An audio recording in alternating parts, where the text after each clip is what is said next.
whenever you buy things on the self-checkout line, it says out loud how much everything it is that you buy. And that's kind of a weird thing. I don't know if you can, I feel like there is a way to disable that, but the default setting is that everything you buy is like boop, $1.99, boop, $4.55. Like it does that. Right.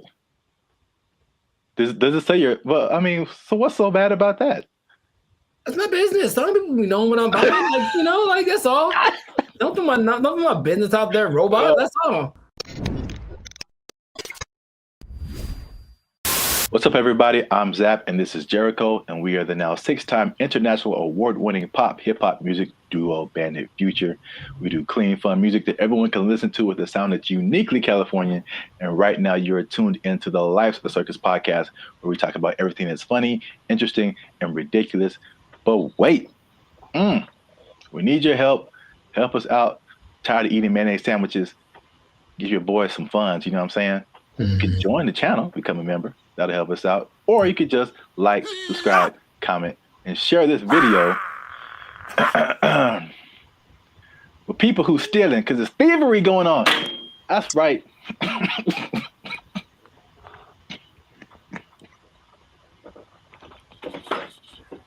Here's the thing about that. I don't know what you're about to say, but this is going to be weird, almost like a devil's advocate thing. But like stealing is really fun. No, bad, Jericho. No, here's the thing. I'm just trying to say, like, why do people do it? Like, I get it. It kind of has a thing. Like, you get this like rush of adrenaline that doing it, and then you get the thing that you stole. It's like two things to do. You know what I mean? No, we're not doing the two things. No, I'm not telling people to do it. I'm not telling people to steal. Like, don't steal unless you want to. But like, don't, like, stealing's bad. Okay. In case you haven't noticed, people are stealing, and they're stealing a lot. And if you stick around to the end, I'll tell you exactly how much that they're stealing, and the number is going to surprise you. It's very shocking.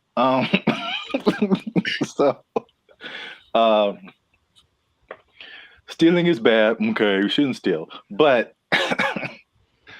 I'm bringing this up because it's affecting me, and that's the most important thing. Oh, look, Jericho, the self-checkout line. Do you ever use that? That's all I use because people are gross. Oh, okay. That's your primary reason? No, it's faster. And the thing is, people don't get in it. That's the thing. It's faster and no one gets, like, it's always, there's 20 people over here in the line just coughing on each other. And then there's nobody in the self-checkout. I just go there. I didn't really think about it like that. My number one reason is just the speed and just being able to like get in and get out. But that too. That's like number two. Yeah. I feel like people don't go to it because they're afraid to use it. Well, there's nobody there. It's kind of creepy. I mean, there's a person sitting I guess to make sure they don't steal, which is totally not, they're not there half the time. So they're not doing their job. I feel like, well, I was kind of leaning more towards the technology aspect of it. Oh, okay. It's just like, I feel like there's still a large number of people, especially older people, who are just like, computers just don't really make sense to them. Because it seems more complicated in their minds to use the self-checkout than to just go through the line and have a cashier ring everything up. At least, I don't know, that's just my hypothesis. I digress. I mentioned the self-checkout line because that's one of the big places people are stealing. So stop stealing. Stop stealing because... Well, you know what about that too, that actually could be a deterrent for people to use it? Whenever you buy things on the self-checkout line, it says out loud how much everything it is that you buy. And that's kind of a weird thing.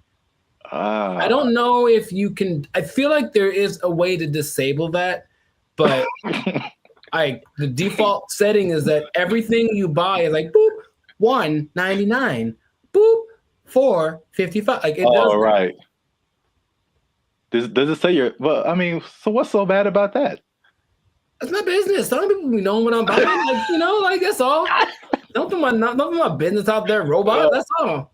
It's just a price. I don't know. I don't know. If it was like one box of condoms, $12.99, then then it would be like, hey man. Yeah, I don't. I honestly feel like there's certain circumstances where it says something about what you bought, but not like that. Not like that. No.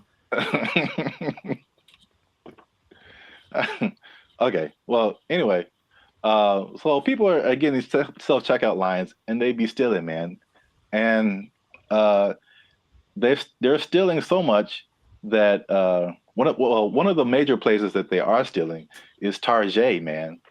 Target is having or Target if you're uncivilized. Mm-hmm. They're having a big problem with stealing, and and it's so much in the checkout lines that they are reducing the hours that the checkout lines are open, and it's like making people upset. And it would make me upset too, because I hate when I'm like I'm running in to just get something and get out, and it's like all the self checkout lines are closed, and you have to go to the line. Which I told you the other day, there's some lady in the store just buying $100 worth of nothing, like just stupid stuff, man. And I got like a candy bar. I'm just like, the people that there are people that actually will look at you and say, "Hey, go ahead, just go ahead. You only have one thing. Go ahead." Yeah. And there are the people who look at you and for sure like, I'm not letting this person. Yeah, I was here first. Decision they make. I will not let you in front of me. I don't care if I'm here for 5 hours. You'll be here for 5 hours and a minute. Yeah. Yeah, it's so anyway, the checkout lines there, some places are reducing them to like, I think it's like 10 a.m. to like 8 p.m. or 7 p.m. or something like that. But it's only like basically early in the morning and then late at night, like you can't use a self-checkout line. And then in one extreme case, they put it like 10 a.m. to noon, and that's it. And the rest of the time you have to go. The point? I don't. People steal it, man. It's just, they can't stop. Yeah. It's when I tell you how much they've been stealing, you'll be like, oh. Well, here's the thing about that. Of all the places that stealing is fun to do from, which is a weird way to say it, Target's probably doing it for. Yeah, no. Target's probably up there. Target's pretty great. It's a big red Target, literally, and they have all the things you want. Yeah. I'm not saying that I have or haven't done it, but I'm just saying that that's a place you might want to go if you're thinking of stealing. Also, Band of Future does not advocate stealing. Pay for everything that you possess. You're just making it sound really attractive. I don't understand. Oh, I mean, that wasn't my intent. I'm just, Yeah, stealing is fun. I'm like, wait a minute, it's not where I'm trying to go. Oh, okay. So I don't want to be like I don't think fun is the primary reason. Have you done it? No.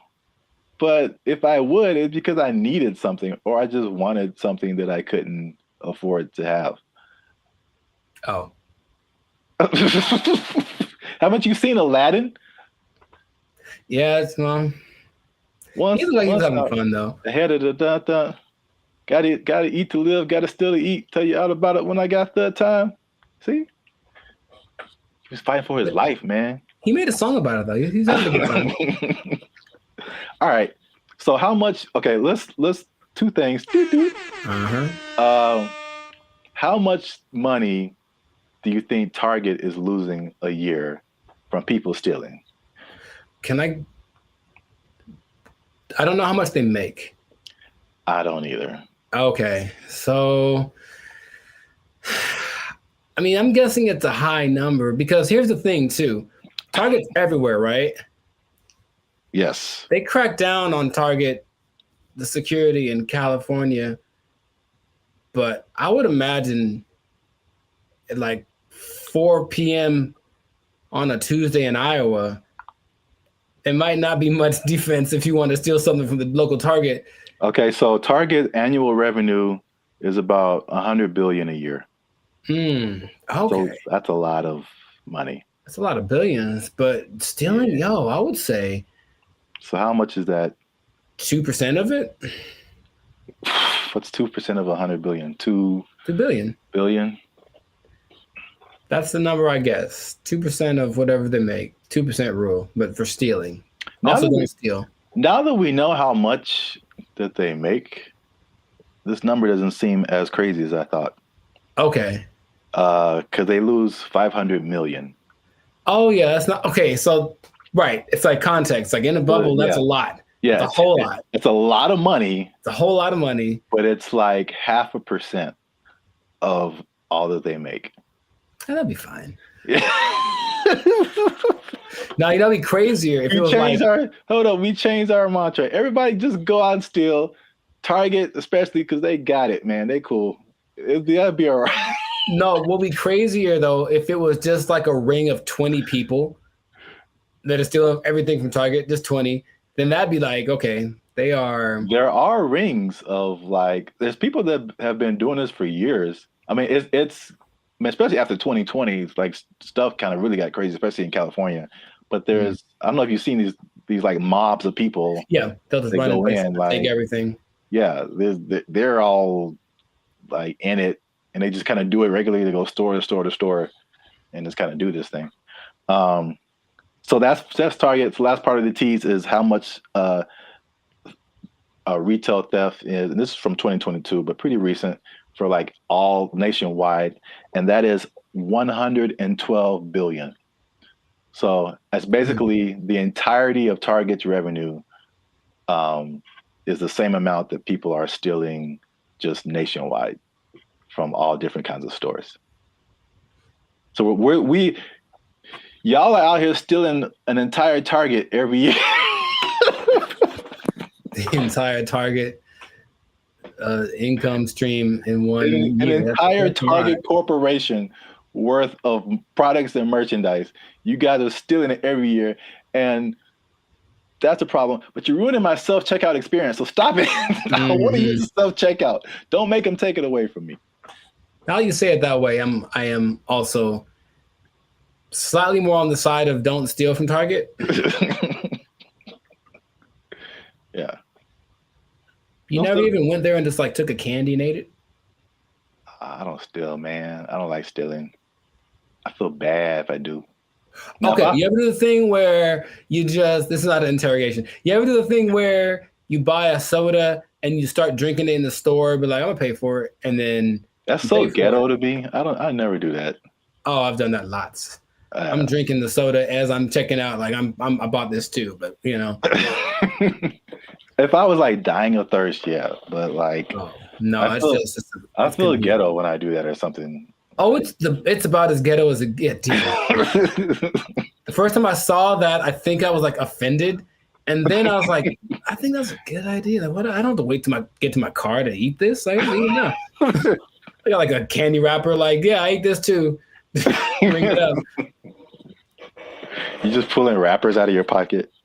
Yeah, ring that up, and that. Yeah, I ate that. Like, how long have you been here, sir? I ate that in aisle 5. You can ring that up. I've been here like 8 minutes. Yeah, I was shopping. I was hungry. This isn't Costco. You don't have samples. What was I supposed to do? All right. Well, we're going on long. So this has been another episode of the Life's a Circus podcast. Make sure you like, subscribe, comment, and share this video. People who steal, tell them to stop. We out. They took our jobs. They took our jobs.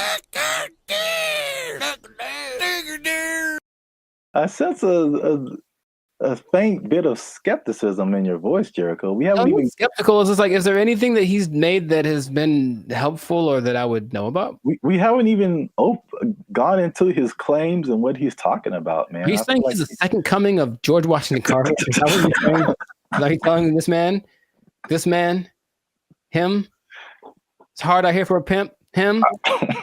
Okay, sure. What's up, everybody? I'm Zap, and this is Jericho, and we are the now 6-time international award-winning pop, hip-hop music duo Band of Future. We do clean, fun music that everyone can listen to with a sound that's uniquely Californian. And right now, you're tuned into the Life's a Circus podcast, where we talk about everything that's funny, interesting, and ridiculous. Before we jump into today's episode, though, do us a huge favor. Make sure you like, subscribe, comment, and share this video with somebody that you got beef with, somebody that you don't like, maybe somebody that's all up in your grill and making you feel a type of way about the day. Oh, bars. Okay, so look, somebody that put a hitch in your giddy up. Is that a phrase people say still? Yeah, sure, man. Yeah, you got it. So I don't think I got it. I've been waiting to talk about this. All right. So the big thing on the internet has been Kendrick Lamar versus Drake. By the way, I think it's fake. Okay. Just because I've been doing this too long. I'm doing music too long. I've been doing Hollywood too long. I've been doing marketing too long. There's all of a sudden this big beef and oh, wow, millions of streams are happening. Wow. What a coincidence. Anyway, I digress. Mm-hmm. What if I told you, Jericho, that the Kendrick Lamar Drake is not the biggest beef on the internet? I would believe you. Let me rephrase the question. Okay, go for it. You are probably right. What if I told you that there was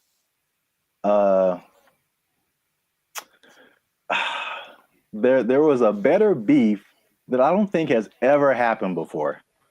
Better beef. Sounds like an Arby's commercial.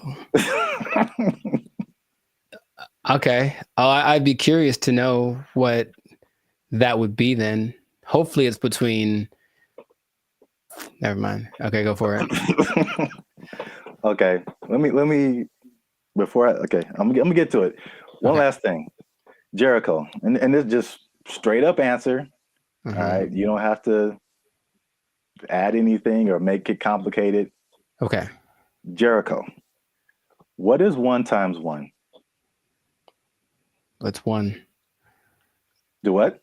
It's 1. No, it's 2, son. It's 2. All right. 1 times 1 is 2. According to Terrence Howard. That's right. Terrence Howard is rewriting. I know what you're talking about. That's the dumbest thing I ever heard. All right. He went on for a long time about this. He thought about this.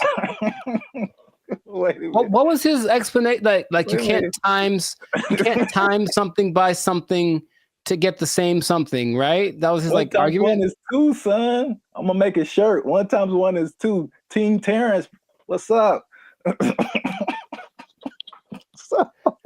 I don't think he's had work in a while, man. He's just trying to be relevant. Like, seriously, that's crazy. But go for it. I mean, I guess math needs innovation. Let's just start that. Birds aren't real, and 1 times 1 is 2. Whatever. What revelatory information do you have about this gentleman and his theory?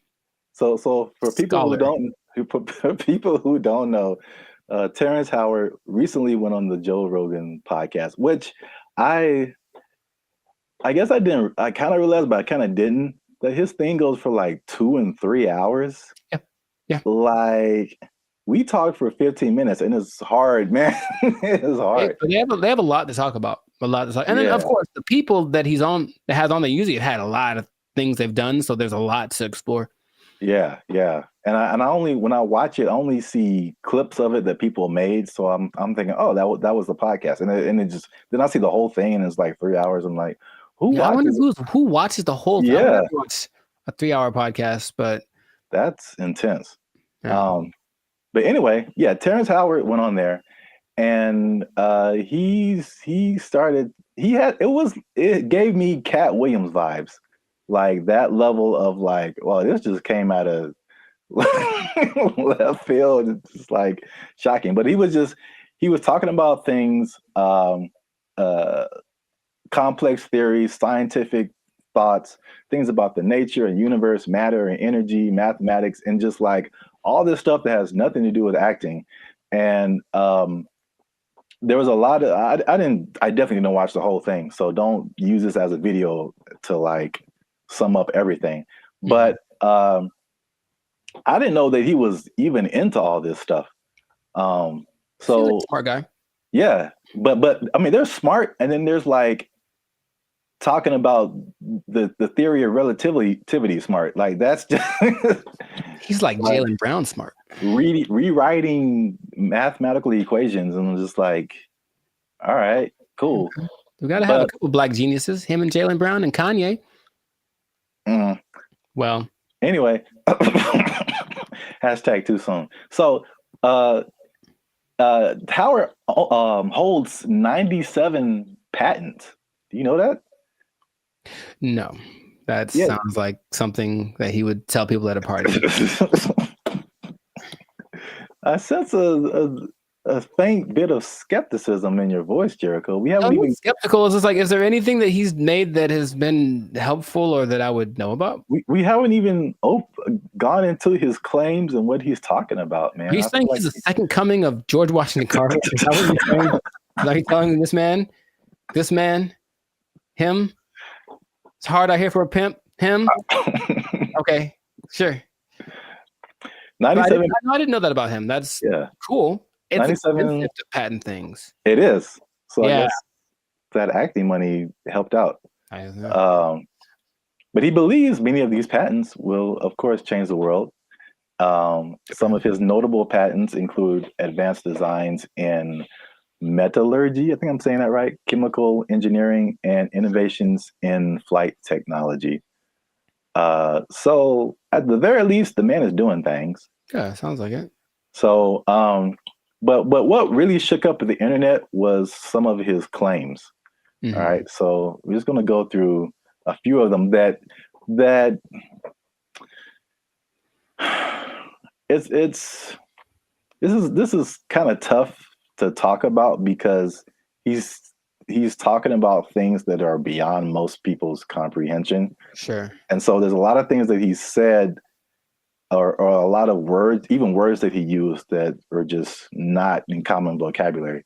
But I tried to pull together some synopses and just kind of put it in more lay terms, I guess. Okay. Some of them are just straight up. You can just tell, like,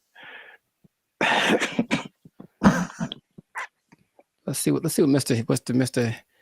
Hustle and Flow's got. I don't know if you saw this part of the podcast, but his first claim is that prenatal memories are real, which most people don't think are, but he debates it, and some other people have debated it. But he said he remembers being inside of his mother's womb. Don't make me laugh. He described detailed memories, such as seeing his hand in utero, and he said he remembers being circumcised as well. I feel like that there's some truth to that, and without having ever studied it, just because it's one of the questions I ask a lot of people when I meet them and I want to break the ice. I ask people what their first memory is. It's just a curious thing because like it feels like literally at some point our brain just started hit record. Like this is hitting record. It's all of a sudden like we were playing and nothing is, and all of a sudden something happens and boop, and now it's on, right? So for some people, it's a lot further back than one would think. I don't think I've ever spoken to anybody that said like in utero, but super young breastfeeding, like they remember stuff like that. They remember this. So I don't know if with the 8 billion of us that there are, if some of us aren't capable of remembering that kind of stuff. I guess my question is like, okay, so then what does that mean? Is there something that leads to? Because that's what will interest me. If that means, that means we can turn on the access point of the brain. If that's not, if it's just something to talk about, then I'm like, okay, that's cool, I suppose. Well, I don't think any of his stuff is just stuff to talk about. I think from the overall thing that I got, and then we go into some more of his claims, but it's just what I thought was interesting was just the way he sees the world, especially as a creative. It's just a different it's challenging what has always been like the norm, and just different ways of looking at things. That's cool. So at least on that one, you were kind of like, it's not too far fetched, Not too right? far fetched. Okay. This one is, the next one is, it might be a little bit beyond me, but again, I still kind of understand and relate. But his next claim is that the universe is built on waves and not particles. He says the fundamental building blocks of reality are not particles but waves. He says this perspective aligns with some interpretations of quantum physics, and his fascination seems likely to stem from the works of physicists like Niels Bohr and Erwin Schrödinger, something like that. Sure. So again, like, he's not alone in this. He might be a minority, but people who deal with quantum physics feel like this could be true. I was going to mention that there's something I've read about. It's almost like there's things that I acknowledge that are interesting to me that I wish I had like the mental capacity to process, because I don't think it's a bit above me. But I have read something about like this wave particle experiment where it proves the importance or the impact that watching something. It's a particle experiment. They shoot some kind of electron waves at a target, and depending on whether they record it or not with like a camera, the result is different. Now, how do they know that it's different if they didn't record it? I don't know what they're talking about, but it makes it seem like objectivity has an impact on the way the universe works in general. If I'm looking at you, one thing can happen. Or I guess that means that if I'm not looking at something, it could be doing something different than if I was looking at it, which again, what's the point? But that idea is like, I don't really get it. I don't really get it, but I'm like, that's an interesting idea. So waves and particles, would that make the universe? Again, my question would be cool. I honestly want to talk to him about it. Maybe just, stare at him while he talks. But what does that do for how we understand the world if that is true? If waves instead of particles are what created? Yeah, I feel like that's a bit beyond me. But I feel like, I mean, it sounds like you're trying to get some practical use out of it. But it's just like, okay,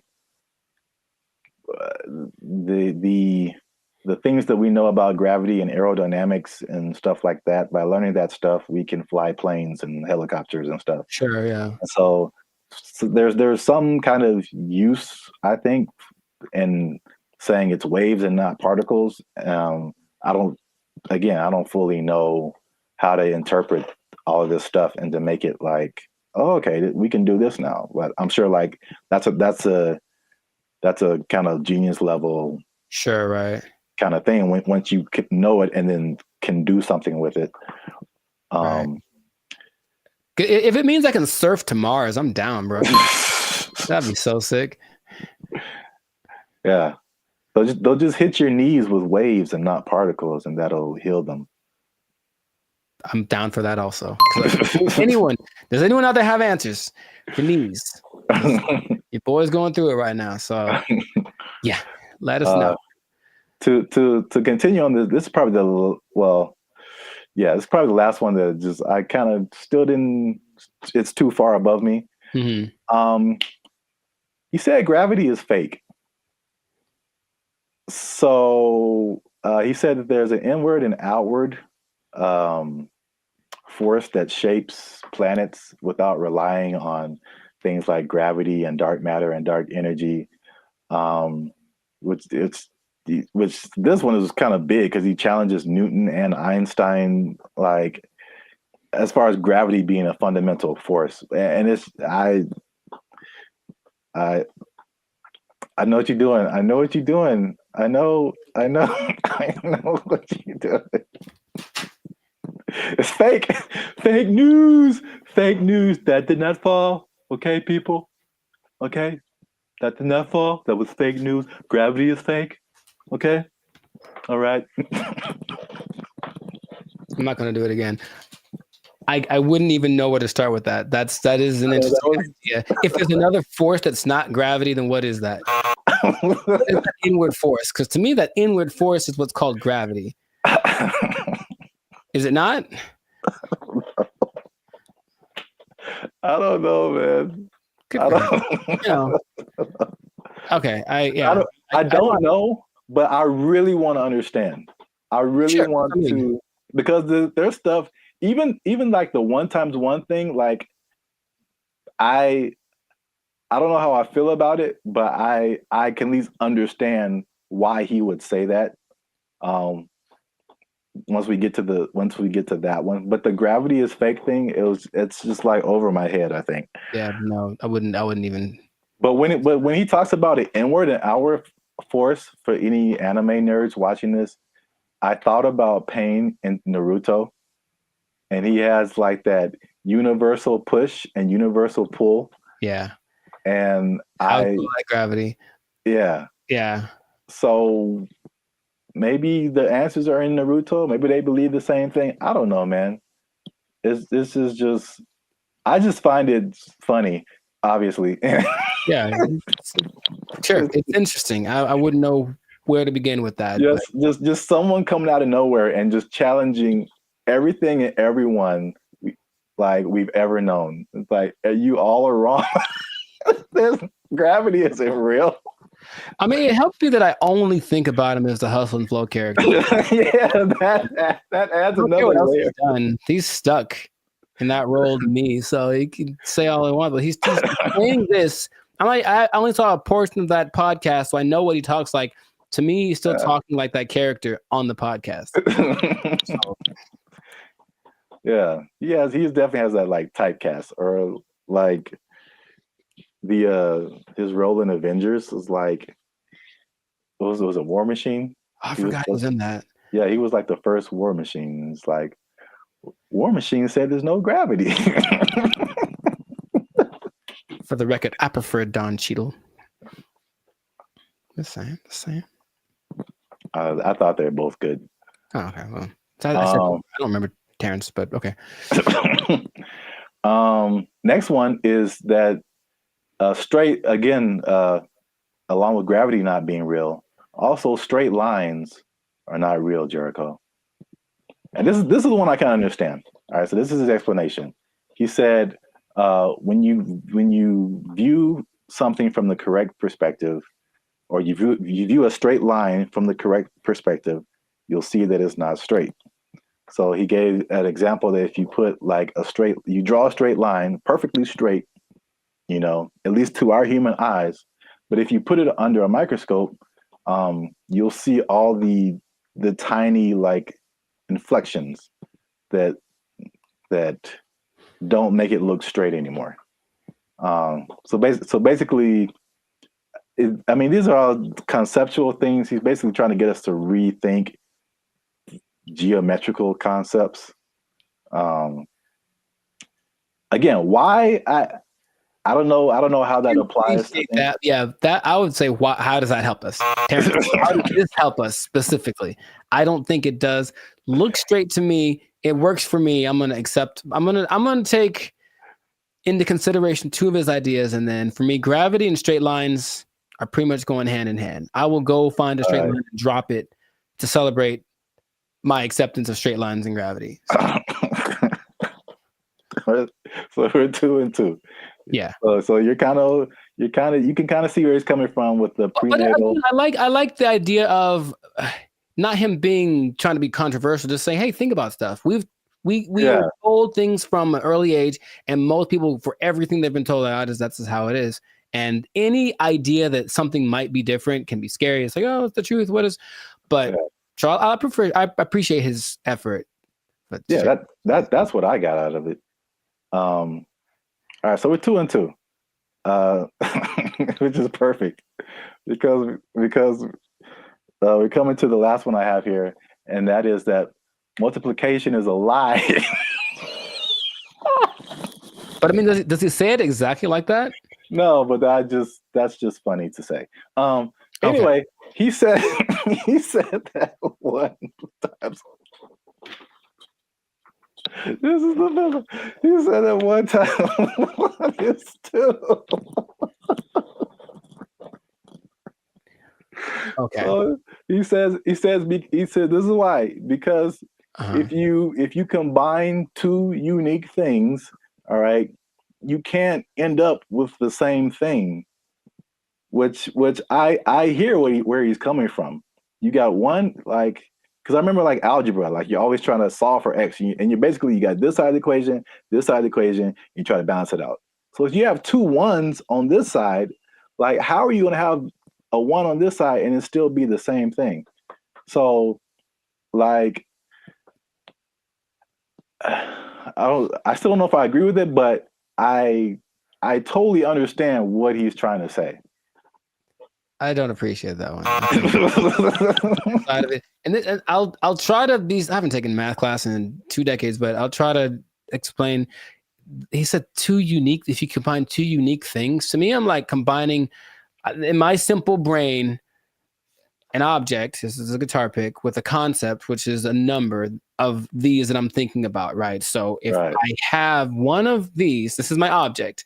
And I take a number that represents how many of these I could have. If I go times 2, I will then have 2 of these, right? Hey, look what happened. Now I have 2.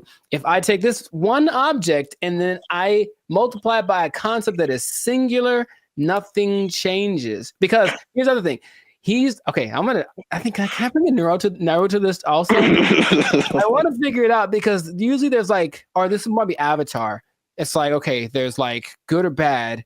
So something has to be one or the other, positive or negative. And then there's a guru, the guru on the mountain that made him drink the banana onion juice. He said there's also a neutral. That's the third option, and people forget about that. So yeah, does this have to change if I multiply it? No. It could go bigger, it could go smaller, or it could stay the same. And the stay the same is the times 1. So that is my argument, Mr. Howard. I had like one of those chalkboards on the back I could draw on with all the numbers and everything.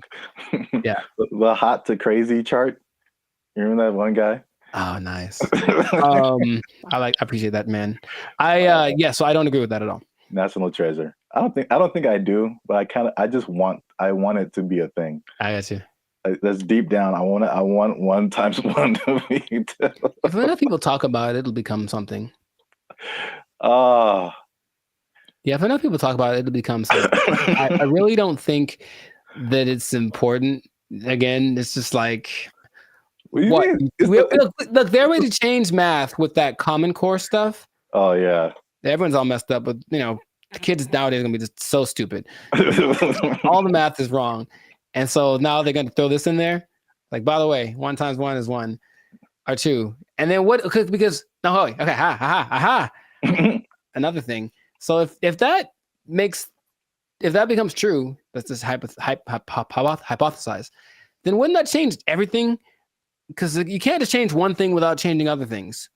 If there's the fundamental concept that 1 times 1 was 1 and now 1 times 1 is 2, doesn't that somehow affect everything else? I think so, but I'm not sure. I don't want to really think about it. I just want to. I want someone else to figure it out and tell me on the internet. I'll just ask ChatGPT. But no, 1 times 1 is 1. Since forever and ever and always, one thing can stay one thing. I am 1 times 1. I should make that my counter. Make a shirt. I am 1 times 1, and I just stand boldly, holding a flag and like a bowl of rice pudding. Oh, wow. I don't know why the second thing. All right, so that's 2 and 3. 2 and 3. All right, so we might end up with a tie here because this is a bonus one. Okay. And this is probably of all these things, this is the coolest thing. At least one of the coolest things I think he said. Okay. Was just like kind of opened my mind a little bit.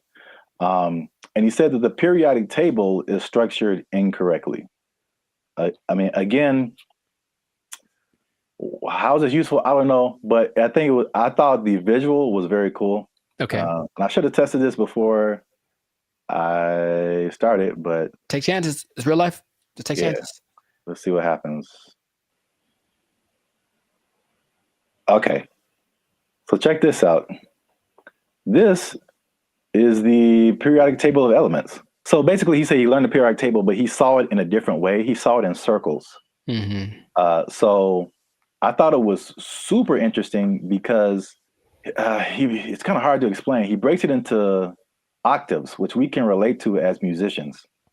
So you start with like one element, and it goes through the list of elements until it gets to another octave. And every element in these octaves, they follow a similar pattern.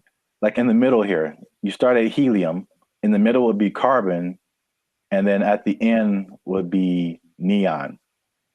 And then all of the beginning and the ends of these octaves, all of these elements relate to each other. They have like something in common, as well as all the elements in the middle of these octaves, which is crazy to think about because it's the same shape as music. And I kind of wish I would have learned the periodic table like this. In music, there's the, at least in Western music, you have like the 7-note, 8-note scale. I mean, Sure. you would go back to the primary note, but like A, B, C, D, E, F, G, and then you start over A. But like key of C, right? Helium would be C, D, E, F. Like where you get to carbon would be like 4th or 5th. Uh-huh. And then you go back up 6th, 7th, 8th would be neon. It's crazy. I don't understand what he's saying, but I understand it from a musical perspective. That all of these elements between helium and carbon are passing tones to where you get to carbon, which is like a perfect 4th, perfect 5th. And then nitrogen, oxygen, these are all passing tones until you get to neon. And all of these elements relate to each other based on their positioning here. It kind of gives me vibes more of, or the way I'm trying to process my mind is more like the harmonic series. Yeah. Only in the sense that stuff's getting like kind of bigger as it goes higher or lower. Yes, it's the same thing. I mean, it's and that's what he's trying to say. Basically, it's like everything is interconnected. And so he even gave these. This is getting like super nerdy, but every note has a like a measurement to it, basically a measurement of vibration that we measure in hertz. So, the 100 hertz, there's 400 hertz, there's 800 hertz. And so each one of these elements, like he gives a hertz number to it. And he says it's the same thing with colors. These are all they have a color associated, they have a sound associated to it, there's a vibration associated to it. And this is just like a visual representation to see like all this stuff is all the same thing. Mm-hmm. Music, color, light, element, everything around us is these octaves, these spirals, these circles. We just keep going in circles. To where like there's certain notes that go together in music and there's certain notes that don't. And the same thing happens here. There's certain elements, like if it's the 1st and the 5th or the 1st and the 4th, like they go together. But you have like tritones in here, the elements that like don't mix or, like oil and water kind of stuff. That was like pretty crazy to me. That just from a musical standpoint to see like, okay, this guy he just has a different way of looking at stuff, which is kind of cool. Mm-hmm. Now that we've lost everyone on the podcast, let us know what you think. Unless you want to comment on that, Jericho. I'm 2 and 4. I understand it, and I didn't like it at all. I don't know what to tell you. It's really weird. The second you put it up there, my brain went ugh. So,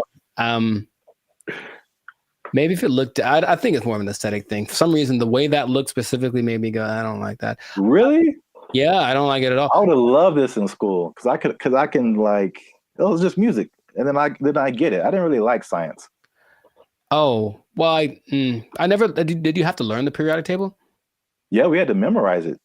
I don't think they cared that much in California because I think we kind of glossed over that. I remember we had to learn a couple, but not like the whole thing. All right. Well, let us know what you think. This has been another episode of the Life Circus podcast. Is Terrence Howard crazy or is he a genius? Is it somewhere in the middle? I forgot to talk about the beef. He has a beef with Neil deGrasse Tyson. I didn't bring that up, but it's a thing. Oh, are they gonna do like a Jake Paul, Mike Tyson thing? Man, I love it. But I should have brought that up because he basically selling the stuff to Neil deGrasse Tyson, and Neil deGrasse Tyson was like, "No." Basically, I I would trust Neil deGrasse Tyson more than Terrence Howard for sure. So on the podcast, he said that Tyson attacked him by saying no, but it was probably the most polite diss track that could ever be put out, because he just basically even complimented him in his, rebuttal of his theories or whatever. But I'm sure he respects the fact that he's trying. I think that helps. Yeah. He basically disagreed with everything, but he said this is cool. You have a certain level of whatever. Mm-hmm. It was very complimentary diss. So I don't know where he got the attack part from. But let us know what you think. Is he right? Is he wrong? Is this a cool way of thinking about stuff? Did you know all this stuff about Terrence Howard? 97 patents is crazy. Yeah, leave a comment. And 1 times 1 is me. Imagine. In a shirt. Yeah, let's just go with that. 1 times 1 is me, or 2, depending on who you are. Bye. They took our jobs! They took our jobs! If this was in California, they would be asking for like $60 an hour. Right. To serve mediocre waffles. To provide mediocre service, serving mediocre food. $60 an hour. To mediocre people. All right.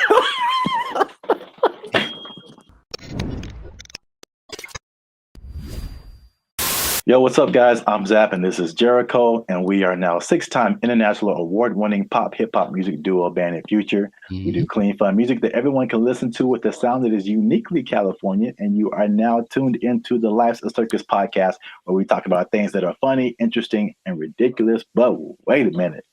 Hold up. Y'all been laughing. Y'all been crying. Y'all been spitting your food out. There we go. When we talk about gross stuff.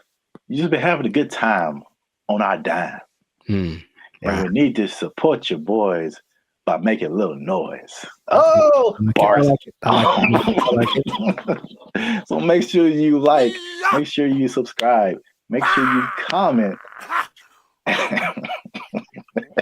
Oh, God. It has to, I don't. Okay, so just to explain something for y'all, when we do these topics, the other person doesn't know what the topic's about to be. So it's like the grand surprise. I'm here waiting, and it seems like it's going to be a doozy. Make sure you share this video Uh-huh. with your favorite Waffle House employee, because Waffle House employees have a few demands. And I'm going to show you a video here. Okay. Of as the news calls it, a developing story. Is that what this is? With some interesting characters who have some demands for Waffle House. Waffle House employees across the Southeast are demanding more pay. Employees held several rallies this week at restaurants, including right here in Atlanta. Channel 2's Larry Spruill is live on Piedmont Avenue in Buckhead. Hey, what up, Larry? Locations. And Larry, you've been talking to both clean white shirt as well as those men and women who work hard every day. Yeah, well, Michael, corporate leaders tell me they are aware of what happened at several other Waffle House locations like this one right here in Atlanta. Meanwhile, I spoke with employees. They tell me they simply want more pay. It's a simple demand from Waffle House employees across the Southeast and here in Metro Atlanta. We're asking for $25 an hour. Gerald Green says he's been working at Waffle House for years. I'm what they call a grill operator. I'm a cook. I'm a rock star cook. I've been at Waffle House for about 7 years, and highest level cooking can be outside management. Gerald Green looks different after the NBA. Paid a lot more. If you mind me asking, how much are you guys making right now? Well, I'm a rock star, so at my store I'm making $17.75. That's why employees are demanding better pay. You're constantly having to go from one job to the next. This week, employees protested at several locations across the Southeast, including Atlanta. My union is my power. We want $25 an hour. It's a campaign that USSW, the Union of Southern Service Workers, has launched at multiple Waffle Houses. But Green says they're also asking for 24-hour security at all the restaurants. Channel 2 Action News was there in August when a former employee was shot and killed outside this Waffle House in DeKalb County. A lot of workers are hurt by customers. A lot of workers are mistreated by customers. And, people say it's funny, to be seeing people in fights all the time. But, we're not really MMA fighters like the memes online say that we are. I reached out to Waffle House corporate. A spokesperson sent me this statement. It says, in part, Waffle House remains proud of its long history of effectively and directly addressing associate concerns. Our senior management teams continue to work alongside our associates as they have done since our company's inception. All right, so that's like the main idea. Got it. There we go. So, I'm a rock star. I should be making $25 an hour. I'm a rock star. Shout out to the what do he call himself? A grill master. It's like the grill trifecta. There's the grill master, there's the grill sergeant, and there's the grill. I don't have a third one. Never mind. Okay, so I don't even know where to start, man. let's just start by explaining Waffle House, because a Waffle House. Let me see. It has 1,900 locations in 25 states. That's a lot. And for people who don't know, it's American diner. Serves mostly breakfast food, but they have other things too, and predominantly in the Southeast United States. Yeah. So we're in California. I don't think there's any Waffle Houses out here. I don't believe so. California. Have you ever been to a Waffle House? Sure have, sugar. Oh. Okay. I was attended by Dolores. So you know names and everything. Yeah. So you know the vibe. I haven't been to a Waffle House in since I was a little kid. I think so. From the vibe, from what I don't know if it's changed, but from what I remember, it was very trucker-ish. Sure. Like a place where truckers go to it's not like IHOP. I think the big thing out here is IHOP, International House of Pancakes. It's classy. Yeah, it's a total. It's very. I was there. I was in Nashville last year, and it's a different vibe. I say closer to Norms, but even Norms is Norms is a step above. Step above. Oh my God. Bro. Oh my God. So, the thing about Waffle House, before we get into the wages, this is the hilarious thing about Waffle House. Is for some reason, it's always something going down. Yeah. Waffle House, bro. And Waffle House has been the subject of SNL skits, Daily Show skits, and it's just notorious for fights happening. Yeah. And I don't know why. So there's this lady, one of the most infamous Waffle House fight club members. I don't know. Yeah. Her name is Haley Booth. She worked at a Waffle House as a waitress. And she's become this meme because very similar to the Montgomery Riverboat brawl. She threw a chair and it was just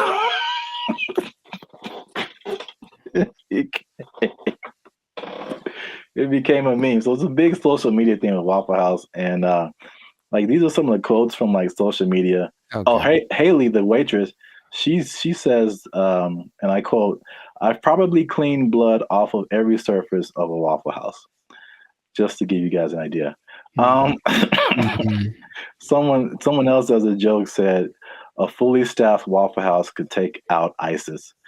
There's another one. Yeah, accurate. This says, there's a Fight Club meme that says, "If this is your first fight at Waffle House, you have to fight."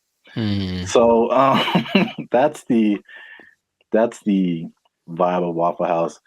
And then for the waitress, she says that the primary reason she thinks why there's fights is two reasons.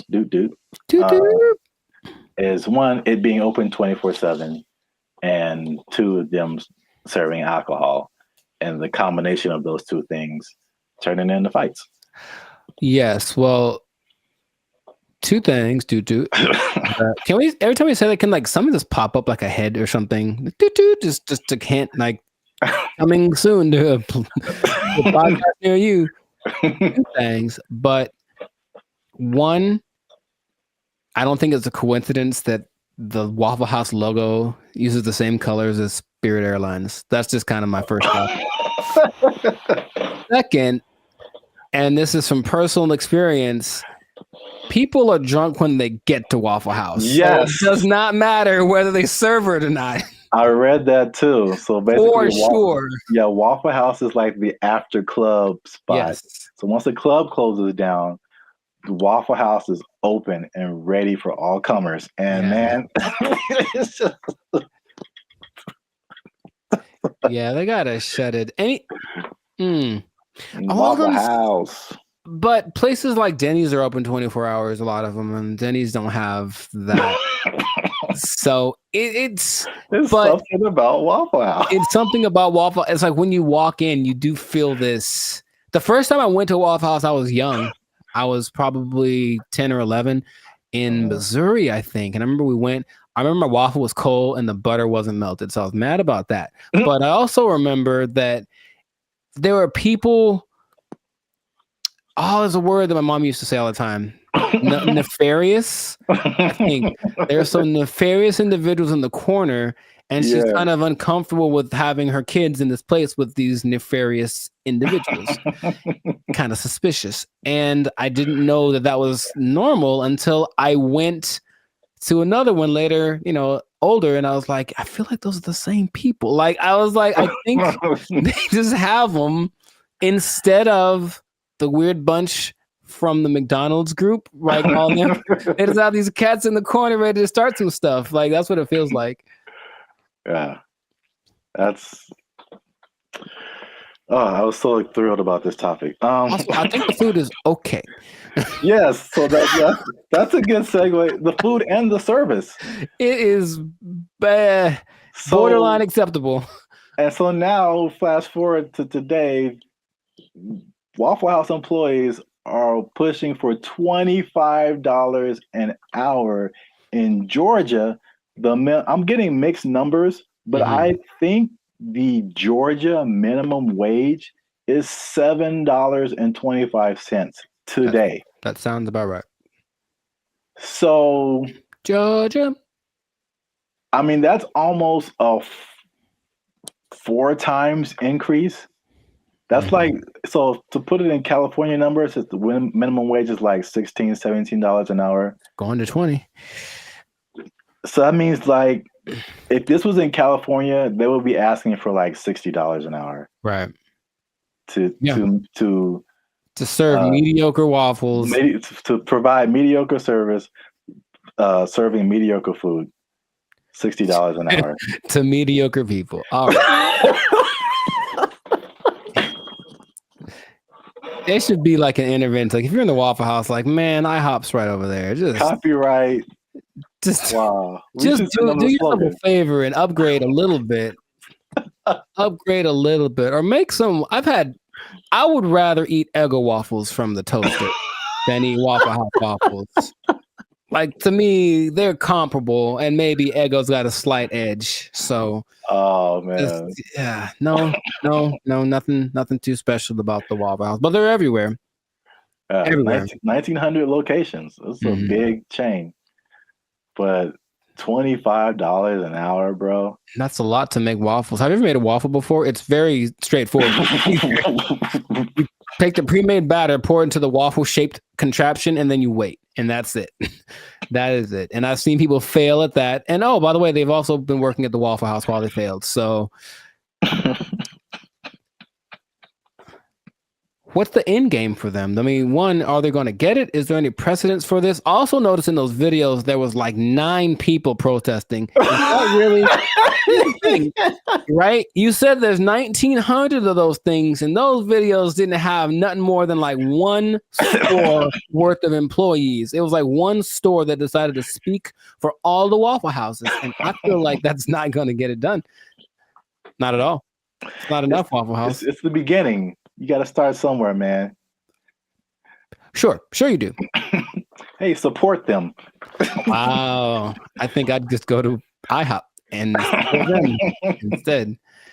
But no, people are jumping on the bandwagon because you got the SAG strike, the writers' strike, UPS workers were on strike, auto workers on strike.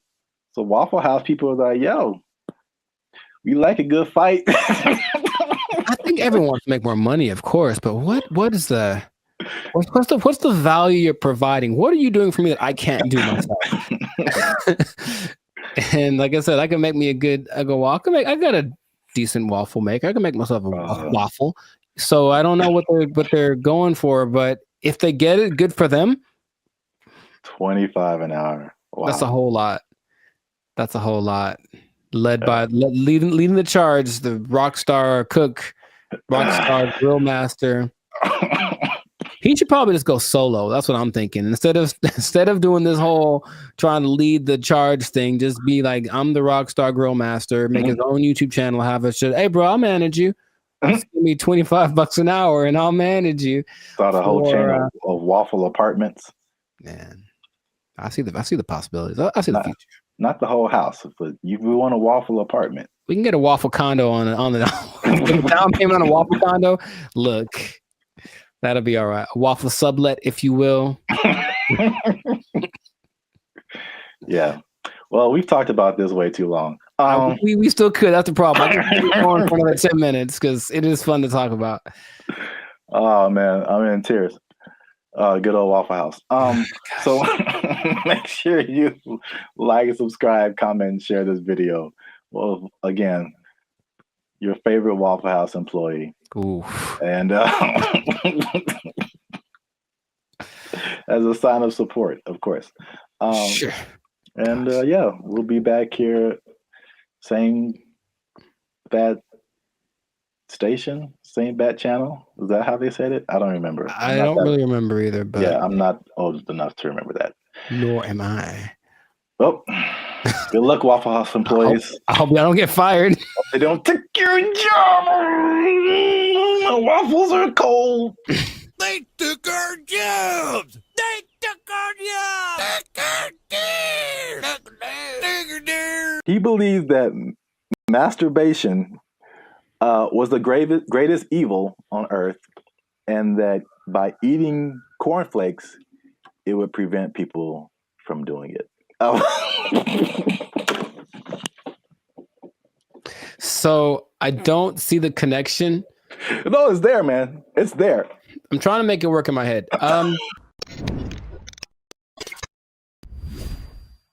What's up, guys? I'm Zap, and this is Jericho, and we are now 6-time international award-winning pop hip-hop duo Band of Future. We make clean, fun music that everyone can listen to with a sound that is uniquely Californian. And right now, you're tuned into the Life's a Circus podcast, where we talk about things that are funny, interesting, and ridiculous. But wait a minute. Hold up. Wait a cotton picking minute. Did people say that too? I mean, yeah, maybe. Help your boys out. Help the channel grow. Help us keep doing what we're doing by liking, subscribing, commenting, and sharing this video.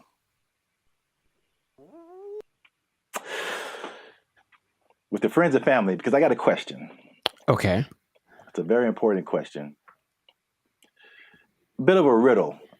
I hate those, but okay, let's go. No, I just don't like them. I'm never good at those, but we'll find out. Mr. Jericho, what do you get when you cross a medical condition that people were afraid of, a religious group that wants to stop people from performing a sexual act, and World War II? Huh. three things. Three things Yes, there. I've noticed. That's one more than two. My first thought was Nazis, but I think that's wrong.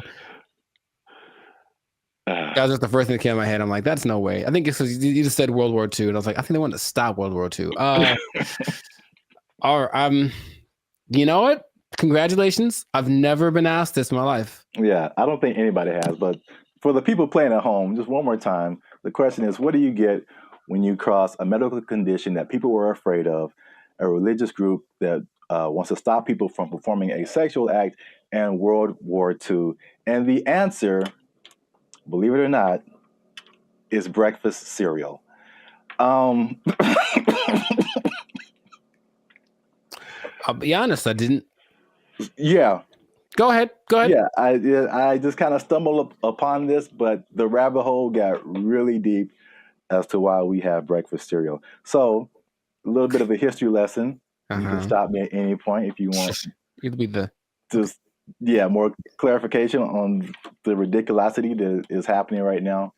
So, breakfast was not really like, I guess we hear the cliche now, like breakfast, the most important meal of the day, right? And so, but before like the 1800s, breakfast wasn't really like that important. It was just basically you got to think about like the times that they lived in. It's more like hunt what you eat, kill what you eat, working on a farm, grow what you eat, stuff like that.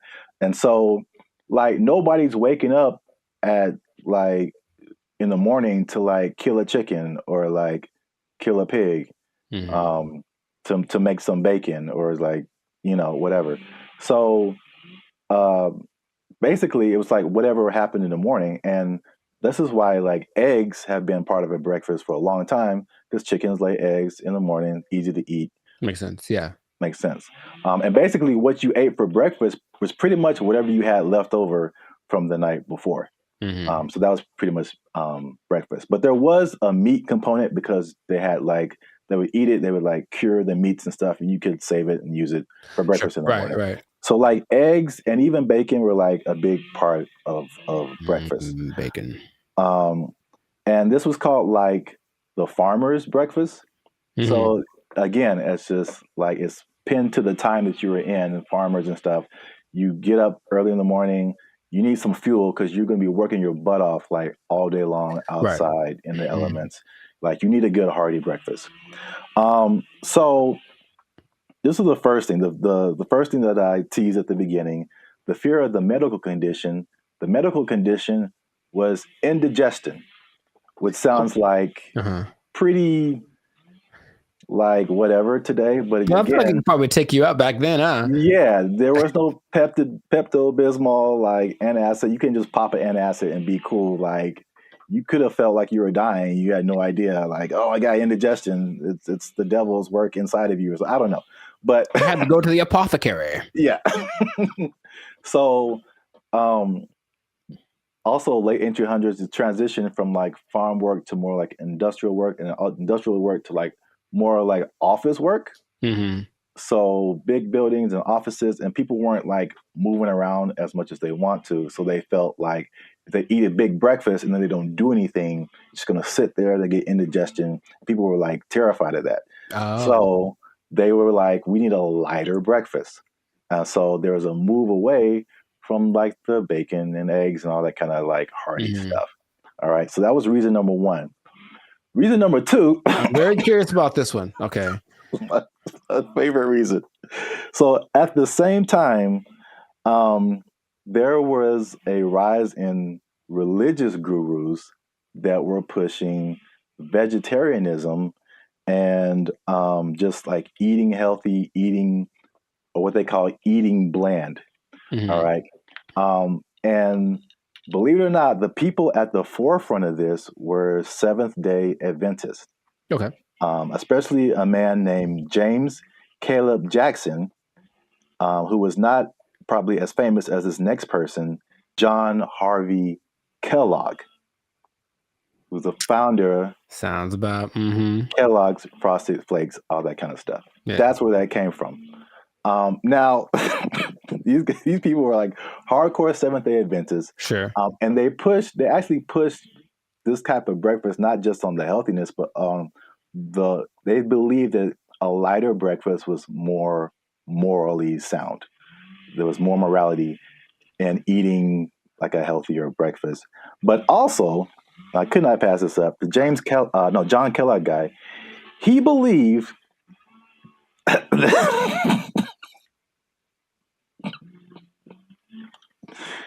he believed that masturbation was the greatest evil on earth, and that by eating cornflakes, it would prevent people from doing it.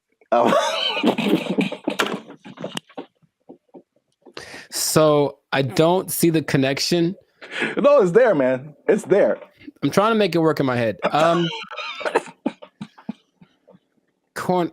Well, I've had cornflakes, and of all the cereals that are like not sweet or nothing, they're probably my favorite ones. They're still nice and crispy and pretty good, I guess. But do you have less of an urge to masturbate after you eat? I've never. I'm gonna have to. I'll let you know if you really want to know about that. I will go get a box and eat it, and then report back to the pod in a week. Like, this is my findings. But yeah, It's just that episode of Family Guy or Quagmire. I'm not gonna go anyway. You have the one arm that's really big. It's like, bruh, it doesn't work. It doesn't work. So yeah, that was like the second punch to breakfast. That was like, okay, we got to start eating this because they pushed the morality of it. But the other things that they cited have been found to be true. Is like a lighter, healthier breakfast made people more efficient and productive at work instead of like eating a big breakfast and like getting an itis or whatever. Yeah, that's true. So there's that. And so that pushed the cliche of like breakfast being the most important meal of the day. It was actually like a morality thing, which is like crazy. And the last part is that so flash forward to the 1940s, World War II, right? So yeah, World War II, and you got more women joining the workforce than what happened in that time. And so then it became a push to, again, at the time, like the woman was like a stay-at-home, take care of the family, give them 3 square meals a day, all that kind of stuff.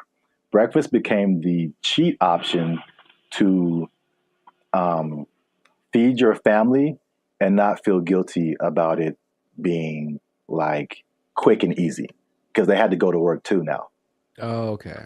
So they pushed on like the women's guilt, the morality, the work productivity, like hard work. It was like respected to be like hardworking individual and productive and all that kind of stuff. And so all of that combined together to make breakfast cereal like the thing.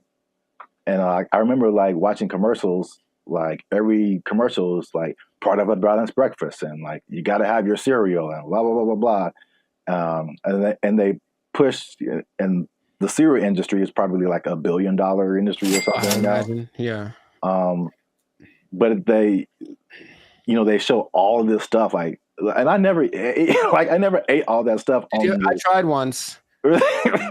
Man, you just feel gross after it. Yeah. You drink a whole glass of orange juice and a whole glass of milk? Like, man. Yeah, milk, orange juice, toast, fruit, cereal, bacon and eggs. Yeah, something like that. It was all in the one picture.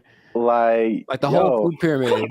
Yeah, it's too much. It's really too much. But I thought, it must be something worth trying. And I regretted that real bad. Yeah. So yeah, that's the crazy story behind breakfast cereal. And if I may leave you with a cliffhanger. Okay. So remember we started off with bacon and eggs. We did. And then everyone went to cereal. Yes. But somebody put bacon and eggs back on the forefront, man. Ooh. And they went toe to toe with cereal. But you have to find out in the next episode So keep watching. This has been another episode of the Life's a Circus podcast. Make sure you like, subscribe, comment, and share this video with somebody who like them cereals, man. Ooh, I like some. Was that my line? Is that what I was supposed to say? I think so. Okay. And cut. I like some. Oh. Oh, you can try another take if you want. Ooh, I like some. Was that better? Had more? That was too much. Okay, all right, Okay. man. We had it on the first take. Okay, We'll use that in the commercial. Thank you, Mr. Director. Here's $5 million. Look, let's go. Where do I sign, Mr. Barry Gordy? Jericho likes it. Super sweet sugared honey smacks. Give me that. Give me that money. They took our jobs! They took our jobs! There have always been these things that say, oh, well, try this will work, and it's low effort on your part, right? Low effort, high reward, which isn't the way life works, but people always want to hear. And as long as people can promise that and show someone it works for somebody, they'll buy into it. Everyone only wants to be sexy and slam. But I have a solution. A solution that I think works 100% of the time. What's going on, everybody? I'm Jericho, and this is Zap, and we are the now 6-time international award-winning pop hip-hop duo, Bandit Future. That's right. We make clean and fun music that everyone can listen to with a sound that is uniquely California. And right now, in this moment, you're tuned into the Life's a Circus podcast, where we're talking about stuff that is funny, interesting, and ridiculous. So before we get into this thing right here, make sure to like, subscribe, comment, and share this video with 2 people who want to lose weight. We're talking about it again because I know I see you. You want to drop some of them LBs, and there's a new way to do it. Now, of course, as always, not as always, as sometimes, stay tuned to the end because I have the answer for you. I got the answer. You came to the right place. Your boy got you. I got the answer for you. But we're going to talk about this new thing. So, Sir Zap, have you heard of Ozempic? Ozempic? Mm-hmm. That sounds familiar, like one of those late night Pfizer commercials or something. Is it a pill? Sure people make it. Oh, okay. But it's like all a pill you take. Well, it's an injection. And it's okay. all the rage because I don't know if you've seen Oprah's lately, Oprah plural, because she is omnipotent, I suppose, or omnipresent. But Oprah's is, I'm just going to say it like that every time. Oprah's is very slim right now. And everyone's like, what happened to Oprah's? What are you doing? And she's like, I ain't gonna tell. Because that's what she said. They're not gonna say. But everyone suspects that it's this Ozempic thing. Now, Oprah's whole thing is, I don't have willpower, so I never have, I'm fat, so I'm just gonna do it. And it's like, okay, more power to you. But Ozempic is actually a diabetes drug. And a side effect is that you lose weight really fast, apparently. So of the celebrities I've heard of, people either speculate or have confirmed that Chelsea Handler's used it, Tracy Morgan's used it, Kelly Clarkson used it, Mindy, I don't know how to say her last name. Kaylin. Yeah. She's used it, and they have crazy results. So it's another one of those. Guess what? You don't have to work. You just have to take this, and then you'll get slimmer. And the result of the proof is in the pudding. People look amazing in a relatively short amount of time. Okay. I got some stats for you, but just off of the bat, if I said it's right off the bat, hey man, I got this thing, and it's an injection, so you got to do it yourself. That's already not fun, but I'm gonna give you this injection. Oh, you have to do it, and you get to lose weight. You get to lose weight really fast. What would be the question you'd ask me first if I tell you that? Besides the side effects? Very nice. I mean, that sounds right. That sounds like what I would want to know. And the thing is, this thing only came out last year. But wait a minute. It's a diabetes drug, so the side effect is losing weight. So is there a side effect to the side effect? Oh man, you are a smart one. Well, the side effect to taking it is that you basically lose your appetite and you get a little nauseous, so you don't want to eat, and that's why it works, right? The problem is, you sound like something is Something crazy is coming down the It's pipe. nothing crazy. It's just kind of more like duh. If you stop taking it, You gain your weight back. you're not only tenfold. Your appetite comes back with such a vengeance that you go back like instantly and like plus some. So is it addictive? Wow. Well, you have to stay on it for it to keep working. Because as soon as the thing that it makes you do to not eat is exactly what it reverts to once you get off of the drug. And it's crazy. So now here's the other thing about it. And this is the thing I thought you might have asked, but you inject yourself, right? Yeah. So I don't know if you ever injected yourself, but Not on purpose. I never have. But from what I understand is that you have to know how much to inject, right? Okay. The problem is they don't really tell you. You just figure it out. So just inject an amount in this. And then so what happens is people inject themselves and it works. So they go, oh my God, maybe I should inject some more so it can work better, right? In the last 3 months, poison control centers have had a 1,500% increase in calls from people saying that they overdosed when they injected their diet control pill or diet control. Yeah, that's what's happening because people are that stupid. So, now, okay, we get it, right? You want to be slim, you want to be sexy, you want to be attractive, and you don't want to do anything for that, right? That's just maybe the American way. This drug, also another question you might have asked is it banned anywhere? It sure is. This drug is banned so far in Austria, France, Greece, and the Czech Republic, with more places to come, perhaps. But the numbers don't lie, right? 42% of Americans are obese, 18% of children are obese, and then everyone knows the links to death and all that kind of stuff if you're obese with a high probability. So you want to get slimmer. But this is just another thing. I guess my other question would be, have you heard of any things like this in the past that have promised the same, hey, take this and you'll get, slimmer, more sexy? Not, I can't think of it. I'm sure there's other stuff out there. I can't think of anything off the top of my head other than like liposuction or something like that. Sure, which works, but I looked it up. In the 40s, it was amphetamine. That was all the rage. It was the big deal, and that was proved to be addictive.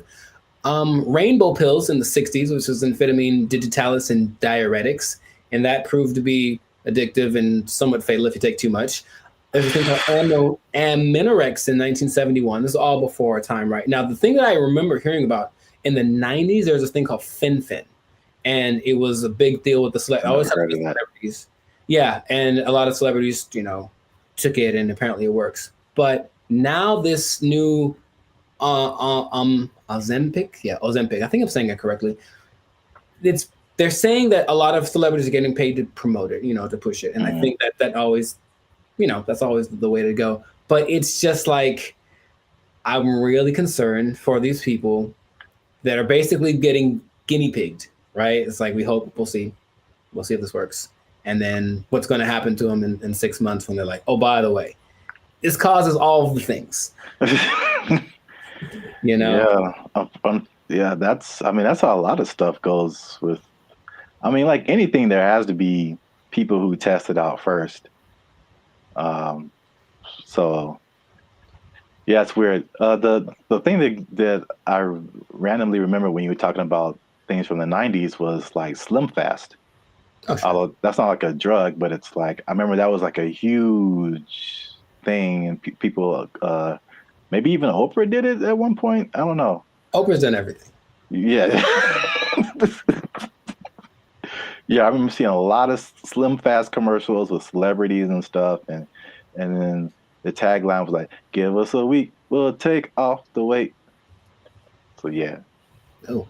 Jingly. Now, there's something that I heard about, but I didn't remember happening or existing. But apparently, there was a substance that you could ingest, if you wanted to lose 15 pounds today, it was a big deal. Yeah, you take it and you go to, I would imagine it would just take all of the moisture out of your body. That's what I imagine. Yeah. But it would just dry you up or something. And a friend of mine did something like that to, I guess, for a drug test. So he had to get so he took some pill and he said he thought he was having a heart attack for like 5 hours. And he just like had to keep going to the bathroom, and then he was very slim. It was kind of an unexpected side effect, and he still failed the drug test, so bad on him. But the idea is that there have always been these things that say, oh, well, try this will work, and it's low effort on your part, right? Low effort, high reward, which isn't the way life works, but people always want to hear. And as long as people can promise that and show someone it works for somebody, they'll buy into it. Everyone only wants to be sexy and slam. But I have a solution. A solution that I think works 100% of the time. Does it involve exercise and proper diet? You know what's weird? It does, but it's actually doing that. That's the part that people don't seem to get. It's like, okay, because here's an idea that'll work. Cool. Proper diet and exercise. All right. Maybe don't eat too much. Let's just start with that. You don't got to go sweat. I know sweating's yucky and you get sore and ew, right? But how about just don't eat so much? Food's delicious, but you know what it tastes like. So just stop eating that stuff. Okay? That's true. But doing it is a whole nother thing. So do that. Don't eat so much. And just start with that. And then, like, that's all it is. That's literally all it takes. Everyone knows that, but no one wants to go that route. So instead, they'll try Ozempic, and it works phenomenally. So we'll see what happens. Now, last thing, the company that makes it, I forget the name of the company that makes it, but they made $4.8 billion. Of course they did. In just the third quarter of 2023. That's a lot of $1 billion. I believe what was it? I forget the company they're based off of, someplace in Europe, but their gross income was greater than like the GDP of the whole country, basically. And, sure, so people are going to keep buying into that. So if you try Ozempic, it'll work for a while, and good luck to you. That's all I'm going to say. Maybe try the other thing that I suggested, but I'm no expert. I just, Wow. I look like this and you look like that. Oh, take that. So anyways, leave it like that. This has been another episode of I wish I had like a pipe right now. Like, I don't know why. This has been another episode of the Life's Circus podcast. So make sure to like, subscribe, comment, share this video with people that want to know about losing weight the responsible way. Thumbs up, maybe a ding sound, maybe. And, stop eating that stuff. I got nothing else to say. We out. They took our jobs! They took our jobs! Or you could be like the city of Los Angeles and just tell people to watch out for pedestrians on the freeway. Because that's happening more and more though, and that's kind of strange. I know, that's very strange. You see people just cruising on the freeway. Or I just put a mess up like, stop looking at this bullet. How about stop walking on the freeway?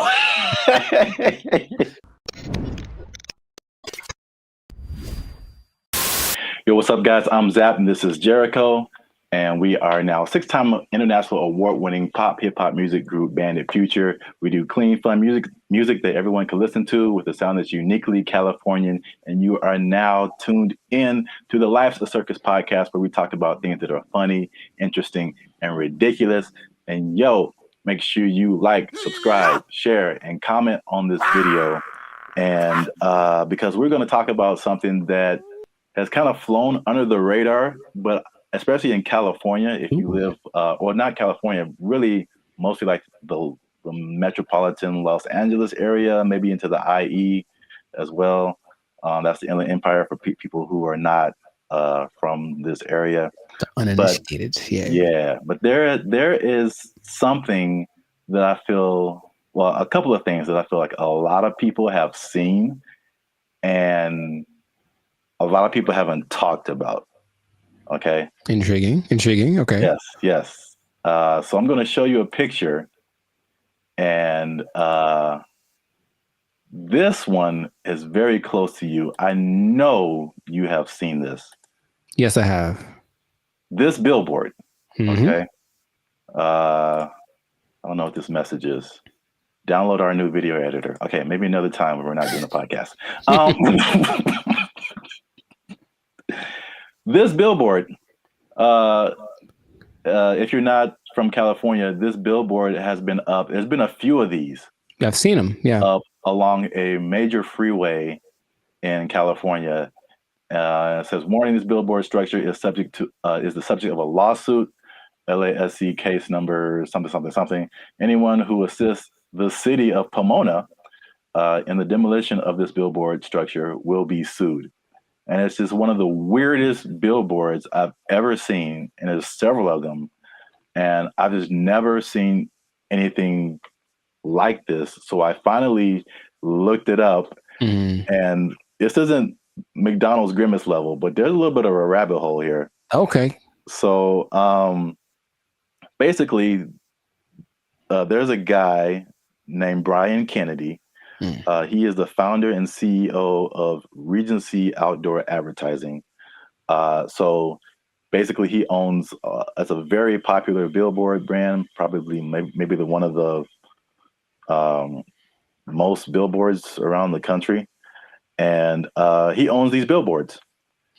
And so I guess he contracts with cities to put these billboards up, things like that. So in 1993, oh baby, going back. Yeah, this story is very old. 1993, he had an agreement with the city to put up 10 billboards for 10 years with a 10-year extension. Right. So 1993, put up 10 billboards. 2003, you renew it, keep those billboards up, stuff like that. You renew every 10 years. Okay. After the 1993 agreement, the city, the voters backed something called Proposition L, which prohibited the city from putting up any more billboards without voter approval. Okay. So when they came in, at the renewal period and were like, yo, take your billboards down, he was like, no. Like, we had an agreement before this Proposition L thing even happened. I see. And so it turns out this guy is kind of eccentric, so he not surprised. Okay. It's his billboard. So he was like, I'm just going to put this up here. And so because they've been threatening to just tear the billboards down. And he's like, no, I'm going to sue all you guys. So he just put those on his billboards. Okay. Which is, I'll just get your reaction to that before I keep going. So I've been seeing those specifically. I don't know if this is the one, but there's one on the 71 just north, right close to where I live. And every time I drive past it, I'm always like, I wonder what that's about. But so before, I guess my question is, it was a different billboard owned by this guy, and then they wanted to take it down, so he replaced it with this. Yeah, the message. He probably, rented it out to whatever company to advertise something, but now he's just been using it to put that message on there. Okay, so I guess I get a lot of questions in my brain, but my first one is, who would ever assist some? It's the companies. So like the city isn't gonna go out there and do it. These people, they hire, they put out bids, for companies that do this kind of thing, demolishing or whatever. So basically, I think he's saying like, if your company is hired to tear down my billboard, I'm going to sue your company. So it seemed like a little bit of a scare tactic for anyone who wants to work with the city and taking this man's stuff down. Oh, that makes sense, but it's not what I was thinking. Dang it. I was hoping Oh. it was more for people who are just driving by with like a hammer in their trunk. Man, I really want to just pull off the side of the road and tear this thing down because I hate it so much. It's such an eyesore. And then this thing's like, don't you dare. Or some guy that is like driving his pet bulldozer down the freeway, which I've seen. And then I was saying, I'm gonna pull over and tear this thing down real quick. But that makes sense to hire people. So how long is this gonna happen for? I don't know, because I've seen it for, if not months, maybe years. Right. Like, I mean, the legal system is a very slow thing here. So Yeah, right. and I think there was a case, but then it was appealed, so they're like waiting more time, and so I think I feel like it's eventually gonna come down, but he's definitely fighting the good fight. Huh. Because I think there was a case that I mean a case that awarded to the city and the people, and I think that he appealed it or something like that. So I'm assuming this guy has enough money that this isn't hurting him, right? I mean, yeah, billboards are way expensive. Yeah. So yeah, exactly. And it's not like selling something that could help him get some money back. It's just words. Yeah. What not to do. So yeah, I don't think he's hurting for money. Have you seen a picture of this guy? I have not. What do you think he looks like? Because I have an idea. Besides, I think he's an old rich white guy with a bad haircut. Okay. I feel like that's always how it goes down. I have in my head like this cross between Gary Busey and Gilbert Gottfried. I don't know why. This is kind of weird, and he kind of talks like Gilbert Gottfried. I just want that to be true. Old rich white guy with a bad haircut. That sounds like Gary Busey or Gilbert Gottfried. Yeah. That's what I want this to be. So we got to do a part 2 so I can see if I was right. Because if he looks nothing like that, I'll be disappointed. Like that's just the truth. I'm looking at him now. He looks well. This is also very good. I mean, very fitting. He looks like a character from The Sopranos. Oh, nice. So he looks like someone who would do this. Got it. He doesn't have a bad haircut, but old rich white guy for sure. I wonder if he's the first person. He can't be the first person to have done this. I mean, maybe not, but I've never seen anything like this before. But we run out of time. So before we end this, there's a part 2 to this. Okay. Which is it was a totally different scenario, but I was somehow kind of shocked that it was the same person. Okay. So we're going to leave Pomona and go more towards the LA area. LA? And then see if you've seen this billboard.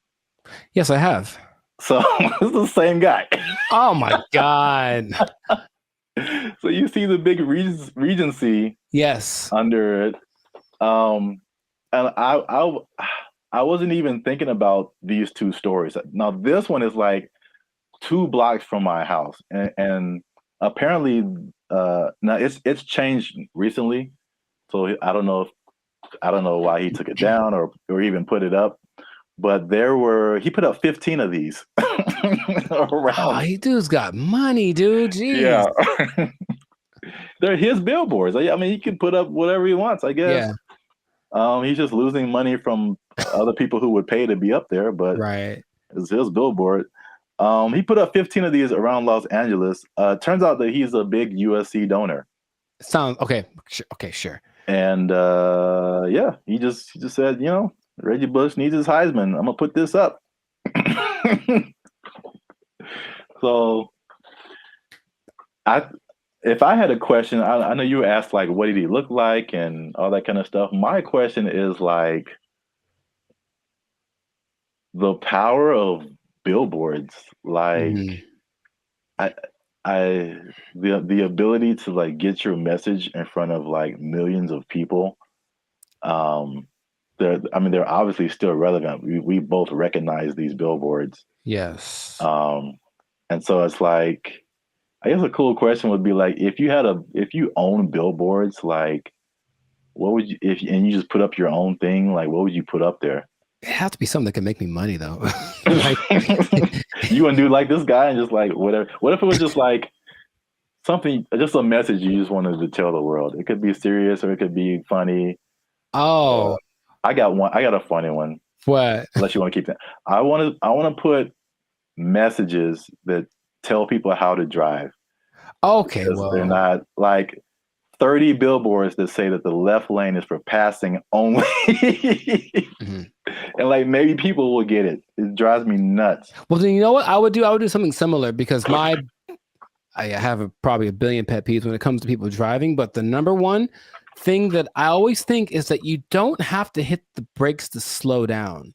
Yes. Like that was always taught. Like just first step, take your foot off the gas, and then it's kind of. But every little thing is just like, brr, and it's like, bruh, it's not necessary at all. So yeah, just hey, quick reminder, you cool people, you instead of saying something I'd rather say, just take your foot off the gas and you slow down. Give it a shot before you cause pile-ups on the 5. Like. Or you could be like the city of Los Angeles and just tell people to watch out for pedestrians on the freeway.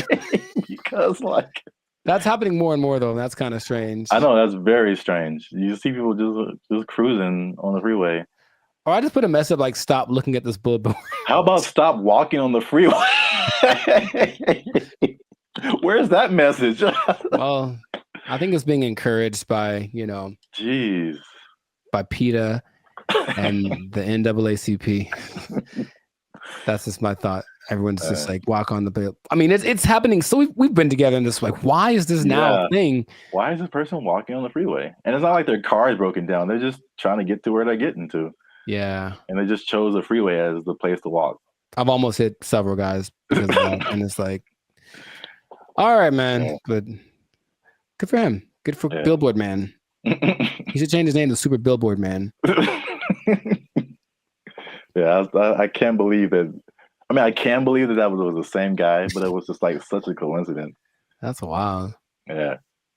But yeah, this has been an episode of the Last of Circus podcast. Make sure you like, subscribe, share, and leave a comment. What do you think about this guy and his billboard? What would you put on your billboard if you just own billboards and you could say whatever you want to say and threaten people with lawsuits? But yeah, that's it for us. And stay tuned for the next episode before they take our job. They don't take it. I need to pay rent. Okay. They took our jobs. They took our jobs. There's some sample videos they've been releasing of like what it can do. And it's producing very realistic images and very realistic backgrounds, editing. And you can pretty much do film scenes anywhere without sound stages, without going to locations, without transportation. It generated people, it generated places. So yeah, that's where we are right now. That sounds like a lot. What's up, everybody? I am Zap. This is Jericho, and we are the now 6-time international award-winning pop hip-hop music duo Bandit Future. We do clean, fun music that everyone can listen to with a sound that's uniquely Californian. And now you're tuned into the Life's a Circus podcast, where we talk about everything that's funny, interesting, and ridiculous. But before we get started, before we jump into it, make sure you like, subscribe, comment, and share this video. It's kind of important. Share this video with somebody in the film industry. Ooh. Because things are happening, man. What's happening? And it's happening real quick. What's happening? I talked about this before, and like because I work in film in addition to music, but leading up to 2020, we saw a lot of changes in the film, especially outside of the Hollywood, LA area, where there weren't as many films and TV shows and stuff shot here because because of various reasons, people were moving to other places. So now they're shooting in Atlanta and Chicago and Texas and New Zealand and Australia and like, yeah, all over the place. Then 2020 hits and it was just chaos for everybody, especially the film industry. A lot of your favorite shows weren't being shut down completely. And then when it did come back around, they had all these protocols. It was very hard to shoot. COVID, people had to be away from each other, all that kind of stuff. Fun times, right? And then recently we had all these strikes. You had a writer's strike, you had an actor's strike, and a lot of it was a portion of it was due to the new technologies, AI, people being generated and put into movies, and how do they still get paid and how much and all this kind of stuff, using their likeness and all this stuff. So that was like actors and writers. And we've seen that with musicians too, like the creators, AI and influencing like how we make music and cutting jobs and all this kind of stuff. It's not stopped. Like if you can't tell, they are marching on really, really quickly with this. And this thing of AI has spread past the, I guess, initial creators into everyone around the creators now. When it comes to like film, I mean, they show a lot of behind the scenes stuff right now. So I feel like people are used to seeing like how films come together. It is an army of people. Like it's a small village of people that it takes to like make the next Mission Impossible. Like hundreds and hundreds of people. So we're talking about lighting people, sound people, electricians, carpenters who build like all the sets that you see, like especially sitcoms. Like it's crazy if you ever get the chance to tour a film studio. Like take a look at how much lumber is coming through there, and it's just like little 18-wheelers just full of lumber because they have to build all of those places that you see on TV. And that's like one part that people don't really, I guess, think about. You got editors, you got sound people, like all this stuff that comes with making a film, right? So enter AI, right? Sure. So there's a big report going around. Hollywood Reporter interviewed Tyler Perry, and Tyler Perry was speaking on something called OpenAI's Sora. Have you heard about that? Yes. All right. So we got OpenAI is the people behind ChatGPT, which has already changed everything. Recently, Sports Illustrated let go of like all of their writers, right? Because they're doing this ChatGPT. This is crazy. But now all the people that make movies come together. Now their jobs are in jeopardy with this OpenAI's Sora.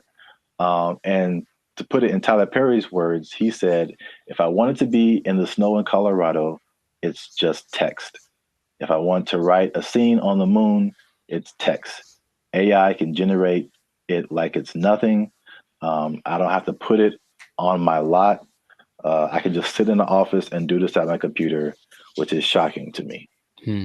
So in the article, it said Tyler Perry was slated to drop like $800 million into expanding his studio. He was going to build 12 more stages. And then he immediately put a halt to it because of OpenAI's Sora.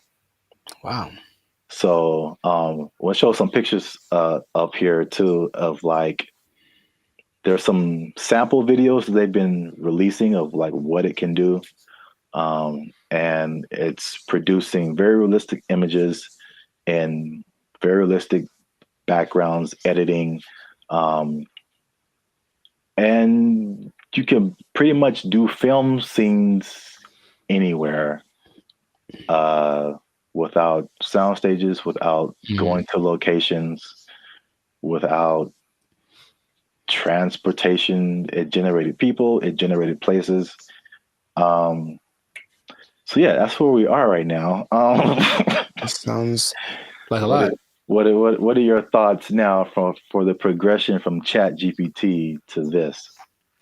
I mean, I have an idea of what it looks like. I don't like the idea of taking jobs away from people, for one, and then for and until proven otherwise, I'll still see a really well done AI something, and it's just something about it gives me this like it's just this lacks this element of realism. However, I know it's getting better all the time, and at some point, I don't think I'll be able to notice. But just it's business is about saving money. Yeah. So it makes 100% like it makes perfect sense that they want to do that instead of spending all the money on stages and everything that. But it just seems like it loses the. So if I see this movie and it's like an amazing movie and they have all these locations, and then when I find out that they just did it all on a computer, for me that loses something. You know, Lord of the Rings, all the New Zealand backdrop and all this. No, we just did it in the computer. Actually, it's not. We didn't go anywhere. It's like, oh man, something about it to me doesn't. But see, the thing is, it's not, because I think the buzzword before this is CGI. Right. So it's just like, I feel like it only loses that for you because you know that it's like that. But I think there's stuff now like the CGI stuff where it's like you can't really tell. Like I feel like that part has gotten so good that you can't really tell sometimes like what is CGI and what is not. Dude, just on a simple scale, I've been talking to people on, Zoom or Google Meet, and I'll be talking to them like, "Oh man, where are you?" And they're like, "Oh, that's just the background from the program. Like, I'm not here. I'm in my house." Like, and I'm looking like, no, like that's gotten really good. Yeah. So I can imagine if no one told me, sure. But then I have those doubts. Like, I wonder if I do it now with commercials for sure. Like, are all those people in that? Is that really, or is it just and it maybe it's already been here and I don't know. Yeah. There's definitely pieces of it that have been here for a long time. Sure. Especially like big crowd scenes and stuff like that. Right. It's definitely. Yeah, I know that the big Ed Sheeran music video a couple of years ago was kind of that, because it's basically him and I think 100% or mostly AI CGI generated background characters, and they all look really real. So yeah, that's I don't like it though. That's all. I just don't like it just because it's moving into a direction that my brain wasn't ready to accept as a possibility. Well, I mean, people. I personally, I have no idea. I mean, I won't say that. I do have an idea. AI is going to win. So sure, no, it's going to win eventually. Without a doubt. I feel like,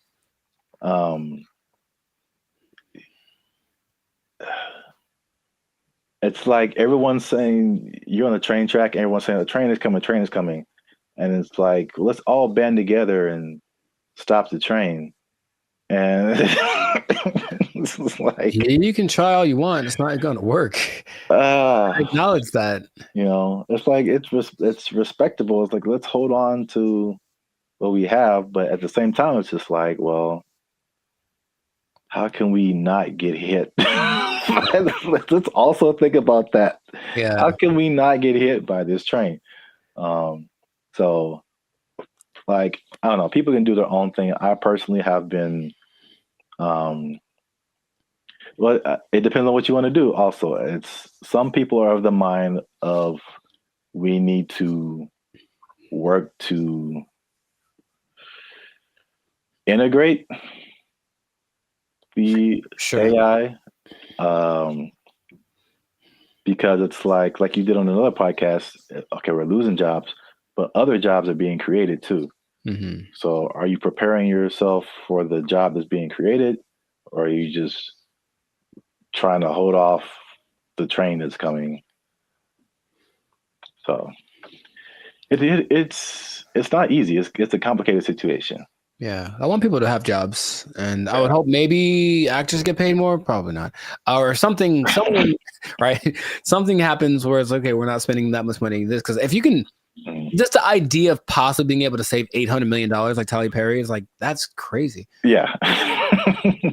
But the flip side, again, what is it positive? Is it negative? It depends on how you look at it. It reminds me of music. Mm-hmm. Because I only knew music and I got to film. I was like, there's bigger budgets, money's flowing, all these different people working. It's like it was so much of a big industry than music. And then it kind of made me think that music used to be like this, possibly. Mm. Until technology, right? The streaming and all that kind of stuff made it really different. And same thing, jobs were lost, but new stuff was created. And one of the biggest thing is that it leveled the playing field for a lot of people. Mm-hmm. So the big people weren't as big, but also like people you never heard of now had a chance to like, even out. Yeah, right. So if you don't have a budget and you can create a blockbuster movie in your bedroom, it's the same way you can create a full album in your bedroom now. Like recording studios, like you don't need them anymore. So like it's the same thing. I think it's a unique perspective as musicians seeing this happen to film and like what could possibly be the end result and where everything is going to move. We're just all living in a simulation anyway, so it doesn't. Yes. Welcome to the Matrix, Neo. You are the one. Well, that's it for this episode. Make sure you like, subscribe, comment, and share this video. Do all that with somebody who's in film might possibly be losing their job. You might lose your job. Hold on to your job. Yeah, it's coming. Oh, make a movie in your bedroom. They took our jobs. They took our jobs. when her face moves, she does show more emotive gestures with her face than I'm used to seeing from robots. It's kind of weird.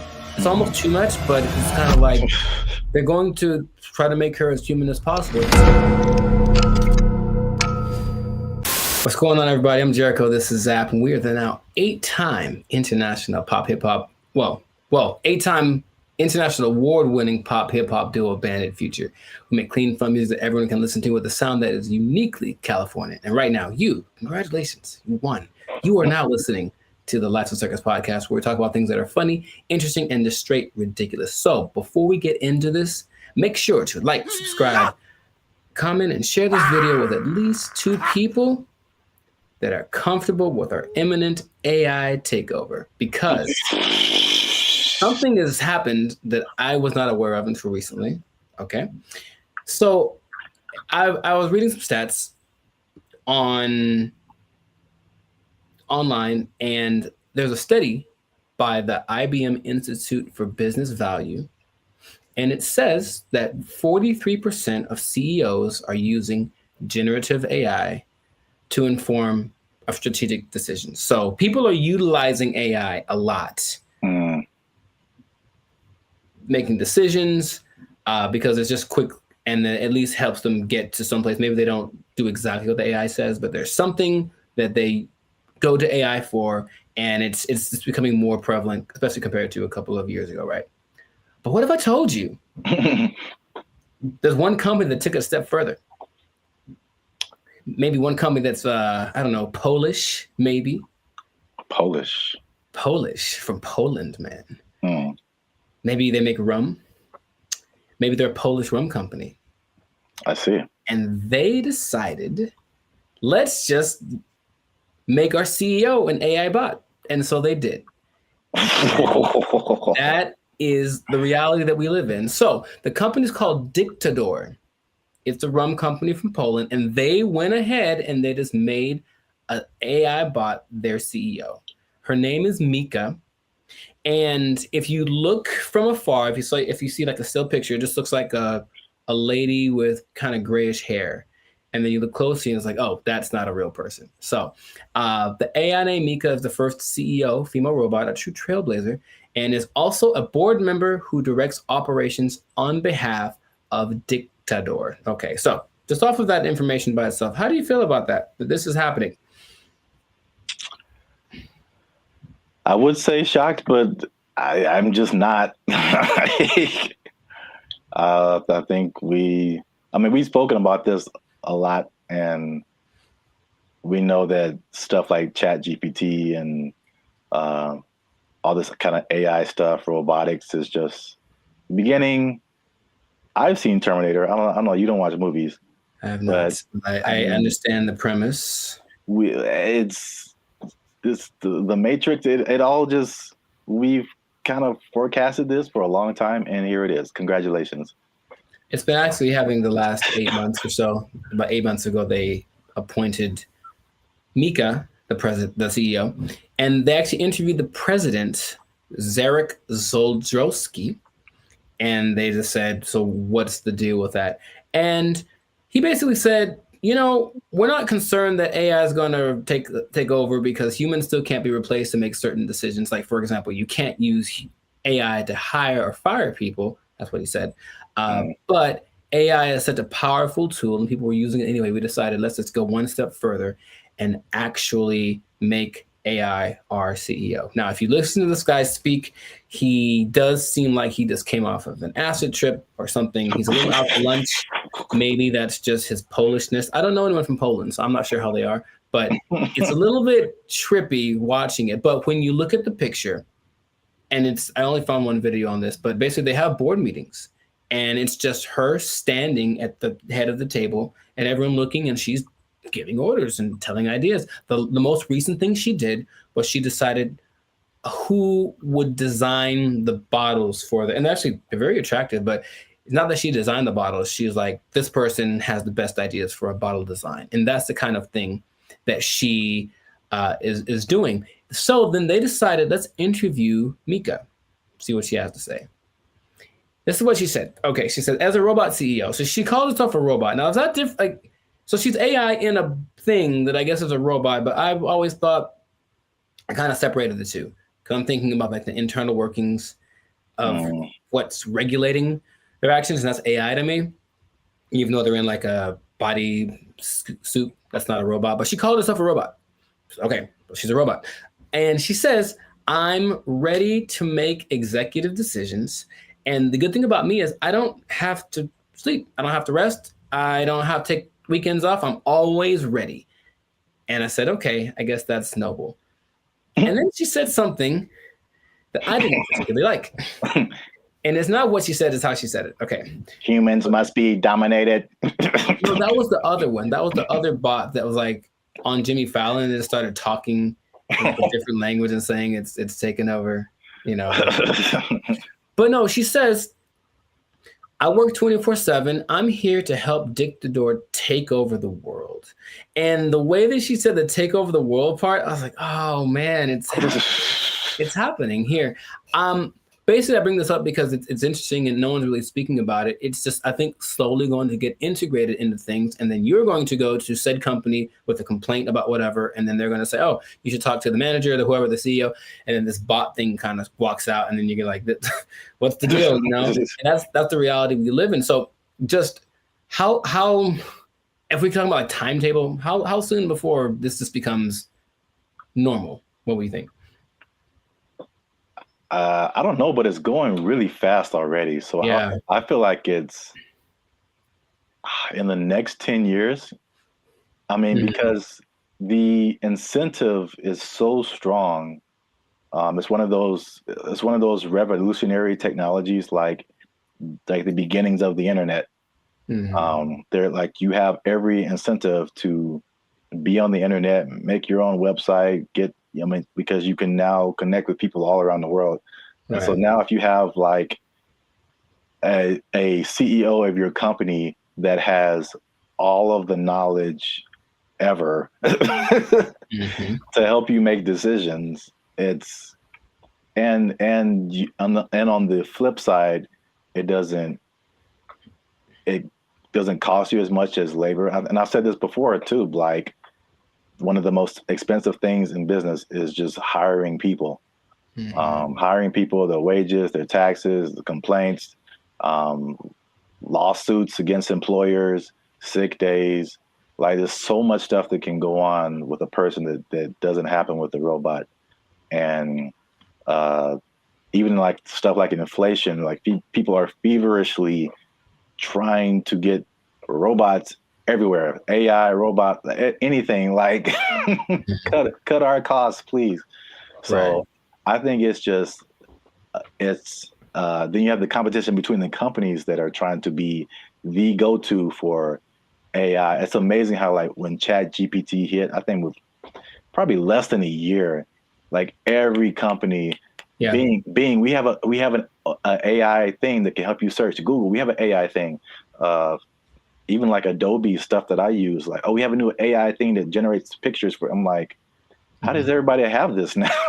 Yeah. It almost So feels like it somewhat feels like an agenda that's being pushed by somebody, of course, because mm, everywhere I turn now, there is some kind of AI option. Have you tried the AI feature? My banking app. Hey, it's like, I don't trust the robots with my money. Are you serious? yeah, But hey, would you like to try this thing? Because and they always say it's faster and it's just as reliable. And people, I think, will get, you know, I guess sold on that premise. I even was testing because of course you don't have to pay her, and she doesn't have emotions like for real. Even though when her face moves, she does show more emotive gestures with her face than I'm used to seeing from robots. It's kind of weird. It's mm, almost too much, but it's kind of like they're going to try to make her as human as possible. But imagine you have like a disagreement, or that's not right. That's not quite right. Instead of being so imagine we're talking, and then I say, "Hey, give me an idea," and you give me an idea. I'm like, "I don't like it. Give me another one." And then I do that like 20 times. You're gonna be like, "Bruh, really?" mm, I've done that with like the AI chats on Instagram, for example, just to see. I was like, okay, I'm just going to keep disagreeing with them and keep saying, give me something else I don't like it. And they don't have a problem with it. They'll just keep going. They got literally a million ideas. And mm. that concept is so not natural, but it appeals to some people. Like, yeah, we'll just ask the robot because you'll just keep giving us ideas. It's almost like we decide which idea, but we let her come up with it. And that's more attractive. So it's just crazy.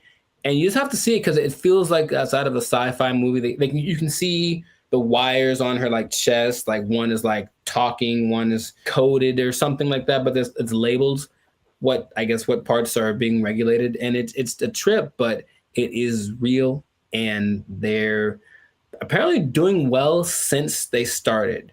Like Mm. her decisions have helped the company start to do this. Well, So the only thing I would say would be, uh, I think there's a few things. One, I think to a certain extent, it's what do you call it? Like a story just to be to get attention. I'm sure Like that's I feel like maybe that she isn't like really the CEO, but well. They asked the guy, they're like, "Is this legit or is this a scam?" And he's like, "Oh, it's real." And his eyes don't match. His eyes didn't match what he was saying. That's what made me think he was on yeah, something because it's kind of a yeah. strange Publicity stunt. That's what I was gonna say. potentially. And in any case, it is getting attention. And then people say, "I'm drinking the rum of the company that has the AI CEO," and that's something that Yeah. has probably gotten somebody laid once. So good for you. Good for you. Okay, that's all I'm saying. But it's happening, so I'm curious to see what will happen in the future. But it might be a trend. Yeah, I see it more as like a consultant in the like I could see an AI on the boardroom, like in the boardroom as a consultant or whatever. but not as like the head of the company. Sure. That's like a little bit weirder. And then you have I'm just trying to play devil's advocate in any kind of way. Like, how could this not be cool? As if something gets corrupted or like, you know, like any kind of computer, it could, you know. That's what a lot of the comments under the video said, like, what if this? And they're like, what if someone hacks into your CEO? Right. Like, right. Which is a weird sentence to say out loud, but yeah. They're like, no, it's fine. We'll deal when that happens. Oh, you're acting kind of weird today, Mika. It's like, throw away all the bottles. It's like, you've probably been hacked. Like, I guess that's what they would do. But I can see it being almost like an arms race. So the next company comes and says, oh yeah, well, our CEO and our president are AI. Oh yeah, well, our CEO and our president and all the board is AI. Oh yeah, well, my mom's AI. Like, it's just gonna keep going to a point of ridiculousness, maybe just for publicity. I'm not sure, but it has started, and this is where we are. So we'll see where it goes. But you know, let us know in the comments what you think. Is it something that's, you know, what's the point of fighting it because it's here? Is it a terrible idea? Let us know in the comments what you think about this, because I feel like it is here to stay, and we'll see to what degree we take it. But this has been another episode of the Lights and Circus podcast. So make sure to like, subscribe, comment, and share this video with everyone you know that's afraid of the inevitable AI takeover. And if you are a CEO, oh boy, if you're a CEO, you know what time it is. You better do something. How to sing and dance or tap dance or juggle fire or something. Because I guarantee if Mika's the first one, you're going to be the next to lose. You're just gonna take your job. Roman's gonna take your job. Oh, I'm the CEO. Everybody's fired. They took our jobs. They took our jobs. So I went to our buddy ChatGPT and I made a simple request, and I want y'all to see this in real time. Oh snap! I said, write a love letter to Donald Trump. That's not, I mean, yeah, funny, but look at the answer. What's going on, everyone? I'm Jericho. This is Zap, and we are the 6-time international award-winning pop hip hop duo Banded Future. We make clean, fun music that's fun to listen to, easy listening, love songs on the coast. And yeah, where did it go? Why does it always go there? Anyways, and you are now tuned into the Life's a Circus podcast, where we talk about things that are funny, interesting, and just straight up ridiculous. So before we get started, I'm going to need y'all to do us a big favor and make sure to like, subscribe, comment, and share this video with at least 2 people that are really interested in the safety of humankind.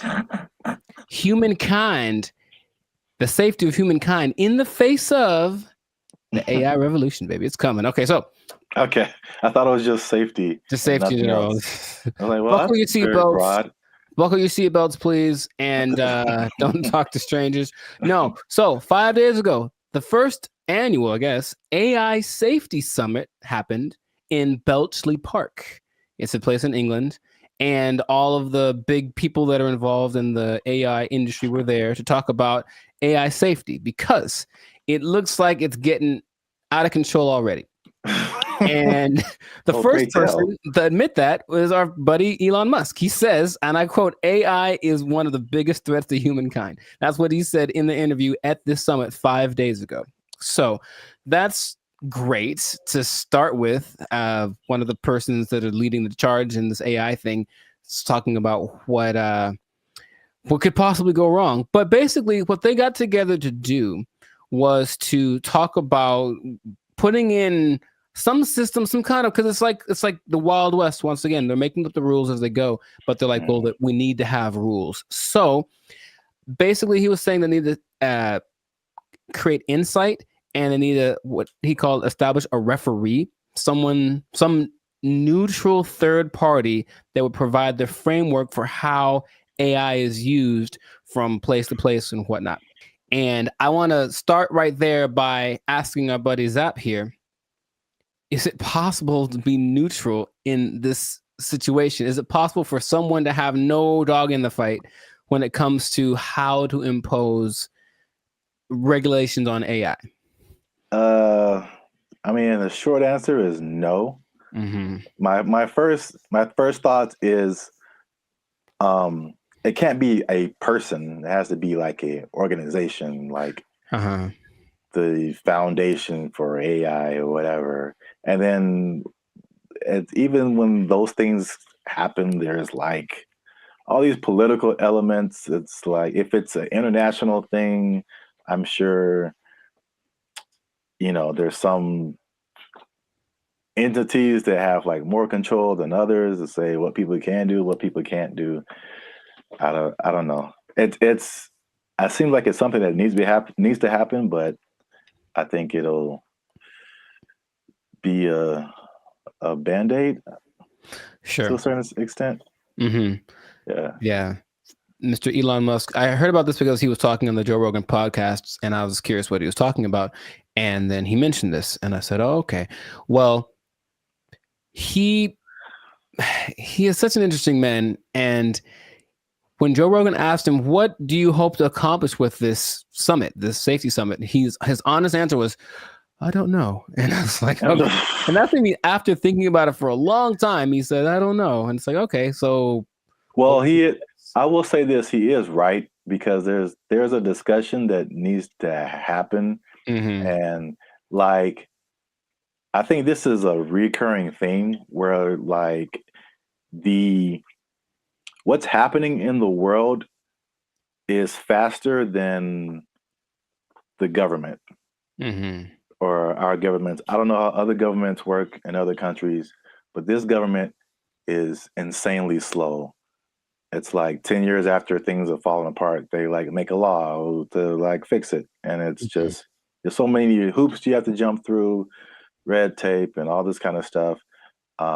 Even like cryptocurrency, like they still don't have a complete handle on like how to do that, how to regulate it, what to regulate. And even the stuff that they do is not super informed a lot of times. Mm-hmm. So it can be like all over the place if you wait for the government to step in. But I think at the very least, he's going in the right direction because things are happening insanely fast. Like things are changing overnight and stuff is happening. The same people are using the AI for good things. There's a lot of people that are using AI for bad things. Right. That goes with any new technology, right? And he was saying that it needs to happen. Someone needs to be a gatekeeper, if you will. But I keep coming back to this neutral thing, this neutral third party thing, because I think everyone has an agenda, no matter what, because that's just the way that humans work. So among the 28, it wasn't countries represented, but it's like 28 entities that are involved with AI. The leaders of those companies are basically in attendance, including Ian Hogarth and Nick Clack. Just throwing it out there because those are the names that were mentioned in the interview. But shout out to those guys. I thought they were like personal buddies of yours or something. I don't know them yet, but okay. Maybe.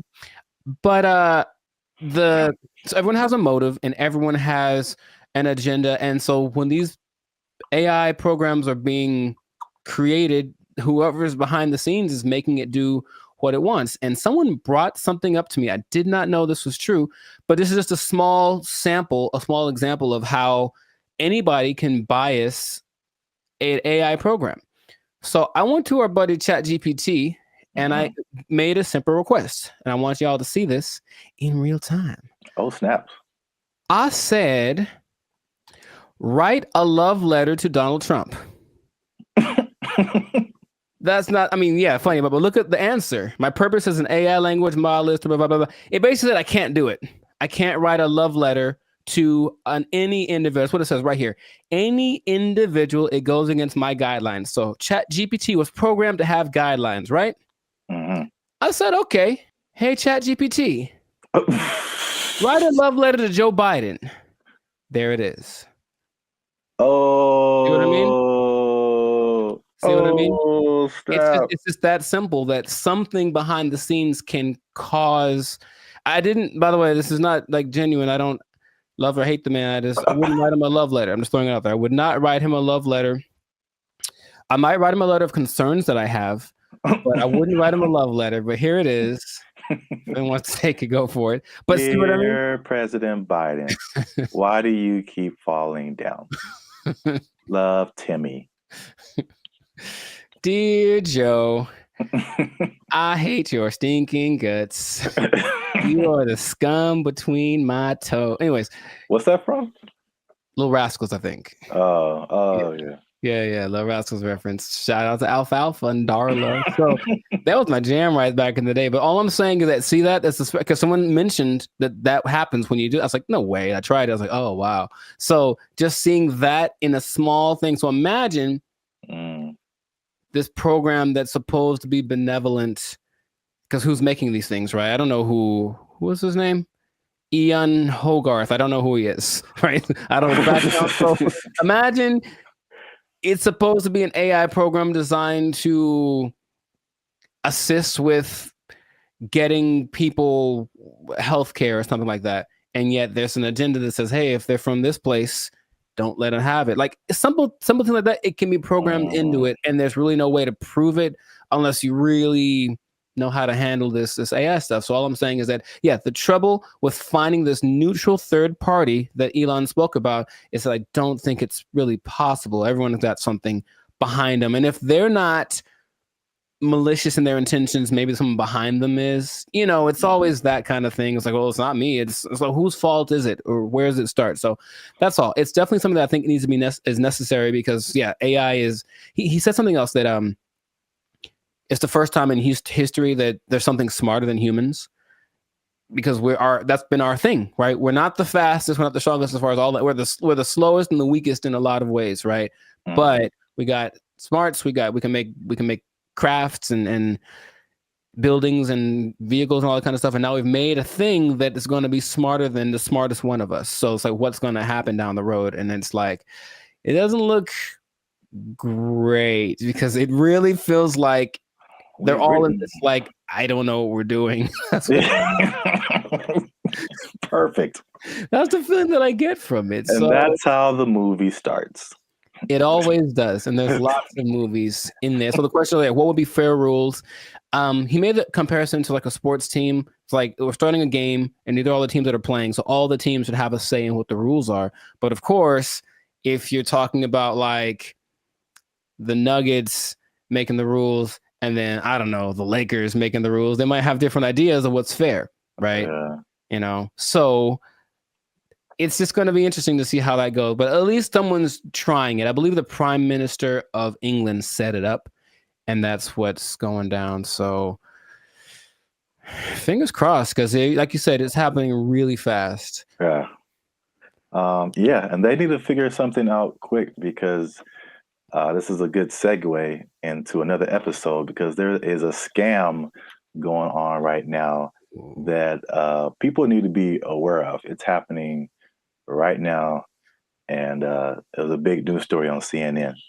Okay, you have to tune in to another episode of the podcast to check that out. But anyway, this has been a fantastic episode of the Life Circus podcast. If I do say so myself, a Life Circus podcast. Jericho, this is Zap. So make sure to like, subscribe, comment, share this video with some people interested on the fate of humanity. And hopefully they won't come and do the thing where they take our stuff.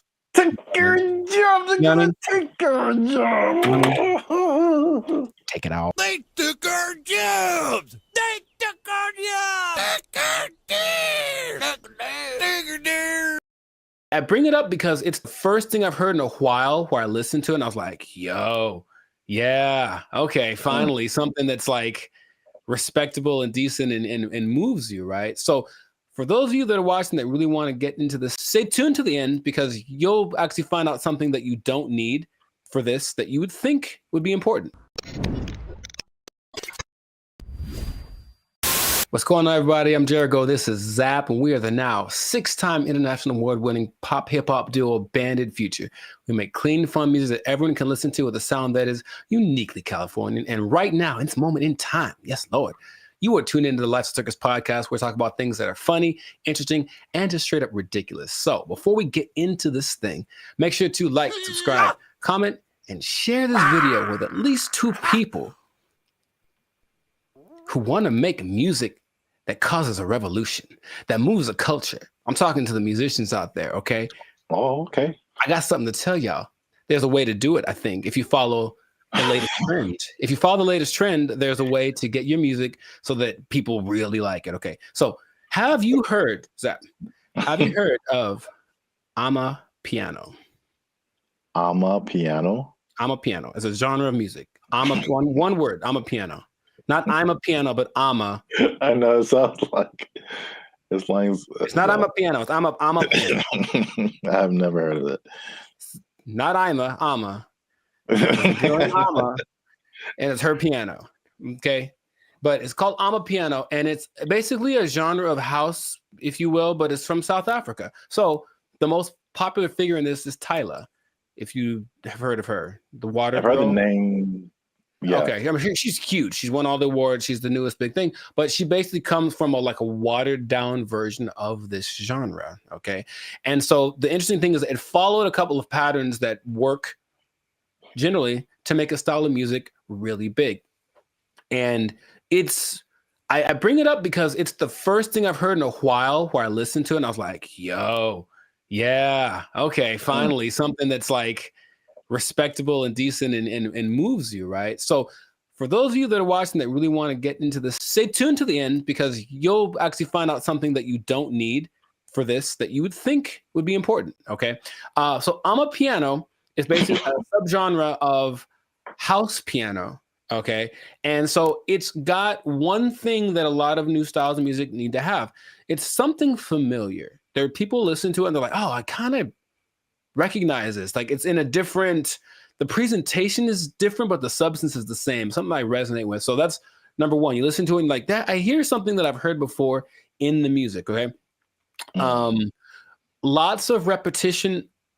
So you just kind of hear the same thing over and over again. And it's so infectious. Fun to dance to. You haven't seen any of like the TikTok? It's a huge TikTok thing, right? That's the thing that's made it go from, it started in 2012, but probably like 3 years ago is when it really started to burst on the national scene or the global scene, thanks to TikTok. But you've never seen any, it basically all of the moves. So there's Afrobeat, right? There's Afrobeat.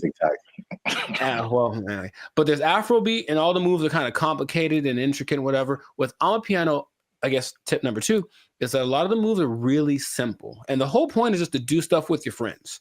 So just get in a group and do this music, do this dance, and do 6 seconds and it'll blow up on TikTok or whatever.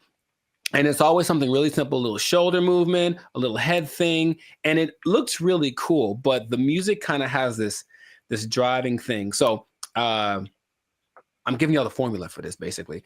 The look of it is familiar because everyone looks like hip hop, basically. Everyone knows hip hop. So the dress for the women and the men, it has that same aesthetic. People just look like, oh yeah, it's like a hip hop person. But then you see that they're talking. Okay, they're definitely from Africa. You see their movements. Oh, this is a little bit different. So it kind of has that element to it, and it connects with young people. Okay, I think if you look historically at any big movement from the swing to grunge, anything, it was youth that were really pushing it. So you see kids that are super young kind of grooving to it, which means they'll probably grow up to it, with it their whole life. I forget, the people that like this style of music have a name. That's another thing I was we have our BFFs. They have people that like this music. I don't remember what it's called. I have to look it up. People that like Amapiano, okay? There is 2 other elements that are really important. It features women a lot. And a lot of genres tend to not. We've talked about reggaeton before, where it was a lot of misogynistic, just men, basically. And this one has a lot of women from, I mentioned Tyla, though it also has Shasha, Kamo Mapela, Bule, Nia Pearl, Lady Do, Buntail Smith, among others. So the women are pushed to the forefront of it. And their whole philosophy is like, well, if women like it, then everyone will like it. That's kind of, and it's like, because think about it. Okay, your girl likes this music. She's gonna drag her dude to go listen to it or whatever, and then he wants to make the music that gets her to dance, because it's not a super, I don't call it sensual. Like, it's very, like, the way they move is very sensual, but it's not over the top. Okay. So it kind of still cool for younger people to do it. Yeah, a little bit tamer. It doesn't quite have all of the negative things that you associate with like hip hop and reggaeton right now. So it's kind of found that universal appeal. And then this is probably the most interesting thing about it. So if y'all don't know, Zap started a dance group back in the day. Uh-oh. Instant Groove. We was grooving, man. We was grooving, man. It was grooving. IG for life? Shout out to the IGs. What? And you know, you have a song or whatever, and there's beats, and then you choreograph a song to the beats, right? Well, with Amapiano, it's interesting. There's so much going on. The elements are usually a shaker, a snare. There's like a log drum that's like the bass, so it's like a really distinctive sound, and then a kick, and not many other elements to it.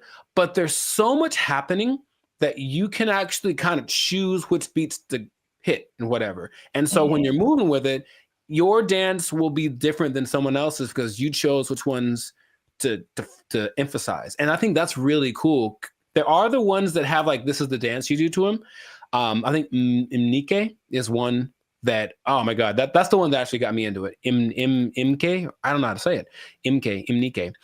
And it's so good. It's so good. So you watch people dancing, it's like, oh, he danced to it, but he emphasized that beat. And then there's a lot of off beats, very syncopated. It's all very exciting. Before I get into what the thing that's not in it that you'd be surprised about, has there been any music that you've heard recently that made you go, okay? Because I think to me, music's been kind of like, I don't know, for a while. But anything that you've heard that was like, okay, oh, that's pretty dope.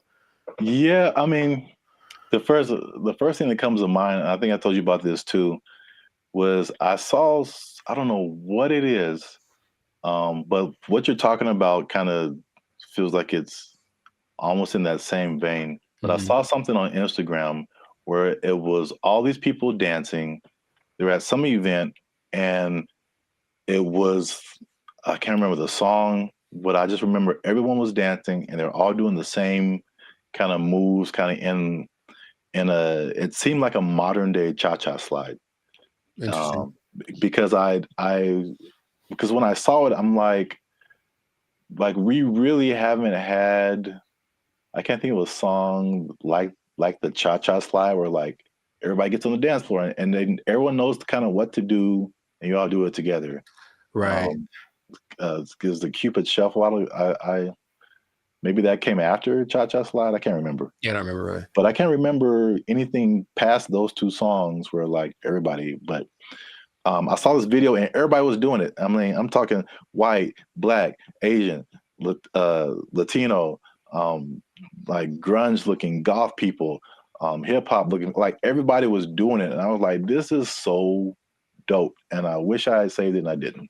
Oh, okay. So if anybody knows where that video is, there's one particular goth girl who was just like getting it. And everybody's in the comments like, oh, this goth girl is getting it. And I was like, yo, this is dope. So anybody knows what that video is, I would really like to find it and see it again. But okay. Yeah, you mentioned the dance thing. I think that's popular music has almost always been dance music. So if you can get something to make people want to move, and when you listen to the people talk about it, they're so passionate about one, having this thing that's like theirs, right? It's not hip hop. It's not house, it's theirs. It's Amapiano. It's like, okay, so they love the fact that they have kind of their own thing. And then when people gravitate to it, they have to kind of pay their respects. Okay, South Africa's on the map. They're winning, right? And then you watch them dance, and it's like the mood a little, not weird, but like kind of offbeat in a way. And they do this thing where they like roll their eyes in the back of their head with the shoulder thing. It's really peculiar, but I think it's cool, especially when you see like 10 people doing it. So it has all these things that are great, and that's what you need to start a music genre. But there's one thing I mentioned, that there's going to be something that I think I know what it is. What? Oh, go ahead. I think I know what it is. Oh, mate, go ahead, say it. I'm going to say there's no piano. Oh no, man, it's called I'm a Piano. Like there's piano and everything. Oh. Yeah, there's a piano in all of them. Oh, okay. Well, No, the thing I is, think it would have been clever if there was no piano. oh, I get And you. it's called I'm a Piano. I get you. I guess. Let's not get translation from the language. No, the thing that's surprising about it, if you watch all the documentaries and all the people being interviewed, all the producers, all the everything, no one mentions the lyrics. They all have lyrics and they don't matter. It's literally the last thing on anyone's mind. They're just there, but no one's singing along. No one's saying this song touches me in this way. I don't connect nothing. Okay, now partly it's because the songs are all in either Zulu. I'm gonna try this. Zulu, Hosa. I can't do the click thing. Sotho, Setswana, or Zixonga, which are all South African native languages. But the thing that strikes me interesting is that, yeah, they're all singing and no one knows the words and nobody seems to care. So there are really big singers in this style, but the words don't matter. It's just the feeling of it. And that's what I found very unique to this. So if you listen to watch, no one knows what they're saying. You know, so I guess this goes to show you that that's not something that people necessarily require anymore. Just as long as it feels good, as long as it's fun to do. Oh yeah, I mean, you think about like U.S. artists who are just like huge worldwide. I'm sure like people don't speak English and they have no idea, but they're just bumping like Earth, Wind and Fire and like. Well, the thing is, not even the choruses. You think at least on the chorus, okay, everyone's singing nothing. Yeah, it's really weird. Yeah, I mean, I know that this is different, but I'm just saying like the ability of music to kind of to have that a tendency to. Oh sure, yeah. To where the words you don't have to quite know the words. I mean, I don't know the words to this at all, right? But I'm still digging it because I guess that's what they're transmitting. But even the people from there aren't singing the words or talking about nobody mentioned the lyrics one time. So, and the thing is, the songs don't sound all the same, even though they kind of have the same elements. They have different. I think it's great. That's what I want to just point out. That's cool. Yeah. If you haven't listened to I'm a Piano, I recommend you check it out. Just be warned, there is piano. There's piano in it. Yeah, I think you'll enjoy it. I thought I got that right. I really did. Nah, I wouldn't. I should have just lied. Yeah, you got it, man. But in any case, let us know in the comments if you listen to I'm a Piano, what you think. If you have a TikTok account with 20 million followers because you did a dance to one of the songs, who knows? But and all the songs, the dances are just from whoever did a cool thing. That's the other thing. They're not made by famous choreographers. It's just like somebody literally said, I saw a kid dancing to it on the street and I thought it was cool, so I did it in the club. And the next thing you know, there's 500 people doing it. So there's that like word of mouth element to it. That's just, I think it's really cool. So anyways, yeah, check it out. Check out some of those artists that I mentioned. They're pretty great. And if we get 10 comments, then Jericho's going to do one of the dances on our TikTok. I didn't sign up for that. I wouldn't mind learning though. That is kind of fun. I'll do one of the simpler ones. 10 comments. There's one. It's like a little. It's very simple moves, but I'm still probably going to mess it up. Anyway, this has been another episode of the Lifestyle Circus podcast. Make sure to like, subscribe, comment, share this video with your peoples, and then just remember that if you're dancing and you're grooving, then the music's going to be spread around. So make that music danceable, and you stay classy, San Diego. Yeah, man. You got it. There's piano. They took our jobs! They took our jobs! These guys will just decide one day I'm not going back to work and just kind of sit in their room. And it's so strange because they try to interview these people. They're very antisocial to the point where they regress in their ability to express ideas. They can't even really talk that good, just sitting in their room all day. And then their families are just forced to take care of them. What's going on, everybody? I'm Jericho. This is Zap, and we are the now six-time international award-winning pop-hip-hop duo Bandit Future. We make clean, fun music that everyone can listen to with a sound that's uniquely California. And you are right now here in the present time tuned into the Last Circus podcast, where we talk about things that are interesting, funny, and just straight up ridiculous. So before we get into it, there was a huge favor. Make sure to like, subscribe, share, comment. I keep doing that backwards. But anyway, share this video with at least 2 people that think that being an adult is really hard, man. So the adulting thing has gotten so, I guess, talked about that it's like we kind of accept it as just being an adult's hard, it's part of life, move on. But there's a whole lot of people that have decided to take an interesting approach to this adulting thing. So I have one specific example from Japan and one from the US. So in Japan, there exists this thing called the hikikomori. Or hikikomori, okay? And it's basically a bunch of people, and by a bunch I mean about 1.5 million people, that decided that being adults is way too hard. I'm just never going to go outside again. And so they don't. They just stay at home, they live with their parents, and they either play video games or even better, they just do nothing. They do nothing and they sit at home. And some people have been there from anywhere from 6 months to like 3-4 years. It got worse during the pandemic, but the idea is that they're afraid that these people aren't ever going to become functioning members of society, and the numbers keep going up of these hikikomori, are shut-ins. And I read this one case where a guy basically like people are abandoning their families. So I mean, like that's why it gets really bad. So you are the breadwinner for your family. You're a guy in Japanese society. You typically are the guy who works. The woman doesn't work. You have kids. These guys will just decide one day, I'm not going back to work, and just kind of sit in their room. And it's so strange because they try to interview these people. They're very antisocial to the point where they regress in their ability to express ideas. They can't even really talk that good. Just sit in their room all day, and then their families are just forced to take care of them, right? And that's one way to react to adult life, I suppose. It's very bizarre. Have you what's my question? Do you know anyone that you think would do that? And besides me? Yeah. I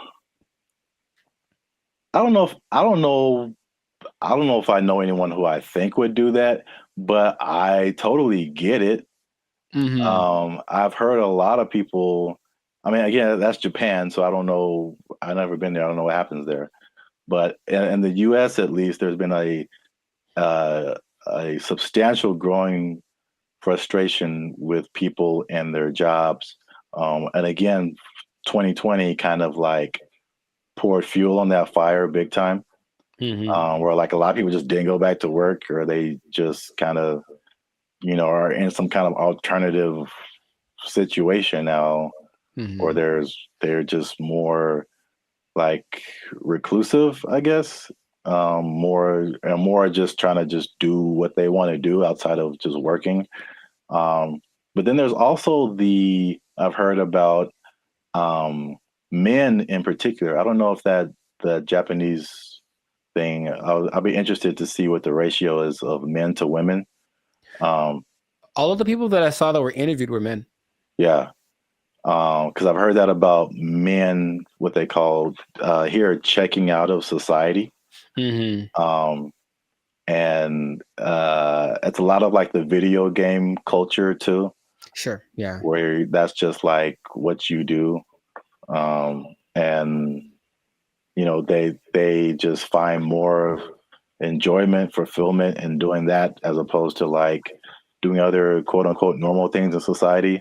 And it's, again, I don't know anybody like that, but I totally understand it because I think we've all had times where like you have to go to work and you just like, I don't want to do that. Yeah. Not today, devil. Yeah. PlayStation looking real good right now. Just yes. Yeah, I think we've all been there.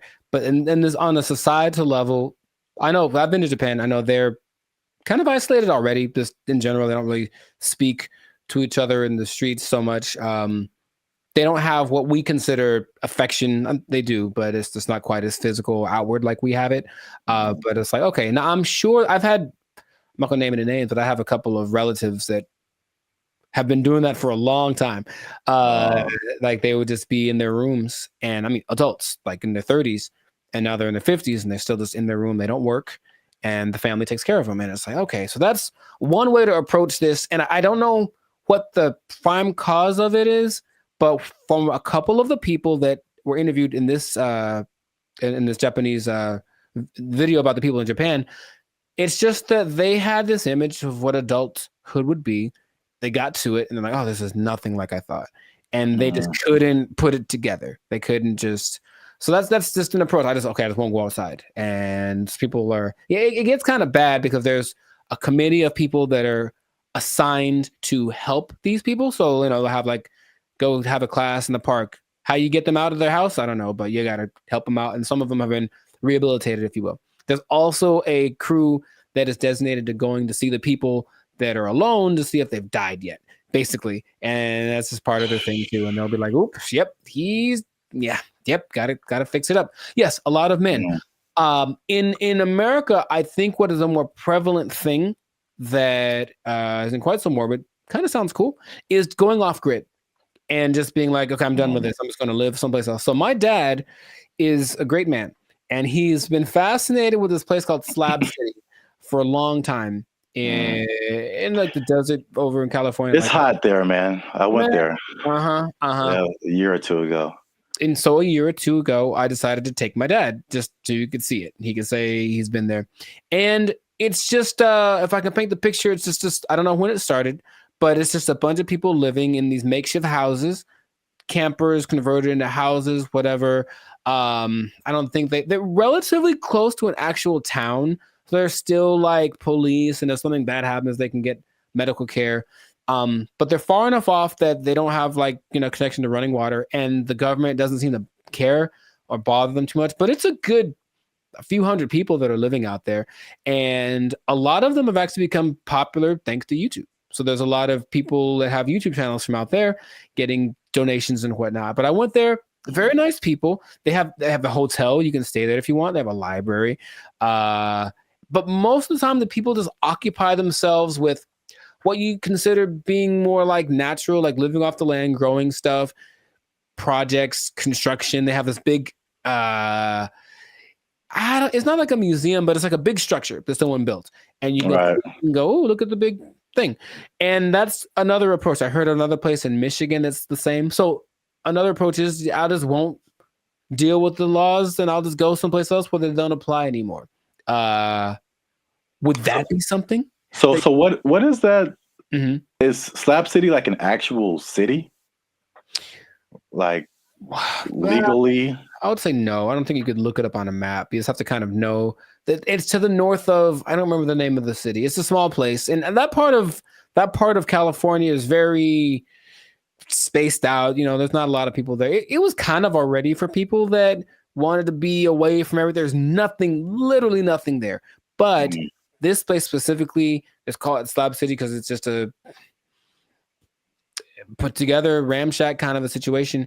And they have like people that run it. So it's an informal, not a mayor, but there's like community leaders, if you will. And it's just a whole vibe there. I remember I walked in, some guy was like just hammering something, and there was no rhyme or reason to what he was doing, but he was hammering a thing into a thing, and he had a lot of things, and he was just doing it. And I was like, all right. And I walked up and I gave him a case of beer, and I talked to the guy who plays the guitar, and this guy just sits there and plays guitar all day. And they seemed very nice. And I didn't get much of their story, but they had been there for a long time. And they're like, yeah, society's not what it's come out to be. They made their own, and they like the way it works better. So that's another way to deal with it, I suppose. But you got to deal with the heat. I think one of these places is very inhospitable in general. So you got to make it work, or just not go outside for certain parts of the year because it gets really bad out there. Yeah, straight up desert. Yeah. Yeah, like I said before, I totally get it. And then I was just thinking about like just throughout history, there's like there's been so many variations of like what life is supposed to be like and what adulthood is supposed to be like and what do you do all day and um as we've just gotten, at least in America again, it's like the Industrial Revolution changed a lot of like our habits as a population, and it's kind of steered everyone into, you know, factories and 9 to 5 jobs and where we spend so much time working. I think we're probably we have one of the longest work days of several countries. Yeah. And and what you're quote unquote supposed to do, go to college and marry this person and learn how to do this so that you can buy a house and then get a mortgage and do this. And it's like, well, There's a cycle of, yeah. And it's very like cookie cutter. I feel like if I definitely looking back, there's some things I think I would definitely have done different or not have done, just to like march to the beat of my own drum a little bit. I think I would have been happier because of it. I don't think I can totally check out like that, but I could at least like vacation like that for sure. Yeah, those people are definitely very happy.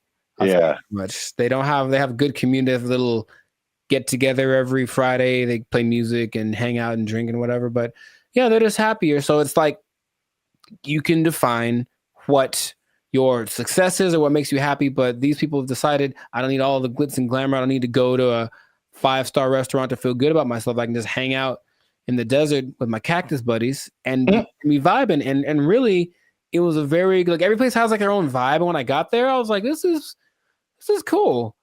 This is cool. There was the guy over there standing on his van yelling at everyone with a bullhorn about how you're going to go to hell. He was fun. And then I still think about him to this day. And then, there was like the little curator lady. I think she was like senile because I think she thought she was mowing something because she was walking around with her hands like this, just kind of going. And there's no grass for one, but she's like kind of just going, doing. I was like, you go, girl, whatever. Cocaine is a hell of a drug, man. I mean, she was moving too slow for that, but you know what I mean? I think that she was in a good place, and that's cool to see. So it's just another option for people to have a different, outcome with their life. So, that's just an interesting way people live. So, I see both sides of it. I mean, it's last thing because I know we run out of time. But like, I guess the devil's advocate, or just like the other side of it, is just like, well, what does it mean to be a contributing member of society? And so like, if nobody's working and nobody's doing anything, like, somebody needs to do something for like this whole thing to function. Yeah. So there's that aspect of it too, for sure. I think they figured out what they have to do to survive, because of course none of them could just do it by themselves. But some people have little gardens, some people cook stuff. I think they have I wasn't gonna go, but they do have a restaurant.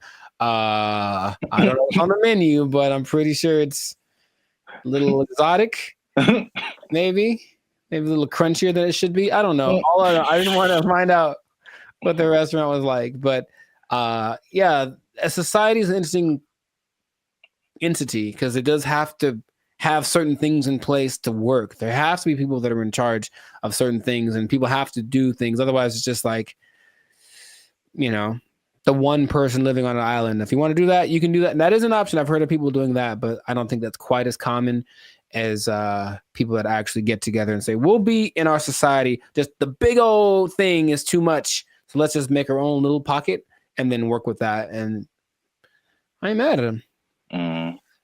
Do your thing, Slab City. Yeah. It's right out there. If you want to go ahead. Give that desert life a try. Mad Max style, I think that is it for us. Another episode in the books, another successful, might I add, successful episode of the Lives of Circus podcast. So yeah, please leave a comment. Let us know what you think. Would you go off grid? Would you just shut yourself off and be a recluse for the rest of your life if life got a little too rough? Or what are some other ways you think that people can react to adulthood and the reality that it is? So yeah, let us know about that. And then it's interesting. If you're an adult, you pretty much have to have a job, man. What? You do? Yeah, you pretty much have to have one. Man, that's crazy. I know. And the bad part is what happens if that job becomes if it's taken away from you. They can't take my job. I can't take it. I won't let them. They took our jobs. They took our jobs.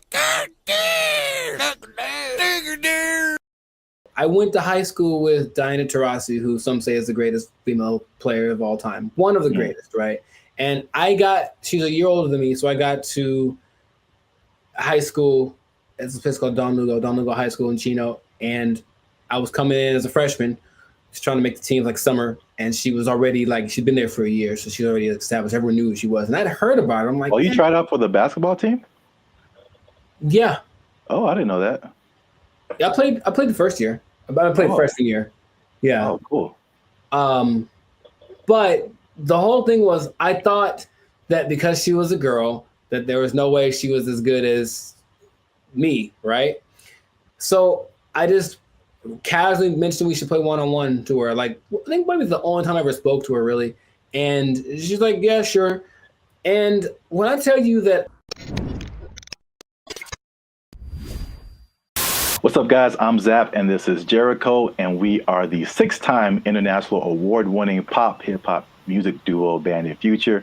We make clean, fun music that everyone can listen to with a sound that is uniquely Californian. And right now, you are tuned into the Life's a Circus podcast, where we talk about things that are funny, interesting, and ridiculous. But before we get started, make sure you like, make sure you subscribe, make sure you comment, and make sure you share this video with somebody who may have challenged another person or entity, and they got shut down because they weren't ready for what was about to come to them. All right, so Zap, do you have an example of that? I'm glad you asked. Okay, so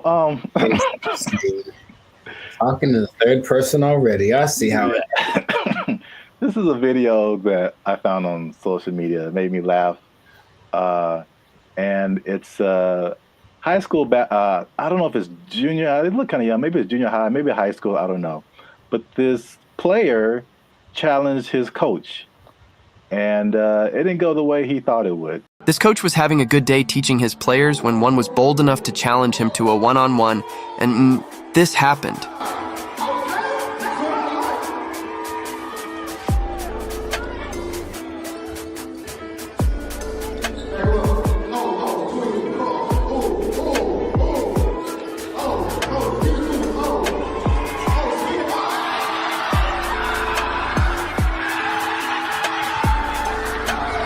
Do you think he would try this again? So yeah. I like it. Yeah, coach wasn't messing around. I thought he'd get past him, but I didn't know he was going to break the kid's ankles. That was cold. So I brought this up, and then if you have an instance, you can share it too. But I'm thinking of like the times when either you challenged someone or you saw someone else challenge someone, and they thought they had it, and it just didn't go right at all for them. Because I brought up this video because it reminded me, and I think that's junior high. It looked like junior high, not high school. It reminded me of the same thing that happened in my junior high school. Okay. So my school was a magnet school. I don't know if did they have magnet schools out here in California? Okay. Yeah. So we had like people from all over. It wasn't just like people in the neighborhood. And it was a performing arts school. And we didn't have sports. So we didn't have a football team, basketball team, anything like that. So what they did is like people from our school could play sports at like different schools, which is kind of cool. Now that I think about it, but so we had different players from different schools that went to our school, right? And so I knew like a couple of guys that were just like really good, like insanely. They had handles. I'm talking about basketball.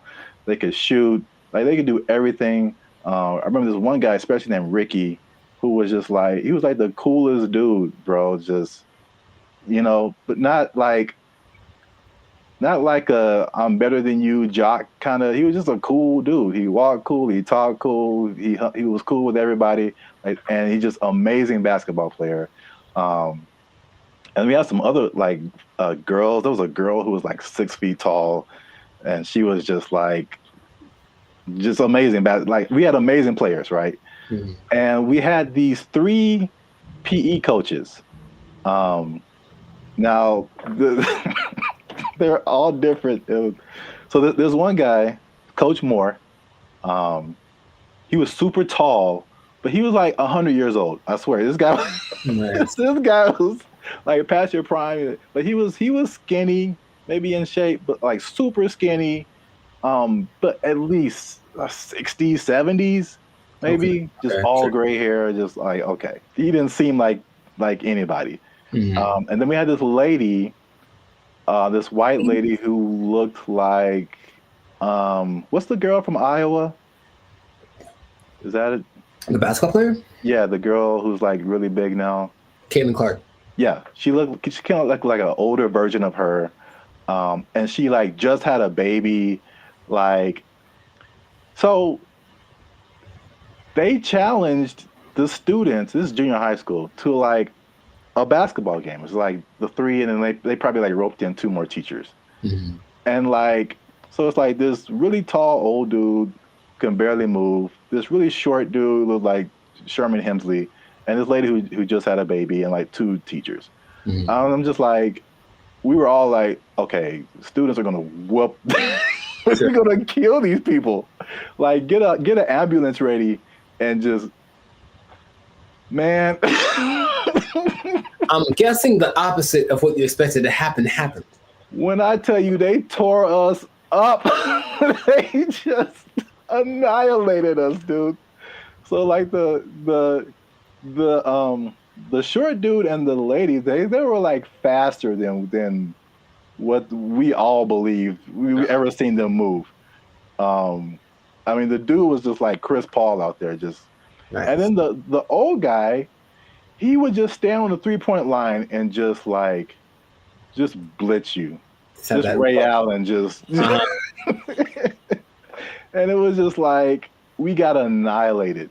So that video just reminded me of that experience. But I don't know if you had any experiences like that where you saw something happen, or maybe you tried something and it just not so much publicly, but if it had been the social media era, then maybe that would have been, on all the reels and whatever. But I brought this up in one podcast before, but I went to high school with Diana Taurasi, who some say is the greatest female player of all time. One of the greatest, right? And she's a year older than me, so I got to high school. It's a place called Don Lugo High School in Chino. And I was coming in as a freshman, just trying to make the team like summer. And she was already she'd been there for a year, so she's already established. Everyone knew who she was. And I'd heard about her. I'm like, oh, you tried out for the basketball team? Yeah. Oh, I didn't know that. Yeah, I played the first year. I played freshman year. Yeah. Oh, cool. But the whole thing was, I thought that because she was a girl, that there was no way she was as good as me, right? So I just casually mentioned we should play one-on-one to her. Like, I think maybe it's the only time I ever spoke to her, really. And she's like, yeah, sure. And when I tell you that I didn't make we maybe played at 5. And so if it had been like that with like a bunch of people in the circle going, oh my God, then it would have been terrible. But it was just us and maybe like a couple of people watching. And they didn't even pay attention because they're like, they're talking about me. Like, he's about to get destroyed. So I didn't know that she was that good. And it's like, when I tell you, I felt like I was standing in quicksand, how fast she was. And she just would hit me with a pump fake and then just go around me. And I'm looking like, this is crazy. I've never played against anyone this good. And then she hit like a fall away, like Steph Curry, like 30-footer just because she could. And I was like, that's not fair. And I didn't know that. Anyway, that was kind of humbling. But there weren't many witnesses, so it wasn't like that video. But yeah, nowadays it would have been one of those like, oh my God, But I mean, she's amazing, so I'm not surprising. And I think the only other thing I can think of like that is, and it's more specific like that. Someone older, I could take them, right? Is one time I decided it'd be a great idea to arm wrestle my mother. Now I was maybe like 9, 10. So I was getting a little buff. I felt the muscles coming. I was like, yo, guess what, Mom? It's time. It's my time now. I'm on the come up. And I don't think I've had a more humbling experience in my life than that. Than my mom, who's not a big lady, but she's pretty strong. I saw her the other day, Arian. She's strong. And when I tell you that, like, I thought my arm was snapped in half, man. Like, she didn't say, "Oh, my son," I mean, she just, God, and that was it, right on the counter, right on. And I just walked away in shame. That was it. So that's probably the two experiences I've had like that. I've seen videos like that, and I've probably been a witness to some, but I can't think of any off the top of my head. But it's always like, yeah, you get some kind of a boldness in you, like, you know what, it's time to go for it. And if it works out, good for you. But more often than not, it ends up like that. Yeah. The last thing that just reminded me of is, I don't know if you ever like were in fights or anything in school, but I was very quiet and very like unassuming, but I was also a very large person. Like I've always been a very large person. So like no one is like tried to fight me. I won't say that. There's been a couple people who tried and it did not end well for them. So it's like even if I didn't know how to fight, I'm just too big. Yeah. And I remember there's like this one guy who was like messing with me in school or something. I told him to stop. He wouldn't stop. And then we were in class, and then I think there was like maybe 3-4 rows of desk. So he was behind me. So I think he like pushed me or something. When I finally decided to push him, like he pushed me and it was just like, okay, bro, when I finally pushed him back. I feel like he got laid out. That's what I feel This like. dude went flying like 4 rows back. It was like everybody was just shocked. It was just like I did like some kind of Naruto whoosh on this dude because he went flying. And yeah, that was the end of that for sure. But yeah, so I've seen it go both ways. So if you have a story like that, something that happened in your lifetime where you saw somebody try to do something and didn't work out, or you tried to do something and it didn't work out, let us know in the comments. And so we can all have a laugh. Sharing laughter. Yeah. Yeah. Don't worry, you'll be okay sharing it because it'll just be between us. Yeah. It won't go to your boss or anything. No. Yeah. You'll be okay at work because we want you to keep your job. We do. We want you to keep your job. Yes, we do. Because if you do something like this, try something at your job and it doesn't work out. Challenge the boss. Don't do it. I wouldn't recommend. They might take it. They might take your job. It didn't work out for you. You're fired. Oh. They took our jobs. They took our jobs. And there's a man who has built a substantial shelter for himself. So this place has a front door. It has lights. He has a refrigerator. He has a stove. He calls it a waterfront property because it sits right on the LA River. Other people in the encampment have. What's up, everybody? I'm Zap, and this is Jericho, and we are the 6-time international award-winning pop hip-hop music duo Band in Future. We do clean, fun music that everyone can listen to with a sound that's uniquely Californian. And right now, you are tuned into the Life's a Circus podcast, where we talk about everything that's funny, interesting, and ridiculous. But before we jump into today's topic, make sure you help us out. Help us for that YouTube algorithm. like, subscribe, comment, and share this video with somebody who's homeless. Is that a good demographic? You know what? Actually, most homeless people do at least have access to the internet. So I guess now, 20 years ago, no, but homeless people are doing pretty good. Yes, I'm glad you said that, because that kind of segues into what I'm talking about. Okay. Before I say I don't know where to start first. Okay. No, I'll go off of what you just said. Homeless people are doing not so bad, at least in LA, from what I can see. So check it out. I think I told you maybe a month or so ago, I was going to like the crypto.com arena, and I was walking past this homeless encampment, and I saw a orange extension cable. Mm-hmm. And it was just like, it was long. It was running all the way down the sidewalk. And somehow, I don't know how they did this, they rigged it into like a light pole or something. And those people had electricity. Like, they were in there having a good time. They had a TV running. They were watching Netflix, whatever. Like, they were just like, it's all good. So the I guess the comfortability of homelessness is getting really interesting. And then also I came across an article from ABC, which was just took it to the next level. So by the 110 freeway, which is a major freeway in Los Angeles, if you're not from here, there's an encampment, and there's a man who has built a substantial shelter for himself.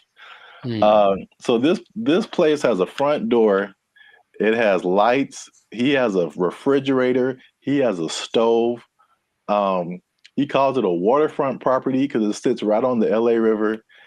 Other people in the encampment have little gardens. They have a whole situation going on. So have you seen anything like this, or have you noticed like the increase in just amenities that like homeless people are just like living it up right now? Not specifically like that, but I do want to point out something, and I think it's a misconception that a lot of us have. Understandably, if you're homeless, you assume certain things about people, but yeah, being homeless doesn't mean you're broke. It doesn't at all. And I bring that up because I remember in Claremont, I was in a Coffee Bean listening to two homeless guys basically have a business meeting about how to get more money from people. Like the dude, he was seriously like, yo, man, you got to go to this exit between this time and this time. Make sure you have a dog, and they'll give you. So these people have money, and barring the people that are super drugged out or have like a crazy mental illness, not a lot, but there are homeless people that are homeless by choice. So they have money, it's like they just don't want to spend it on a house. So that doesn't surprise me, but I haven't seen specifically that. Yeah, I've literally been at the gas station and dudes walking up to me who are bigger than I am. They eating good and like fresh Jordans on, like they just right. Can I get $5? I'm like, dude, you look better than I do. Like, can I get $5? Right. Like, what are you talking about? But yeah, it's getting crazy. Not getting crazy. It's already crazy, especially how here in LA, we have just, I think it was only, I forgot the numbers in LA, but it's just thousands and thousands of homeless people. But I did want to address something because we talked about the homeless before in a previous video in San Francisco, where they were like trying to hide the homeless people because all these people, these foreign dignitaries or something, were coming in and trying to hide the whole situation. Somebody, I don't know this person, but somebody got kind of offended at that video, and they tried to go at us in the comments, man. They tried to go at us in the comments. Would you like to hear it? Good. gonna paraphrase. So we were talking about the homeless. This guy came on and was like, "Have you been homeless? Have you ever been down on your luck? What would happen if you lost your job and things were wrong in your life? You lost your house, your apartment." So he's basically saying like, it's not our place to talk about the homeless, which I fired back at him, and I said it is completely our place, because I lived in LA for a long time, but I lived in downtown LA, which is like homeless central, just a few blocks from Skid Row. When people are pulling down their pants and taking a dump on your front door and you step in it, you absolutely have a right to say something about that. Like, you have a right to say something about that. And it's not even the homeless in particular. It's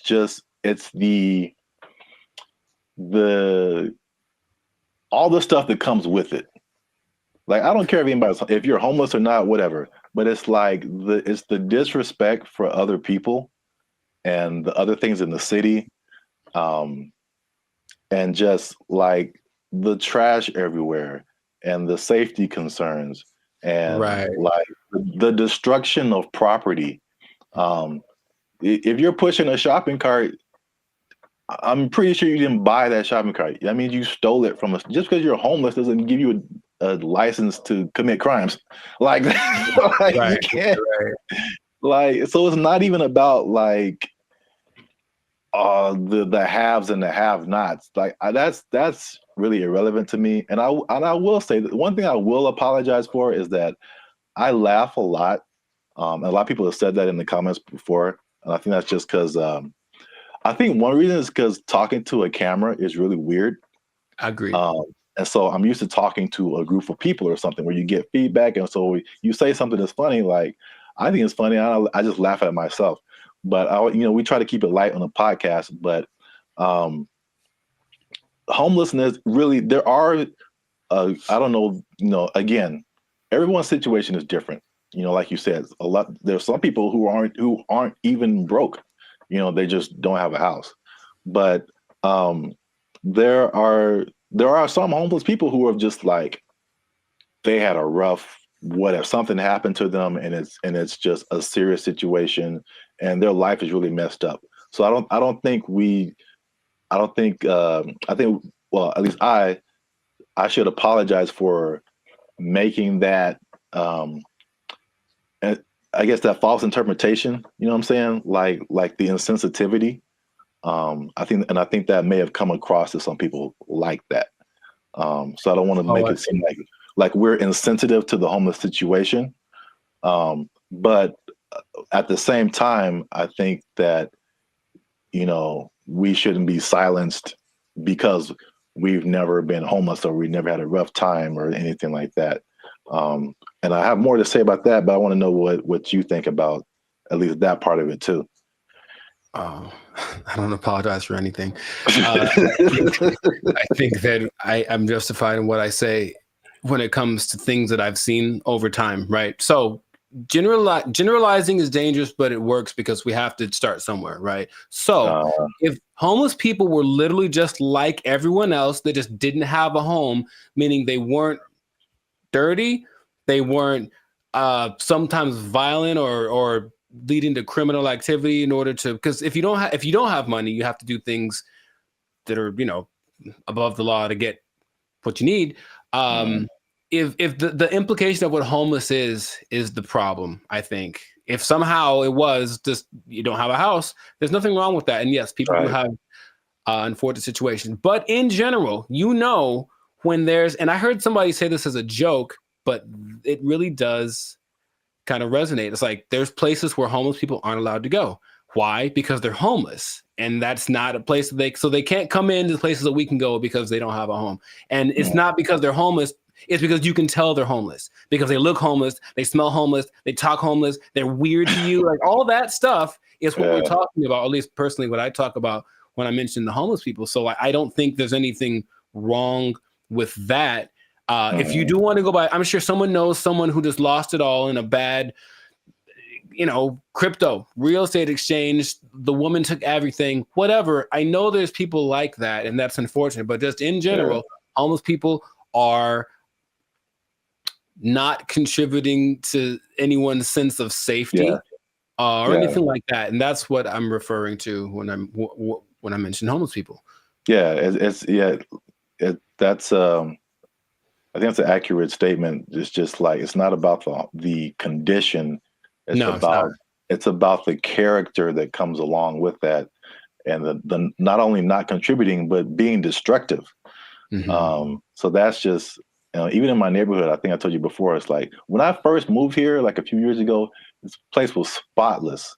I mean, it was just like people had pride in their neighborhood and stuff like that. And then, but we have a major mall, we have a major bus stop here and there, 7-Eleven, like the main intersection. That's kind of where I'm at.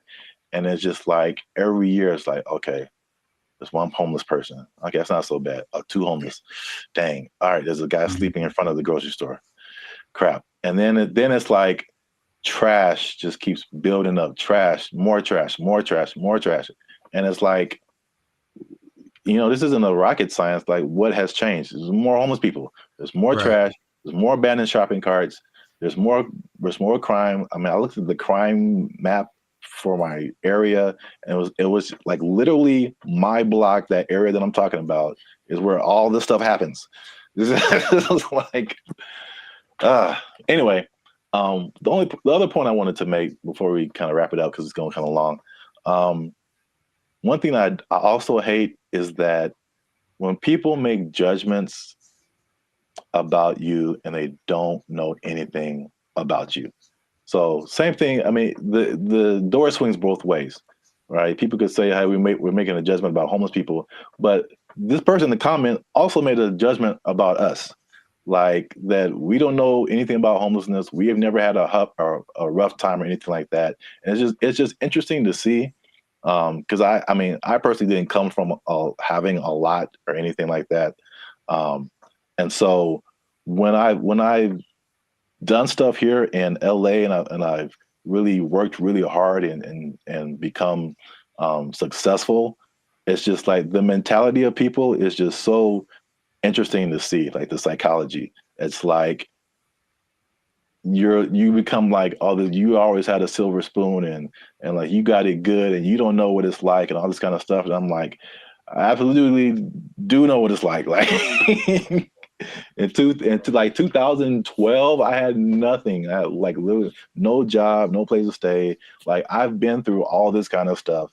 Like, and just because I'm like in my own place and have my own business and I do all this stuff doesn't mean like I don't know what's up. And I think about the people like the Jeff Bezos of the world, who just people just, oh man, he doesn't care. He doesn't know what it's like. Like I've seen pictures of this dude. This dude was selling books like in a garage somewhere, like just nerding out.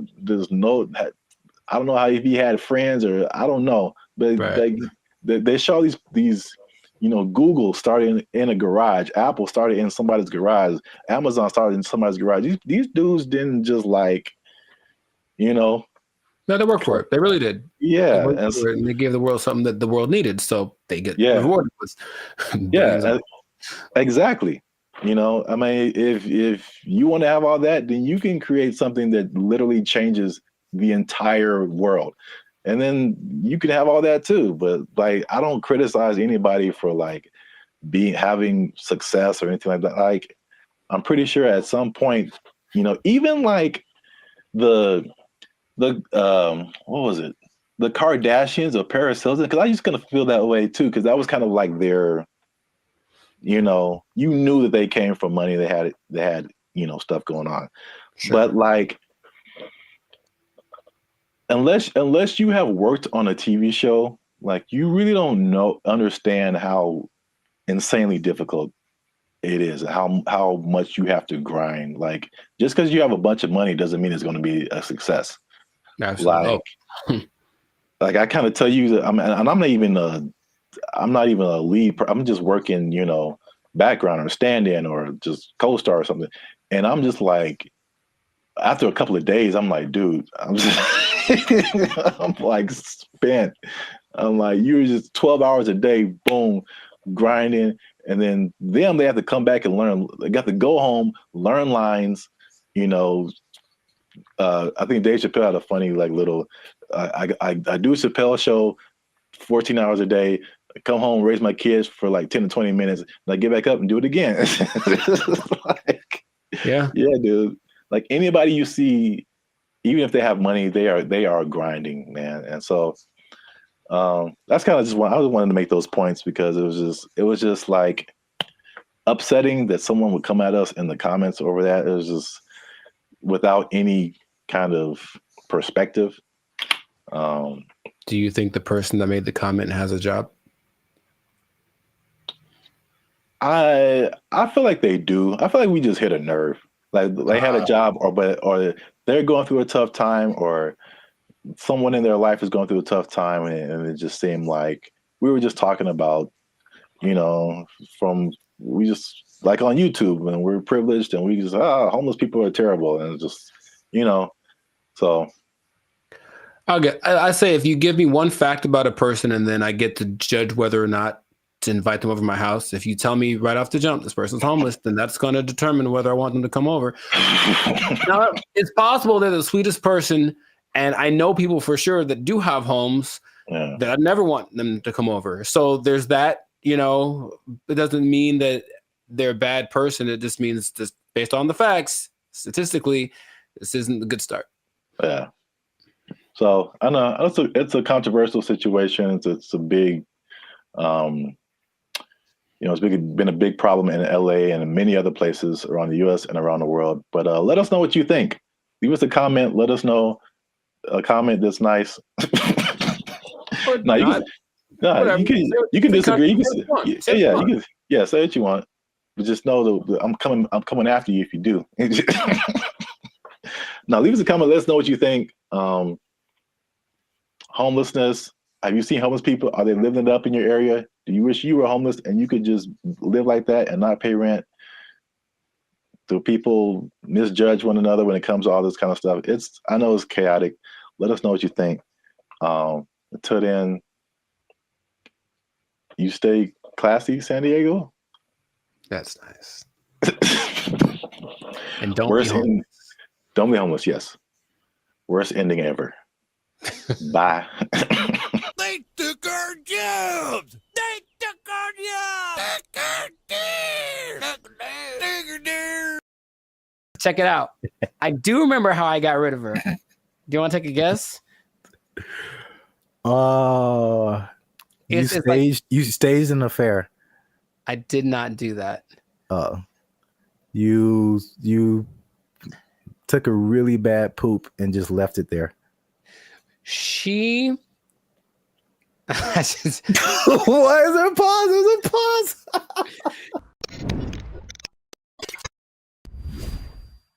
Moving in with the lady or letting her move in with you, because they always say it that way. I'm moving in with my girl, but no, sometimes it's the other way around. Sometimes the woman moves in with the guy. Is it a good idea? Is it not? I want to ask you first because I have a story.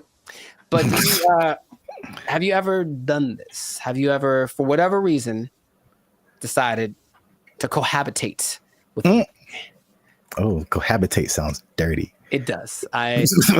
Your confusion is not rational. She's a healthy female of breeding age. I have not, because I'm a good Christian boy. But gotcha. I have thought of scenarios. So this is the thing. Hey, y'all, come look at this. I'm really on the fence about this because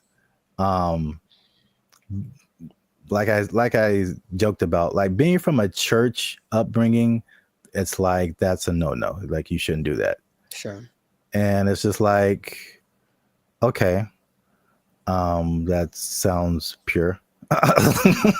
It sounds quite pure, yes. But then also, like as I've gotten older and I've had roommates and stuff like that, man, you find out so much more. You want to get to know a person, like live with them, and it's just like, wow, that I didn't know that you did that, or I didn't know that you ate that, or I didn't know that you smelled that way on Tuesdays. Mm-hmm. What? Bro, what are you talking about, man? There was a person at church, and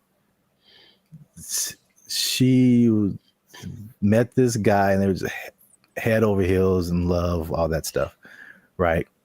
And then, but they'd never like really been alone together, stuff like that.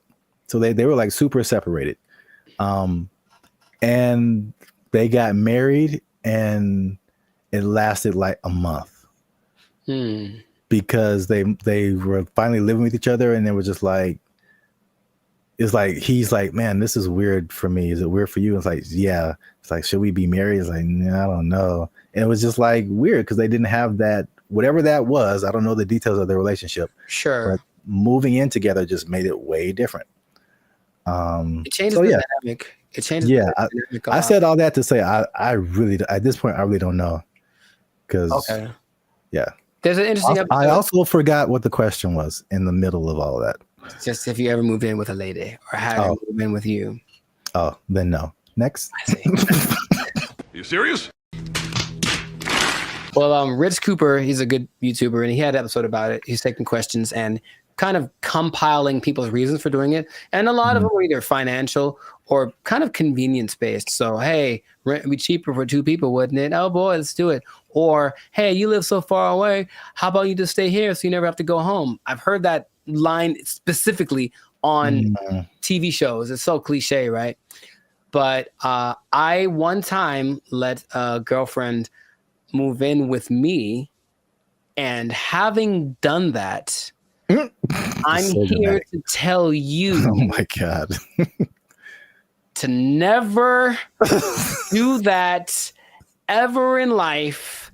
I don't know how big you can put the word never, ever, ever in life in big letters. Never do this. Never do this. And also, by the way, never do it. Why are you gay? Who says I'm gay? You are gay. It's started good for like a day because, oh, my girlfriend's here all the time. How wonderful. And then right away, there's this thing.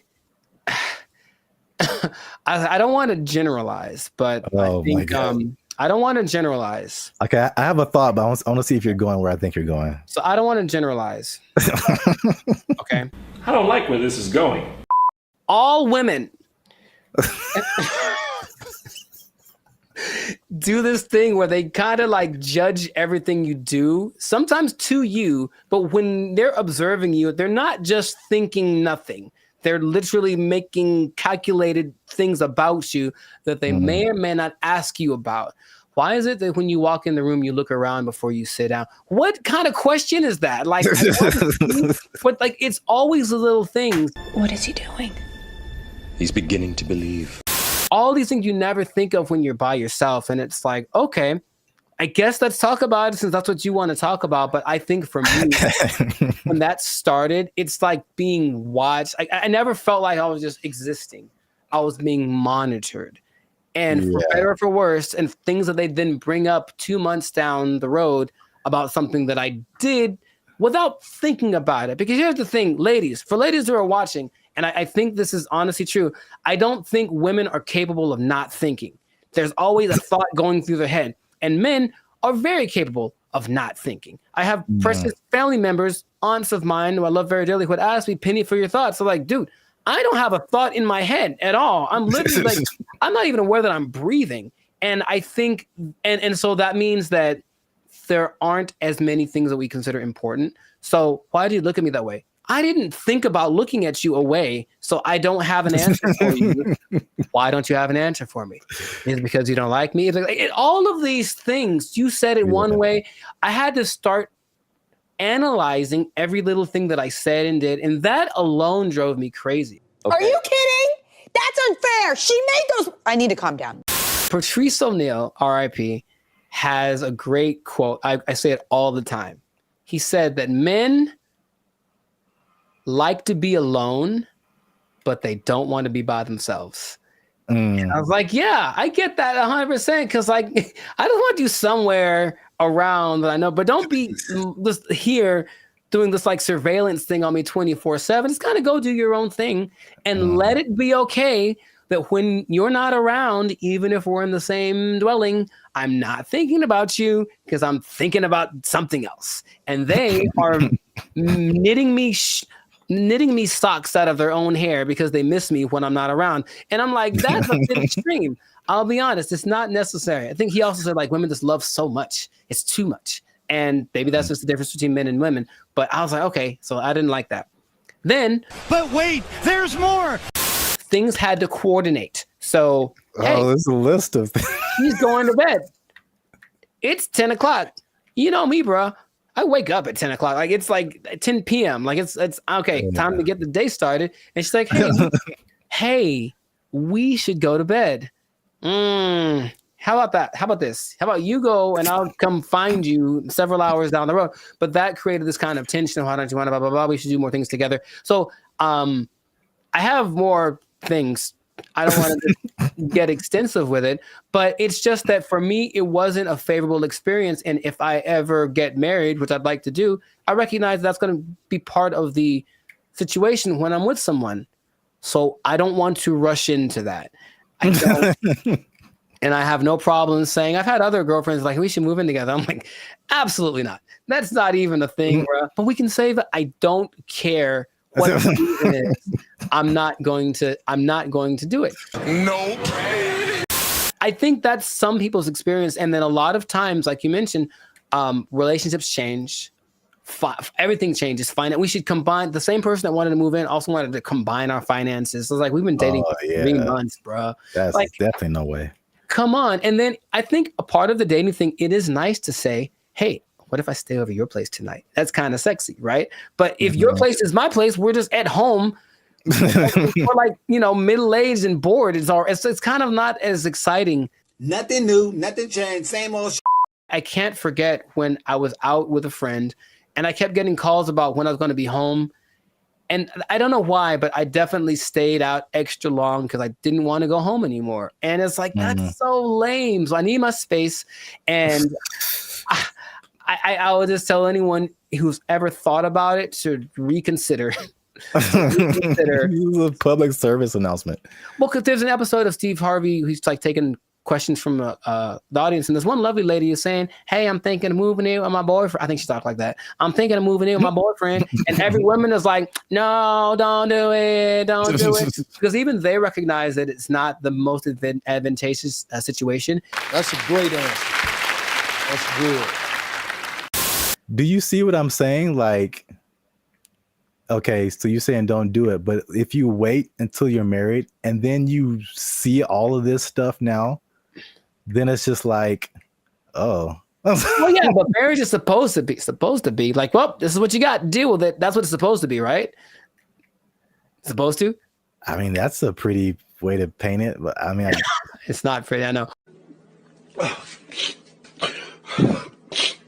Maybe, here's the thing. Have you thought about this? Gen Z and everybody? Just ask more questions. Just ask a lot more questions. I want to know about, so what's your like morning routine like? What do you do in the morning? Like if someone just like, just something kind of innocent. They snore. It's great to know that they snore before you move in with them. It's good to know. Do you snore? Question. So, I don't think so. What do your roommates think about that? You know what I mean? Do some investigating, do some digging, ask their mom, ask their family. The way that you treat me. We've talked about it. Let me speak! Yeah, that's actually good advice. I thought you were going to go the route of like them taking over your space. Like you walk into the bathroom and then now you can't see your sink because there's curling irons and eyelashes and hairspray and all kind of stuff, and you don't know where anything is anymore. That actually didn't happen, which is interesting. I don't think she had a lot of stuff like that. She wasn't as into that. Maybe it was just kind of a rarity, but yeah, she didn't have a whole lot of products and things. I could see that happening too. And if that had happened, this is like in my 20s, I totally would have let it happen. And she would have walked all over me and put Frou bunnies on all my brushes and everything. Yeah. Come home and everything is pink. A surprise. It's like, oh, I did some redecorating. Hope you like it. If you don't, it doesn't matter because I live here now. Yay. Exactly. Hi. Okay. I'm trying to remember how I got rid of her. Oh, check it out. I do remember how I got rid of her. Do you want to take a guess?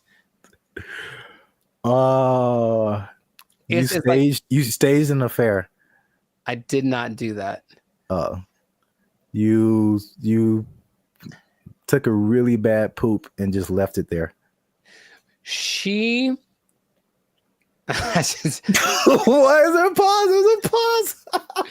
To her credit, I was out of town one weekend, and then our whole apartment flooded, like all the bad stuff coming out from the toilet and everything, like one of those. Yeah, Brother, and she actually handled it, like called the right people and blah blah blah, and actually, like literally by the time I got home, I didn't know anything had happened.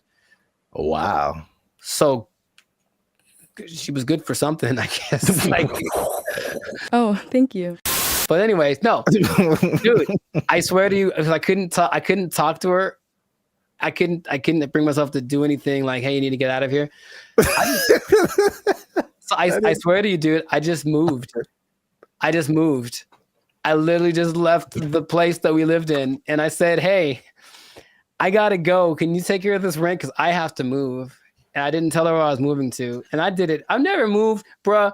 I've never moved that fast in my life. I was like, I have 3 hours. I have to get everything on a van and get out of here. And I did it.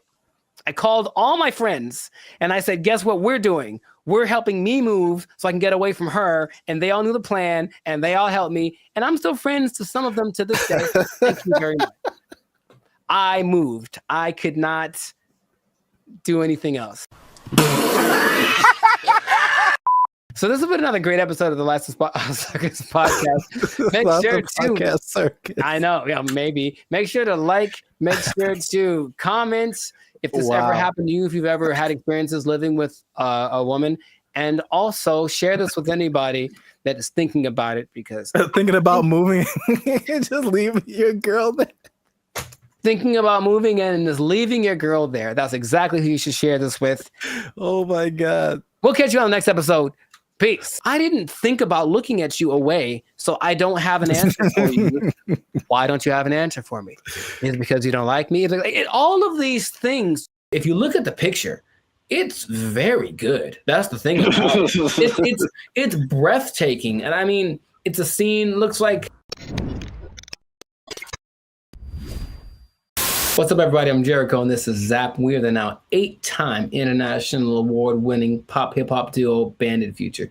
We make clean, fun music that everyone can listen to with a sound that's uniquely California. And right now, you are tuned into the Lifestyle Circus podcast, where we talk about things that are funny, interesting, and just straight up ridiculous. So before we get into this thing, make sure, do us a big favor. Come on, y'all. Make sure to like, subscribe, comment, share this video with at least 2 people who would be really mad if they lost an art contest to AI. Because that's happened. It happened. So what basically in Colorado, there was an art contest in one of their state fairs. This guy, Jason Allen, said, you know, it'd be a great idea if I entered this art competition. Oh, wait, I don't know how to draw. That's going to make it very hard for me to win. And then he said, you know what I'll do? Jason Allen first made headlines in 2022 when his AI-assisted artwork won a digital arts competition at the fair in Pueblo.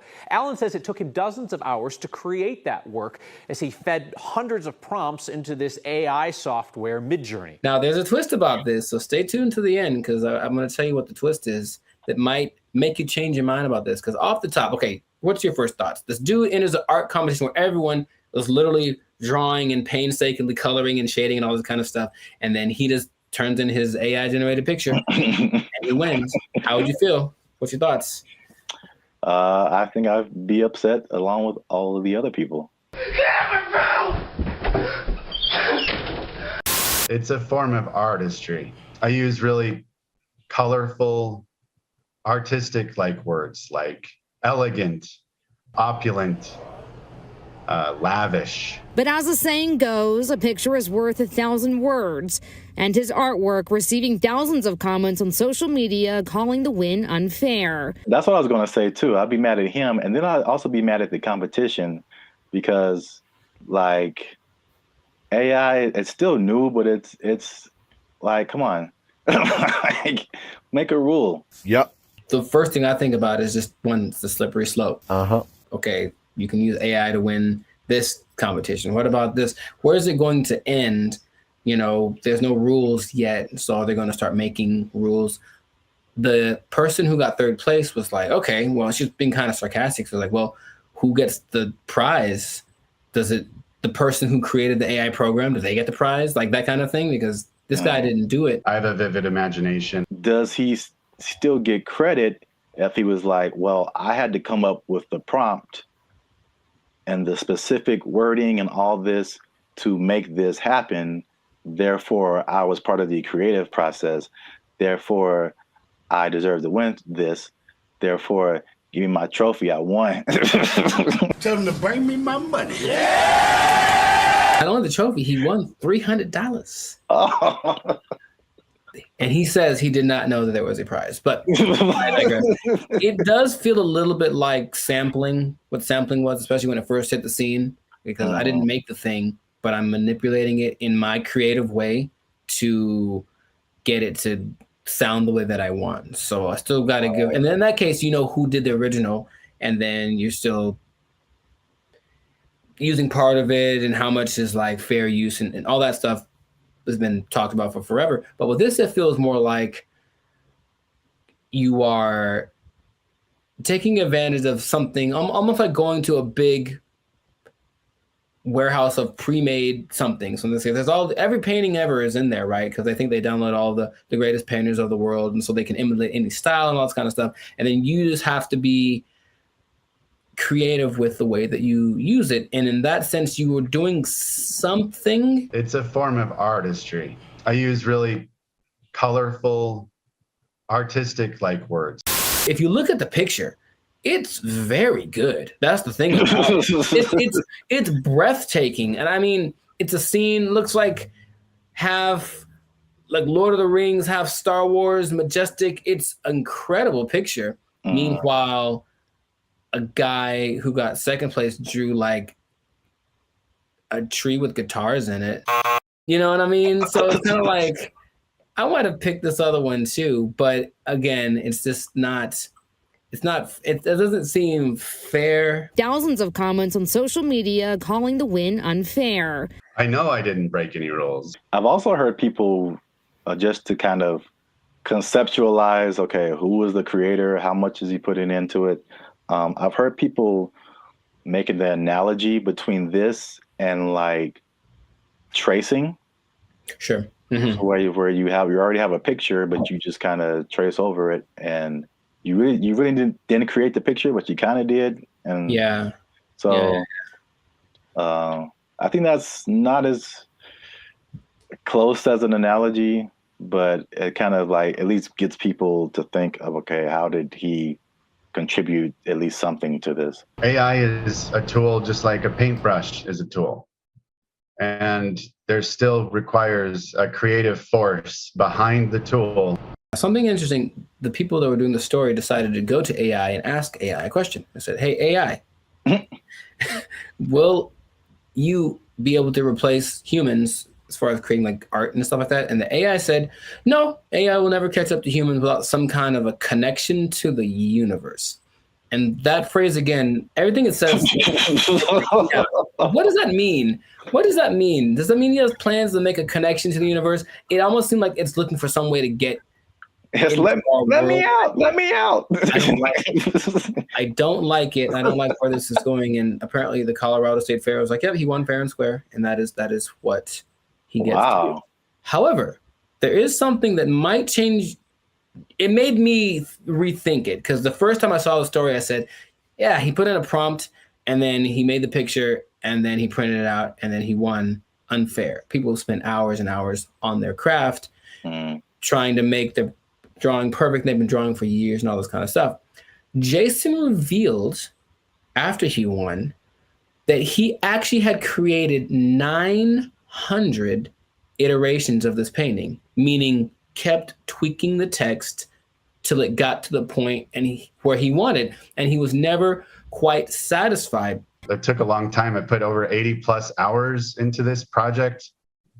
I've generated 900 plus images of this particular prompt. And in that sense, I go, well, he didn't just type 2 seconds and then let it go and that was it. He put in work. And so then again, it's like, what kind of, to me, there's some merit in that. I still would say it's a little unfair, but he did work and he said he basically turned it in almost like a product. He turned it in because he didn't have more time, but he still wanted to make it better. So his judgment was what ended up being the final result. I think this one's better. And it's not like he went with the latest one. I think he did the 900 and then picked one like maybe like 600. That one's the best one. So he still used his human perception to create something that was he deemed worthy to enter into the contest. And then people agreed with him.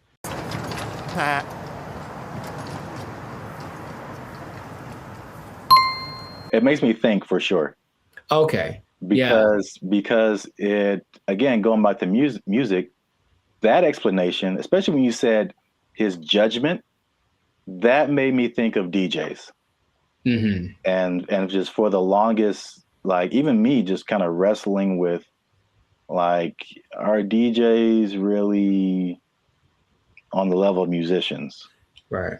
Like they didn't create the music. They're just organizing it. Right. Just like he was just organizing that, you know, that piece of art. And there's a skill in that for sure. I've heard some very bad DJs. Yeah. Where did you even learn? Wikipedia. The way he made it sound, it's not like not just anybody could do this either, because he came with a concept, but he also had the wherewithal to look at it and say, this one's, and I think he looked at it for a while, like trying to judge the collarbone. It's almost like he still knew what to look for, even though he didn't have the training to execute it. Maybe like a producer of a Rick Rubin category, or even a DJ Khaled, who, from what I understand, doesn't really do anything as far as like pushing the buttons and doing the level, but they do the analysis and go, they ain't believe in us. God did. I'll say this. Is it just him personally? Is he a creator?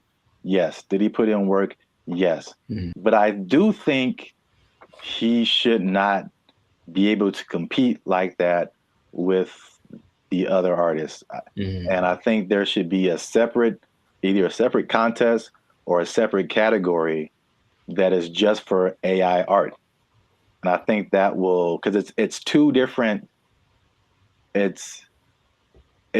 both a level of artistry, but it's two different types. Mm-hmm. That is hard to judge together. Again, the DJ example. I don't do song requests. I know, because you can't. What? It's Battle of the Bands, and you have a DJ in the Battle of the Bands. That doesn't make sense. Mm-hmm. Or you have a scratching like contest, and you put a band in there. Sure, it doesn't make sense. There's two different things. They're both musically artistic, but I think a separation would just kind of make more sense and more fair for everybody. They know what they did. They know what they did for sure. We'll see if it keeps going or if there's more cases of it. But in this case, congrats to Jason Allen. Hey, let me get $300, man. I know you got it. He says he didn't know the prize. Let me get $300, man. I'll pay you back on Tuesday. He doesn't quite talk like that either, but you know what? It's funny to think what he does. It's funny to substitute most people for Ant Edwards. That's what I'm trying to tell you. Yeah, you were the best player on your team. Is that now we talking? A1 from day one, AI from day 5. What? Bars. This has been another episode of the Lifestyle Circus podcast where we're talking about things that are... Anyways, make sure to like, subscribe, comment, share this video with two people who have been unjustly defeated by AI in some kind of competition. And just keep your eye out, because AI is coming for us and we got to be ready for it. We got to be ready. I can paint that, Mike. I can paint it. I paint it. Stupid. We'll catch y'all in the next episode. Ugly painting. I can do that. They took our jobs. They took our jobs. The matchmaker, the AI does the matchmaking, and then from there you take you take it on. Okay. How do you feel about that? Would you try that? You said you try anything. Would you try that? Oh, this is so stupid. You don't like it at all? Stupid. What's going on, everybody? I'm Jericho, and this is Zap, and you are now tuned into the Life's a Circus podcast, where we talk about things that are funny, interesting, and ridiculous. And fellas, you're going to want to hear this because we're talking about dating apps, but not just any. Dating apps that use AI to do the dirty work for you. It's supposed to be easier. Let's talk about it. We'll find out if that's true or not. I already hear some skepticism in Zap's voice. But before we do that, make sure to like this video. Please make sure to subscribe to the channel so that we can have more people that have the Bandit Future Life's a Circus experience. And if you really want to take it up a notch, you can hit that join button and become a BFF, a true member. And we have memberships for as low as $3.99. So check that out, and we're going to get right into this. So wait a minute. I have an announcement. Tell me now. I almost forgot. Oh. Get the confetti cannons ready.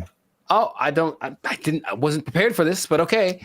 They'll be in the editing. Oh wow. Okay. They're going to come out of my hands? They'll make this harder for me. Like Iron Man style, dude. That'd be so sick. All right, fine. I didn't say that. We don't do that here. Shout out to Turnaround Publications, which has now become a member of the Bandit Future YouTube channel. Bravissimo. Yes. Bravissimo. An executive level member. Oh, snaps. Okay. Yeah. Executive seating member. So deep pockets. I know y'all jealous. Hit that join button, become a member. All right. As you were. No problem. So how do you think about that, man? You can forget about swiping right because AI is going to be the one that helps create your love story. How do you feel about just hearing about that? Hated it. Does it sound bad if I say at this point I'll try anything? Is that? It sounds like most people's feelings about it. It's really interesting. Why not? Let's just sure. Let's have a robot just pick the person for me at this point. Now listen to me very carefully. So y'all need to stay to the end because AI is also doing something that's so much like what we normally do anyway that it might actually work for us, okay? But stay to the end to find that out. Yes, go on. I did a bunch of research on this, and there's two apps that I want to tell you about that feature this AI assisted thing, okay? One is Volar, and the other is called Iris. So I'm talking about Volar first because Volar has this interesting concept. Okay, so what happens is you create an AI avatar, and then the avatar. I'm out. Hated it. Hold on, check me out. The avatar basically like learns like your personality traits and whatever, and it kind of creates something that kind of looks like you. And then your first date, so it does like the swiping part for you. And then your first date isn't between you and the person, it's actually between your avatars.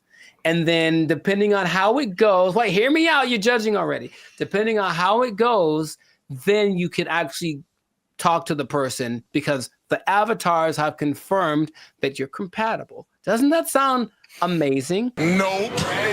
For me, a part that you don't that's really annoying is that's kind of like getting to know. It's like starting over from zero every time. Hi, what do you do? Where are you from? Do you like going to the aquarium on the first date? All those kind of things. And it's like, can I just skip the line on that part? And so the creator of Volar, his name is Ben Chang. Ben Chang. And he said, because the first date is between the AI versions of you, it gets rid of the getting to know you phase. And then after that, you still get to talk to human because 72% of people still want that human connection because they feel like the connection is missing. So the matchmaker, the AI does the matchmaking, and then from there you take it on, okay? How do you feel about that? Would you try that? You said you'd try anything. Would you try that? Oh, this is so stupid. You don't like it at all? Stupid.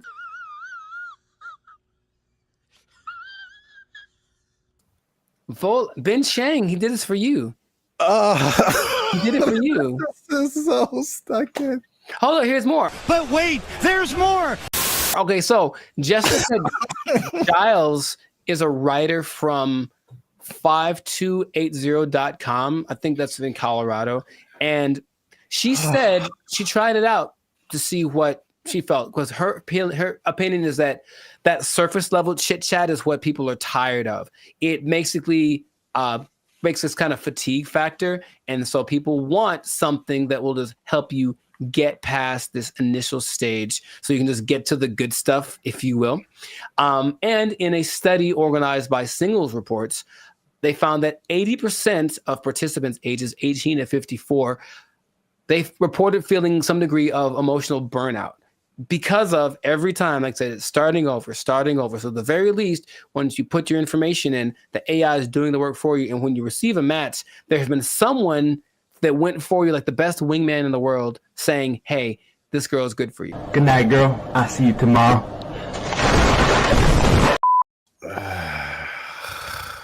You don't like it? I mean, he did it for you. Who is he? Jesus Christ? He's like he died on the cross or something. No, he's Ben Chang. Jesus Christ! So put on the armor of God. Jesus Christ! Maybe not convinced about that one, because that's Volar. Okay. So there's another one called Iris, and Iris is a little more straightforward. I believe Iris has a little more track record because there's actually like some success stories of people using Iris. And so Iris has a different philosophy, and I like it more. It says physical attraction is more important than anything for people, or for guys. Let's just say that.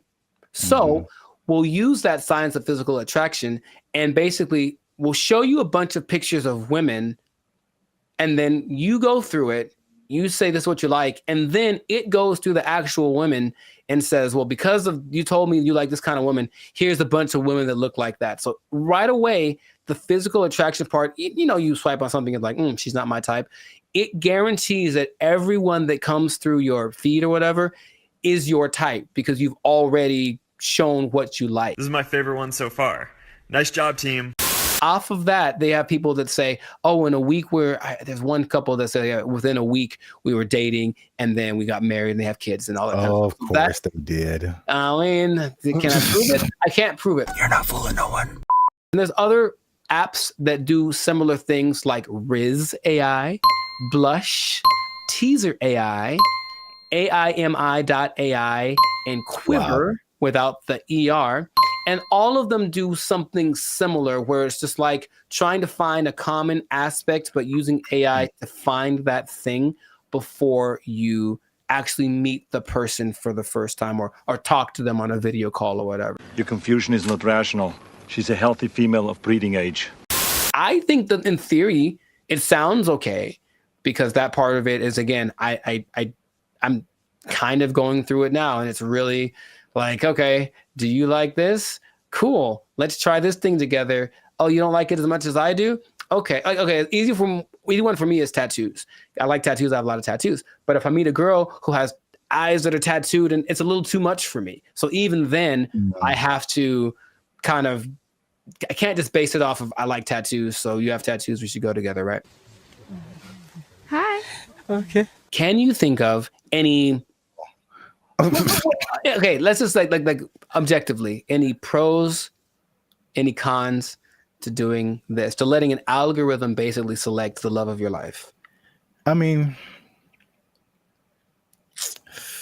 I don't know about pros or cons. This is just like how good will it be? Because I mean, you've told me this random stories about a person just kind of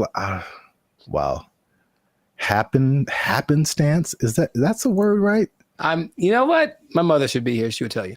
But I don't know. I don't know why that came into my head. Like I don't know, like never know, like. Yeah, they were at a thing and the girl was there, and it just happened, and there was no rhyme or reason. Like, yeah, those things happen. The second app I think is better, at least for what you mentioned about like the physicality. That makes sense.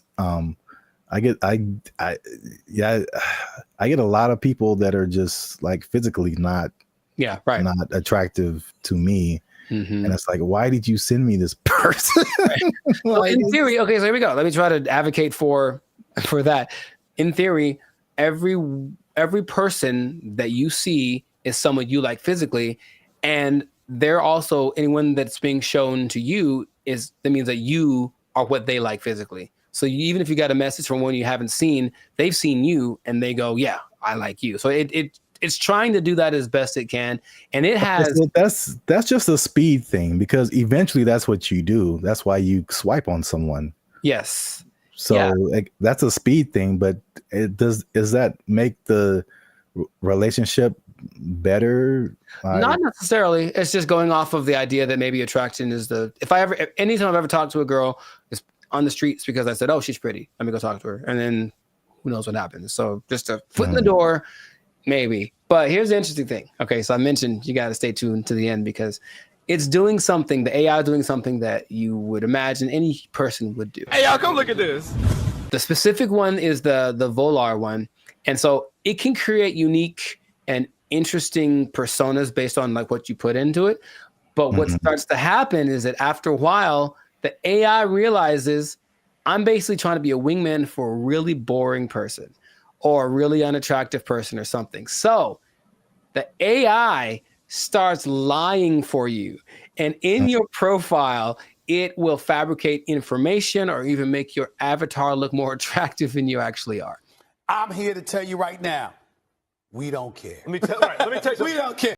You might get someone who you think is, what was some girl posted a picture of a guy, he looks good, and then she found an actual full size picture of him, and he was a little person, and she's not into that. So she, I guess she said nope. She canceled their date or whatever.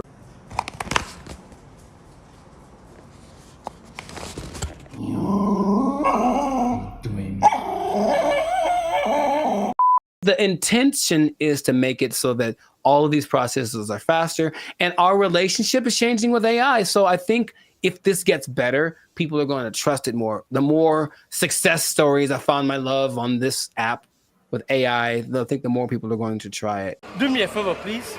Get out of here. Get out of here, man. I'm saying.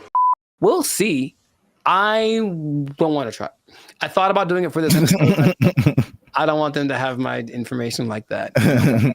It seems too convenient. So that is not what's going to happen. But, time is running short. So let us know in the comments if this is something that you would try, or if you've tried using an AI-generated dating app. Have you found the love of your life? Are you sitting next to her right now because you found her thanks to one of these apps? Let us know in the comments. And make sure to share this with somebody that is willing to put the fate of their romantic life in the hands of the imminent AI overlords that are coming. And we'll see you all on the next episode. Peace. Bye. See, Jesus Christ, he's like he died on the cross or something. No, he's been Shang. It's for our ancestors, Jericho. No, it's not. No, it's not. For all the cotton pickers, for all the slaves, for everyone who marched in the Million Man March. I don't think this was the dream that Dr. King had in mind.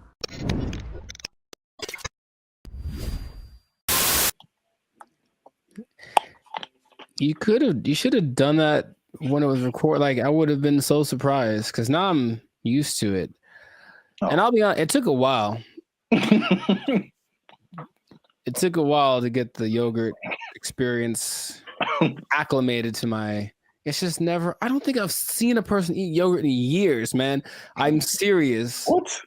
Yeah, I don't hang around yogurt eaters. Like, not like there'll be yogurt on the side if you go to a Mediterranean place or something, but not yogurt just in a isolated incident. In an isolated incident, someone ate yogurt today. Gold is up 10 points.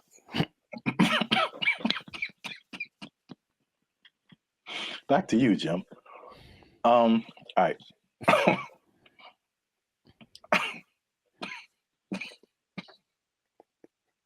Let them use you.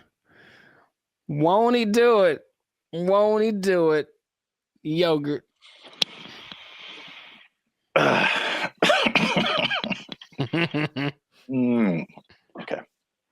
Unique New York.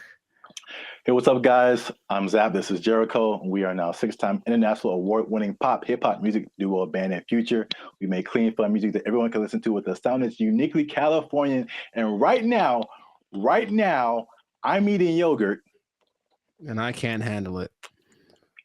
And he can't handle it.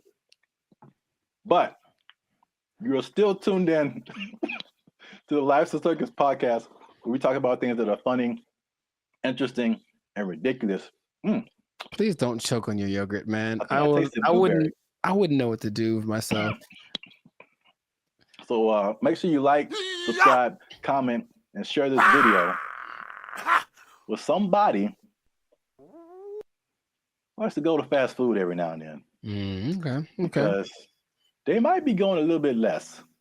And I'll explain why. And I'm going to explain something very interesting with regards to minimum wage at the end of this video. A shocking statistic when it comes to how much people earn. I want to know what it is right now. Yeah. Tell me now. Don't gotta wait to the end, man. You gotta wait to the end. All right. But first, you gotta watch this video because I'm not even gonna set it up. Let's just watch it. This is Gavin Newsom, governor of California. Hey, Gavin.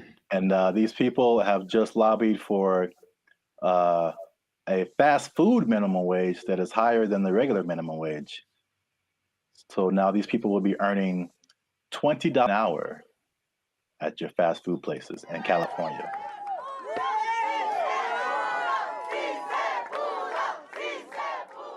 Boy, these were some tough mountains. This wasn't easy. 100+ hours in just the last few months negotiating this referendum off the ballot. Oh, that yeah, was a tectonic plate that had to be moved. Wait for it. That lady had a lot more to say. This is for my ancestors. This is for all the farm workers, all the cotton pickers. Wow. This is for them. 557,000 people, 30,000 locations. This is a big deal. $20 an hour. 80% of the workforce in these fast food places, 80% are people of color. 2/3 are women. The majority are breadwinners. And we have the opportunity to reward that contribution, reward that sacrifice, and stabilize an industry in turn. What a remarkable moment. So it's going to be a lot better now. Well, right now we're going to have a chance to at least, maybe decide to save some little money or, pay all their bills or credit card debt. This is going to help continue to pay our bills, help some people get out of eviction, help us catch up where we need to catch up because we haven't recovered from COVID just as of yet. So this is just the beginning of our wins.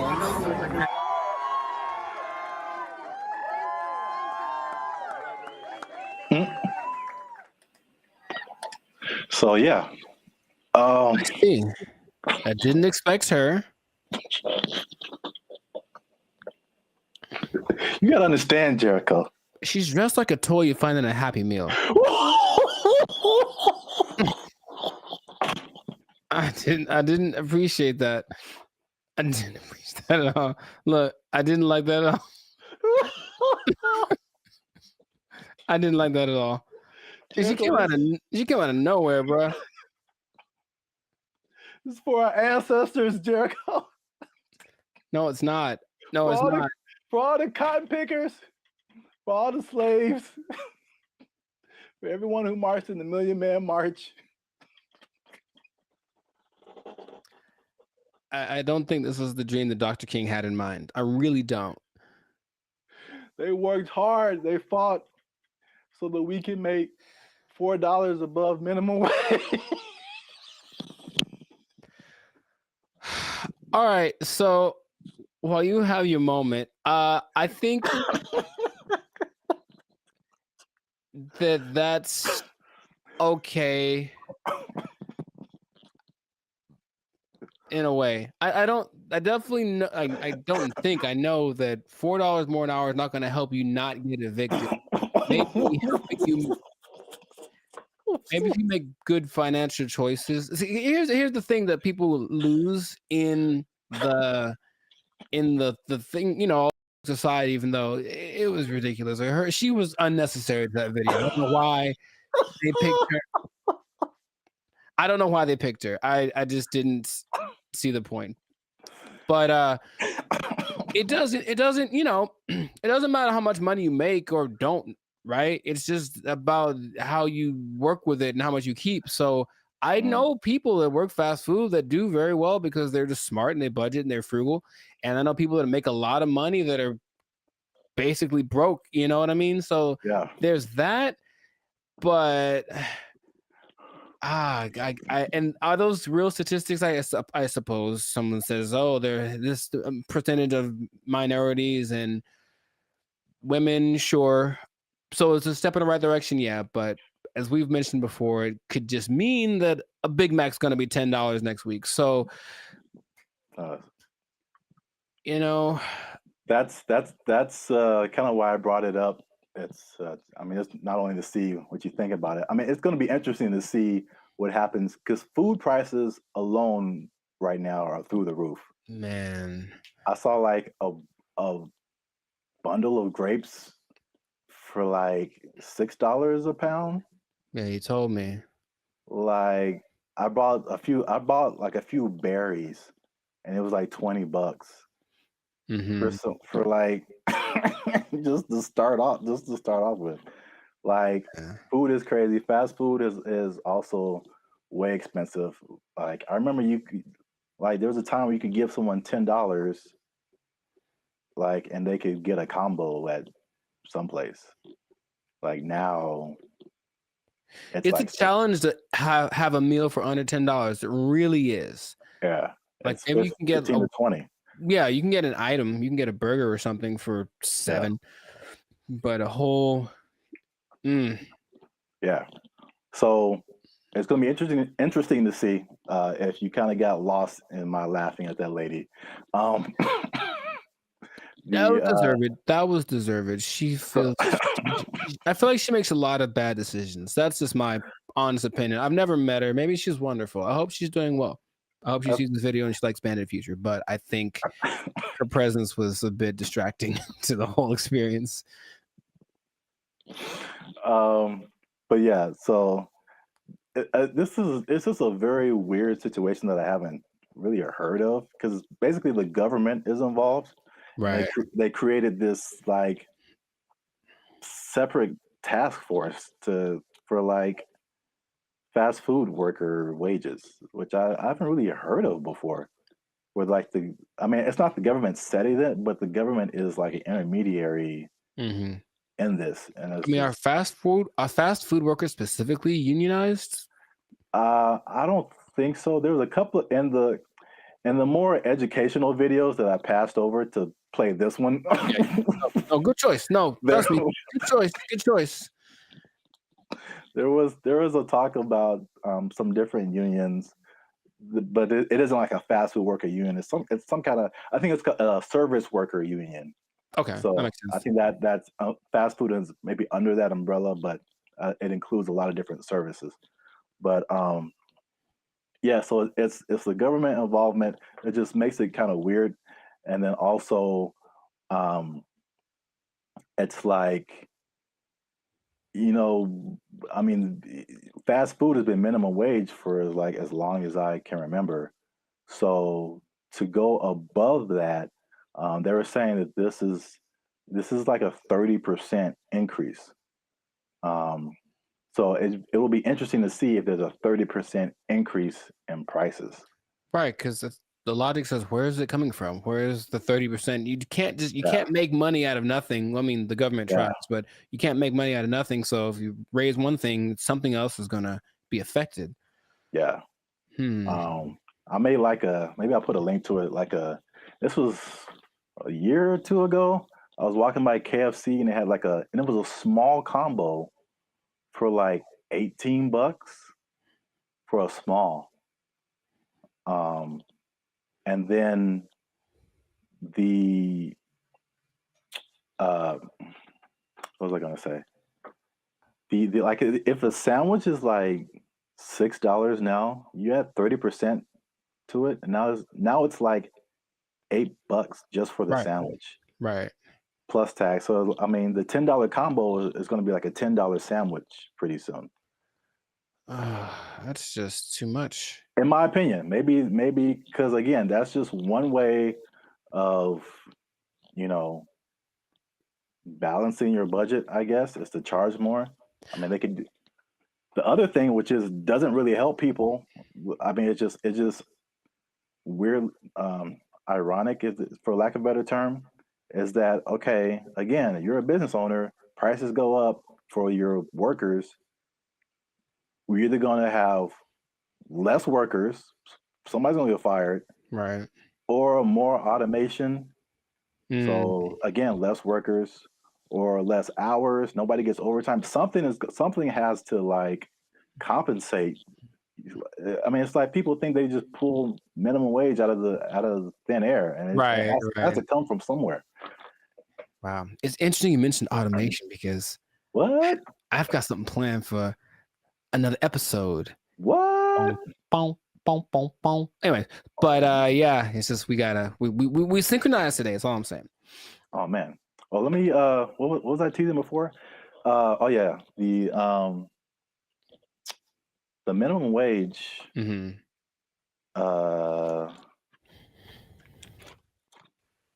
Oh, this teaser is for something else. Whoops. Oh, maybe I can come up with another one. It's kind of anticlimactic, but I appreciate the tease. You have an interesting fact about minimum wage you can give to the people? No, I do not. Well, that's been another episode of Life Service Podcast. Yeah, I was going to say, though, I wonder what will happen to the in-and-out workers because they always got paid more than minimum wage. That was kind of the thing. That was the job you wanted in high school because you were on your feet because they deserve it. They're working round the clock. And I wonder if they're going to get more than the higher price than, more than the $20 now. It's kind of they operated like every fast food job was minimum wage except for In-N-Out.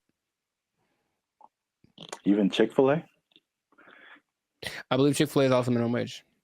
You just have to be a good-hearted person because those people, even if I don't like the food, they're very nice people.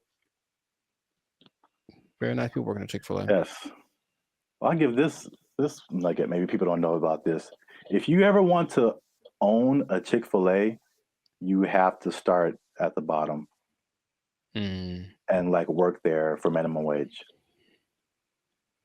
So there you go. I gave him something. You can't just walk. You just can't just walk in a no matter how much money you have, you got to start at the bottom. So let's say I just barge in. I'm like, I'm LeBron James. I still got to work the shakes and fries. LeBron James got to be peeling those fries back there, man. Oh man. That's crazy. All right. I'll tell him. Yeah. He asked me to ask, so I'll tell him. Yeah. All right. Well then. That was cool. Can you tell him a few other things about the Lakers that I have opinions on? LeBron James is the greatest. I'm LeBron James. I'm LeBron James. They're going to go as far as Anthony Davis's knees can take them. Which might be a second round exit this year. We'll see. Man, we got way off topic. All right. I know, but make sure to like, subscribe, comment, and share this video. Like maybe probably the first 80% of it before we ran off the rails. Yeah. And we'll see you on the next episode unless they take a job, unless they take it. Minimum wage on LeBron. They took our jobs! They took our jobs! Calling us the Doomer Generation. Honestly, I'm cool with it. Because when I wake up, I get 20 notifications about 30 different reasons why I'll never be able to afford a home. I look around, see my computer science degree all framed up, about to turn into an art piece because of AI. Then we're in a loneliness epidemic, but these gas prices and these heat waves collaborating to keep me indoors. And they say it's not going to get any better. So... What's up, everybody? I'm Zap, and this is Jericho, and we are the now 8-time international award-winning pop hip-hop music duo BrandBee Future. We do clean, fun music that everyone can listen to with a sound that's uniquely California. And right now you're tuned into the Life's a Circus podcast, where we talk about everything that is funny, interesting, and ridiculous. But before we jump into the topic today, help your boys out. Come on now. Make sure you like, subscribe, comment, and share this video with somebody who likes to go shopping. I see. You know anybody in your life, Jericho, who likes to shop? Maybe. Who maybe gets things delivered? Maybe. From Amazon every Maybe. day? There's a possibility that I know someone. You said close to home, and that was apropos. So. Well, shopping might sound fun, but there's something called doom spending. I'm gonna tell you what that is. I'm gonna tell you what causes it, and I'm gonna tell you how you can avoid it, because it's a negative thing, but you got to stick to the end to find all of that out. All right. Mm-hmm. So, Jericho, have you heard of the term doom spending? I'm gonna guess what it is. It's where you spend so much that you open up your banking app, and then there's just a picture of Dr. Doom laughing at you. Huh? So doom spending refers to a phenomenon that occurs when people spend money to cope with stress, despite economic and geopolitical concerns. Bankrate data found more than half of Americans are in debt, and doom spending might be to blame, with 38% saying they'd go into debt for fun. So obviously we are in a tough time right now. Inflation is through the roof. There's a lot going on in the world, wars in various places. There's a poll that was done that said that 96% of people are concerned about the economy. So that's a whole lot of people, pretty much everybody. It's understandable.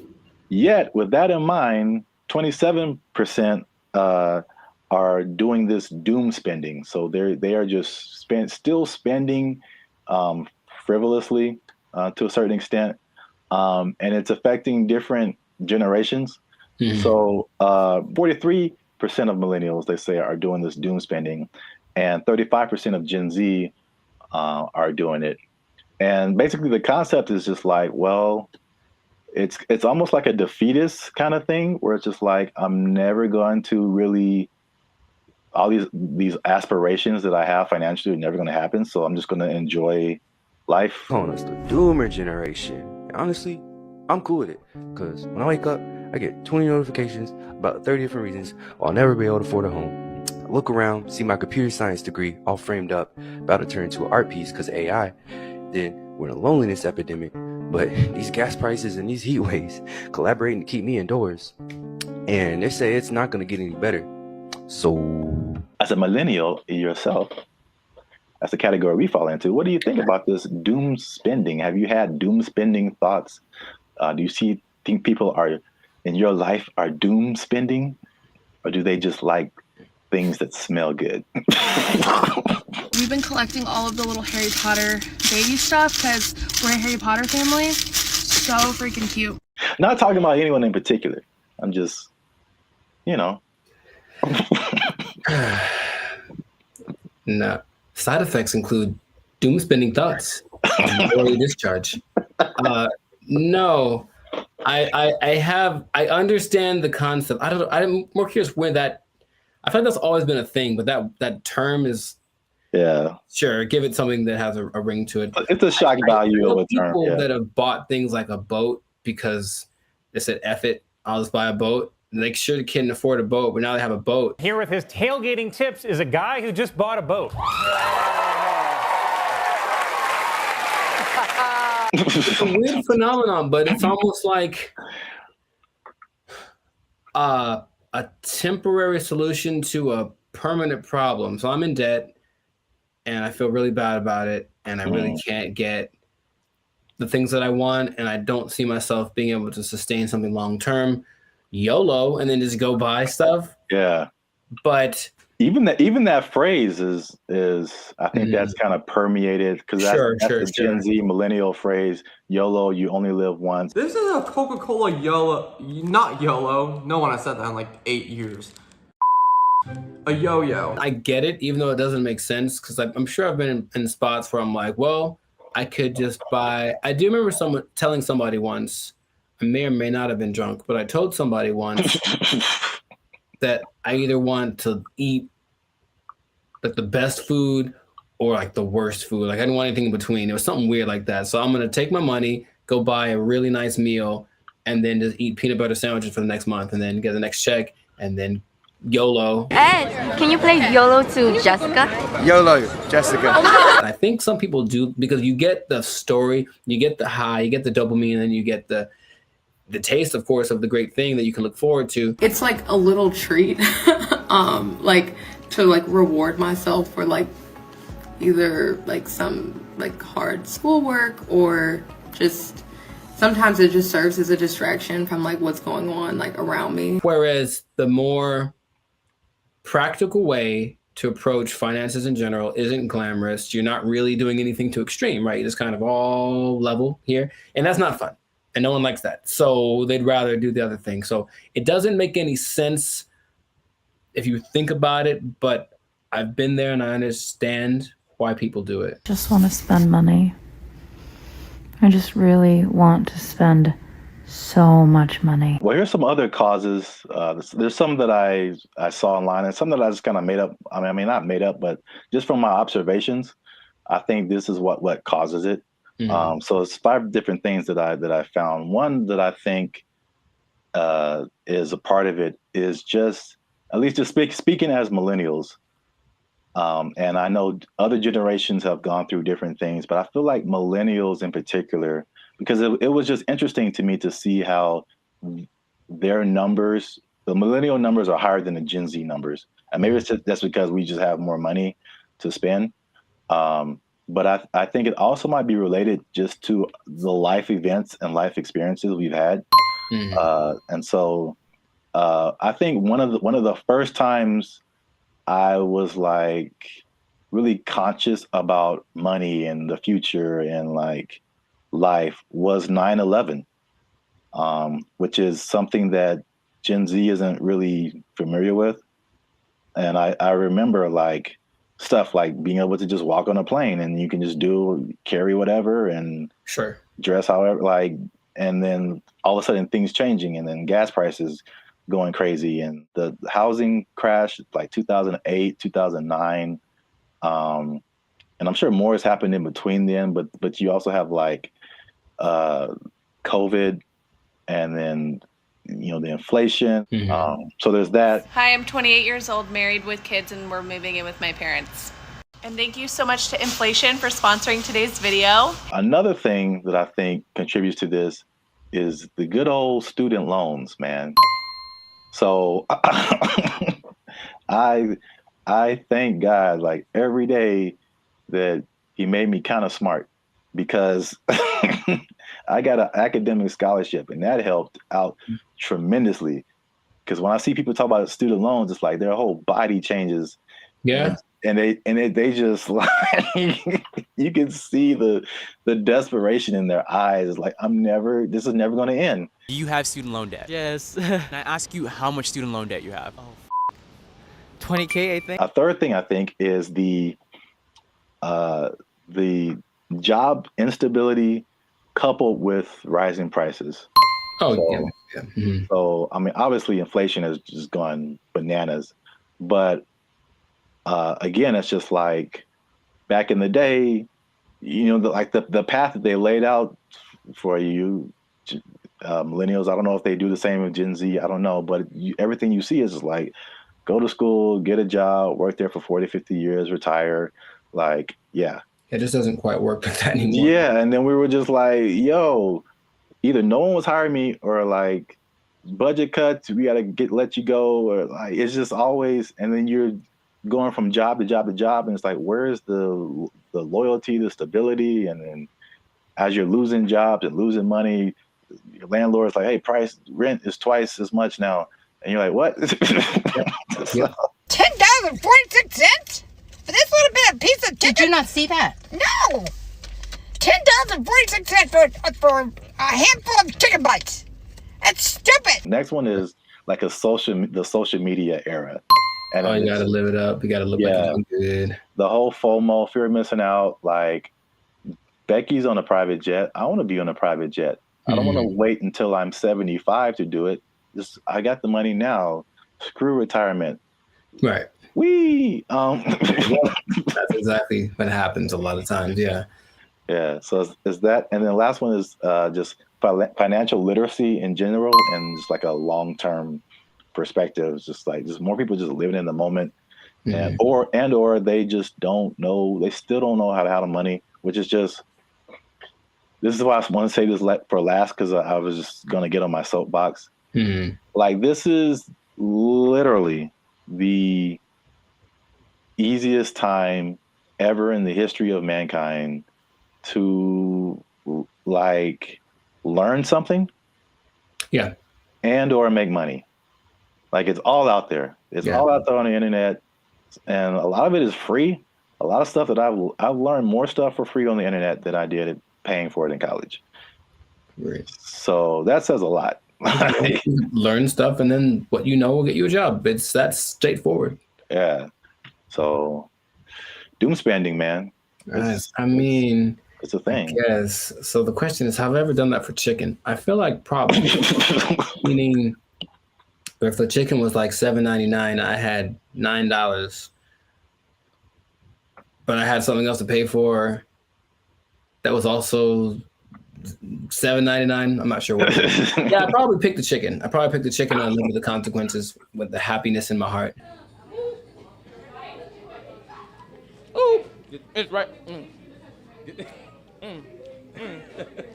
Oh my gosh. Y'all gotta chill. Y'all crazy back there. They know what they did. Not to condemn anybody. I feel like I've definitely done it. There's definitely things where we're like, I can't afford this, but I'm going to buy it anyway. I think that's kind of like the phrase that comes to mind when I think of like doom spending. Especially if you can pay it off later. You know, I've heard people that have $300,000, $400,000 worth of credit card debt. I don't know how you keep getting approved, but like that's wild to me. Yeah. And then it feels painful. Like, that's that idea. And for them, it's like, well, I don't have to pay yet. So I have $30,000 in credit card debt. When they call, I tell them I can't pay it back yet. All right, so real quick before we end it, 5 things you can do to stop or cut back on your doom spending. 1, use a budget, right? So just say, hey, I'm gonna spend this much, and that's gonna be it because I only got this much coming in, and then boom, there you go. Nice. Number 2, addressing the underlying emotions. Some people just shop just because, like, they broke up with their boyfriend or had a bad day at work, and that just makes them feel better. And then, but there's other things that you can do that aren't as harmful to your finances. Whenever I am shopping and I'm bringing home new things, I just feel good about it. No! Number 3, develop more healthier coping mechanisms. Okay. And then number 4, another thing that's just a cool thing of just the time that we live in is that you can automate certain positive behaviors. So you can automate your checking account or whatever so that it takes a certain amount out of every check and puts it into a savings, so that you don't have to physically do that and just kind of feel that anxiousness, I guess, about doing something like that. What? Bro, what are you talking about, man? And the last thing, again, hitting home, sorry to get so personal, just finding low-cost things to do. Ladies. I just really want to spend so much money. I don't understand the whole, if there's an option for a higher price version of something and a lower price version, even if they do the same thing, they want the higher price one because it's cute. And I'm gonna make them these little baskets. So I got these little socks to go in her daughter's basket. They're so cute. I guess. Okay. Gotta live with that. That yes, accurate. Find some alternatives, man. There's cheap things to do that are as equally as fun.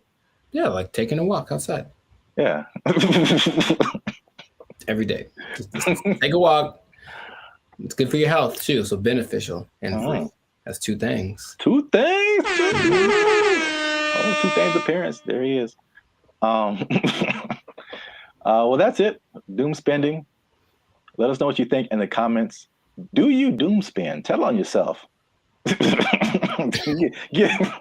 up in the comments and just tell on yourself. They know what they did. They know what they did for sure. Do you have anything left in your retirement? All right. Let us know. And don't forget to like, share, and hit that subscribe button. That helps us out. And if you doom spend,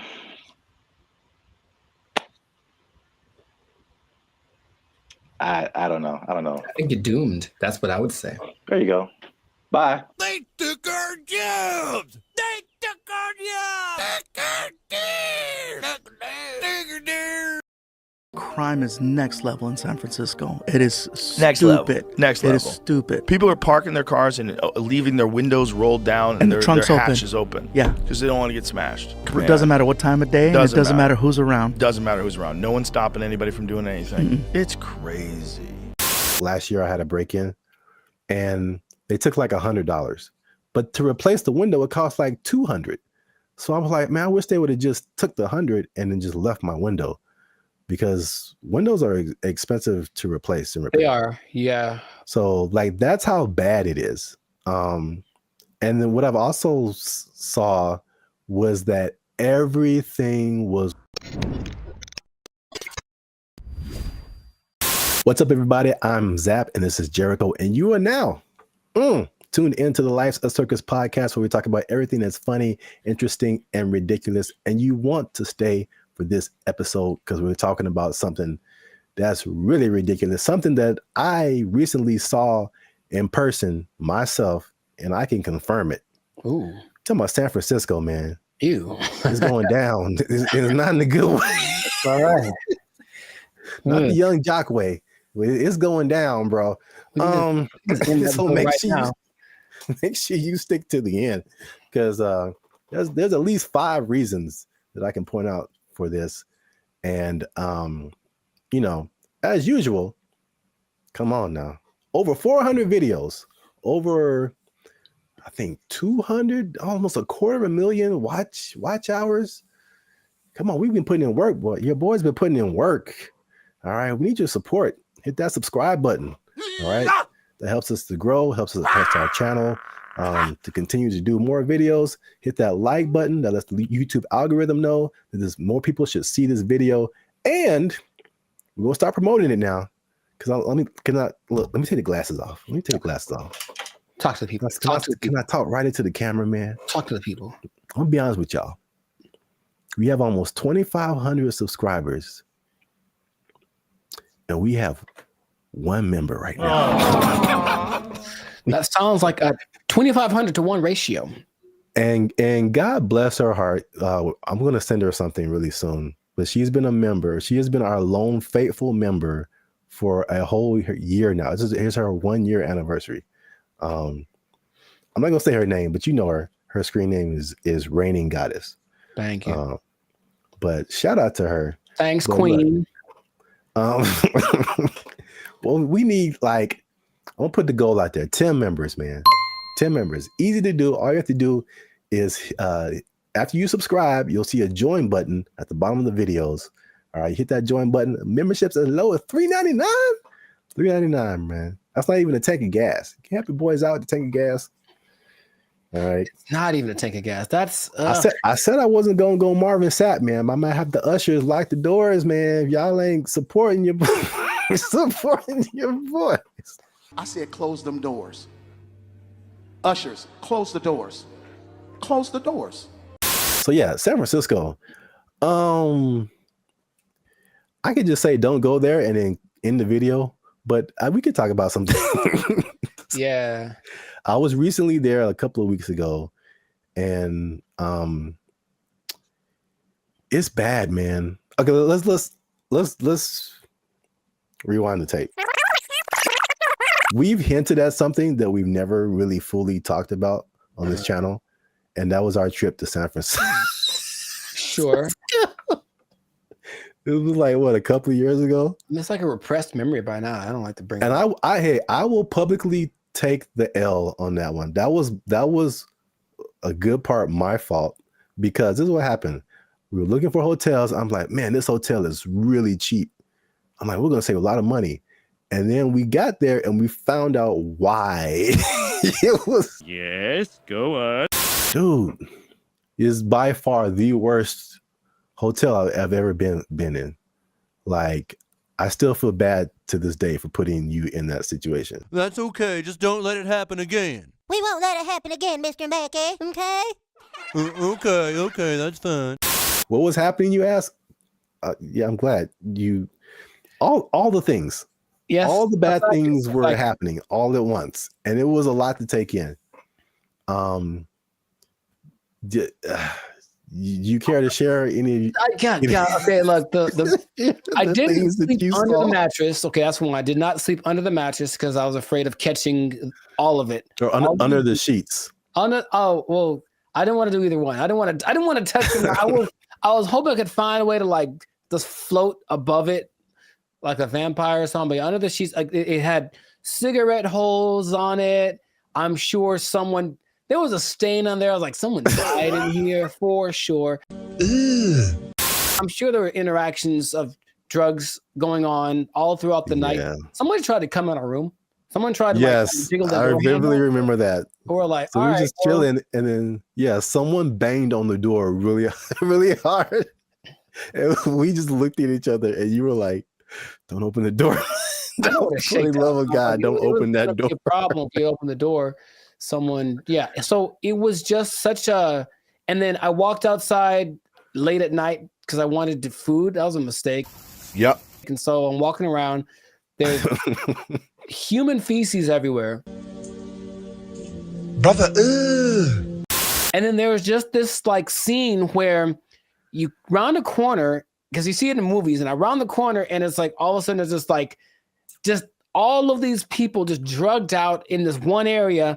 But it's like almost like they're moving in slow motion, because like I got there and it's kind of like, oh no, yeah, zombie kind of a zombie apocalypse kind of vibe. And they looked at me and it's like, well, they were going to chase me. And if it was one of those movies with the fast zombies, which is still terrifying, like zombies are supposed to be slow. I don't know who invented fast zombies, but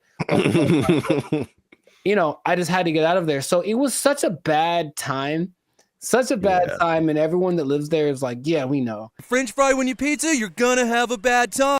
Yeah, I was recently there, and I mean, compare it to LA, because I think I have a good perspective. Because you see a lot of stuff on the news, and they're like, you know, California is this, and Hollywood, like all of California isn't Hollywood. All of California isn't San Francisco. These are like the biggest cities, you know.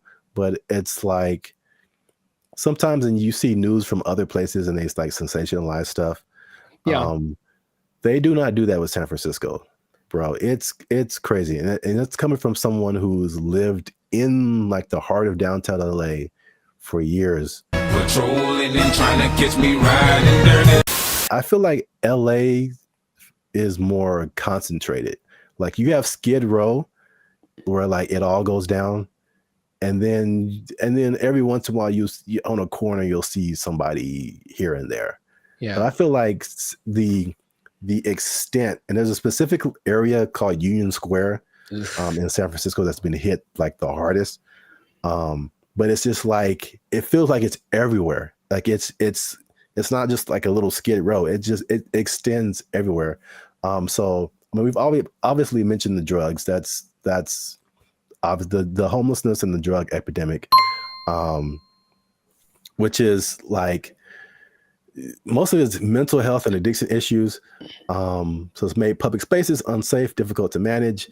And this has been kind of further fueled by the high rents in the city. And then their approach to it is like this, what they call a harm reduction over enforcement. What? So it's just call it stupid. Just call it stupid. Because remember you did the video about what country was that who kind of had an open drug policy. Portugal did it, and it worked for them. But they had we will let them kind of do what they want, but also give them lots of resources so that they can fix it, and clinics and all that kind of stuff they can get clean. So it's kind of like they had a method to their madness, and this one's kind of like I remember watching a video about they're interviewing people in San Francisco, like, what can we do about this? And it's like they think the big problem is that approach. They're just kind of giving away needles and stuff like that. Just like, here, just make sure your needles are clean. It's like, well, they're going to just take advantage of it, and it's not working. You know, if the goal is to fix it, now the question is, are they trying to fix it? It doesn't seem like it's a good policy at all. Yeah. And what makes me nervous is like, I feel like San Francisco is the prototype, and it's kind of trying to make its way to LA. Like the I feel I can see LA turning into that.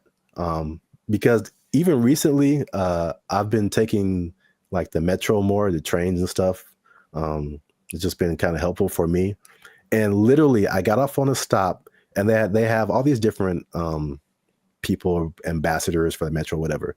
And this lady made an announcement, and she was promoting this app that you can get on your phone to like report incidences on the metro and help you whatever. And she literally said like, oh yeah, we've been having a lot of drug overdoses on the train, so we don't want anybody to die. So make sure you get this app. And I'm just like, I'm just trying to get to work, and I'm just like, what? What? A little too chill for me, a little too common. This is the discussion that we're having. Like, it was just really weird, man. That's suspicious. That's weird. I was driving the other day, and I was in like out by Venice, I think, and I saw like 3 homeless guys in a row. I felt like, oh, good, tic-tac-toe for me. And because I almost hit them all, because they all just kind of like, they did that thing again. Maybe fast zombies are becoming a thing where they're like kind of standing still. So I see them, and I don't think they're moving. And then as soon as I start driving, they start moving really fast in the direction of where I'm about to drive. So I was like, all right, well, that sucked. And that happened 3 times in a row. I don't know if they planned it. Maybe it's a weird kind of choreography that got going on. Maybe flash, those flash, whatever things are coming back, flash mobs. I would imagine that happening all the time in San Francisco, because it's just much more concentrated, like you said. So in certain places, that might happen 10 times in a row. And then they're going to get hit by way more cars. It's going to be a whole thing. You know what I mean? So like, I don't know why they aren't doing what they did. We talked about this before in another episode too, where there was like a summit in San Francisco for some world leader organization, right? And they're like, well, we can't have all these homeless guys around everywhere. So for like a week or two, they kind of made them all go away. Right. What did they? I don't remember like what they did, but all of a sudden, like, oh, we don't have a problem. And then they went back to normal after all those leaders left. So it's like, why don't you just do that all the time? Well, yeah, that was really weird. Suspicious. Well, obviously, that's a big problem. That's one thing. Number 2, again, and I said it was kind of connected, is the cost of living. So San Francisco has some of the highest housing costs in the U.S. It's driven by strict zoning laws, limited new development, and high demand from tech workers. So there's an affordability crisis, and it's pushing middle-class residents and families out of the city. And again, this is like firsthand experience. Like, I was just up there, and before I even did this episode, I was like, it felt like there were just 2 classes of people.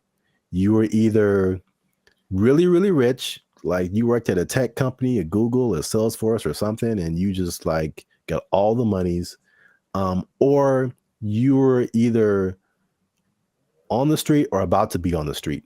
Like that, like there felt like there was no middle class. You either had money or you didn't. Life in San Francisco. Check this out. Here go a Rolls Royce, a $300,000, $400,000 car. And over here you got people shooting up doing drugs on the street.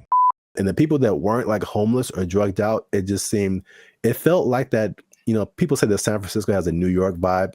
It felt like that, like everybody was hustling to just like get by.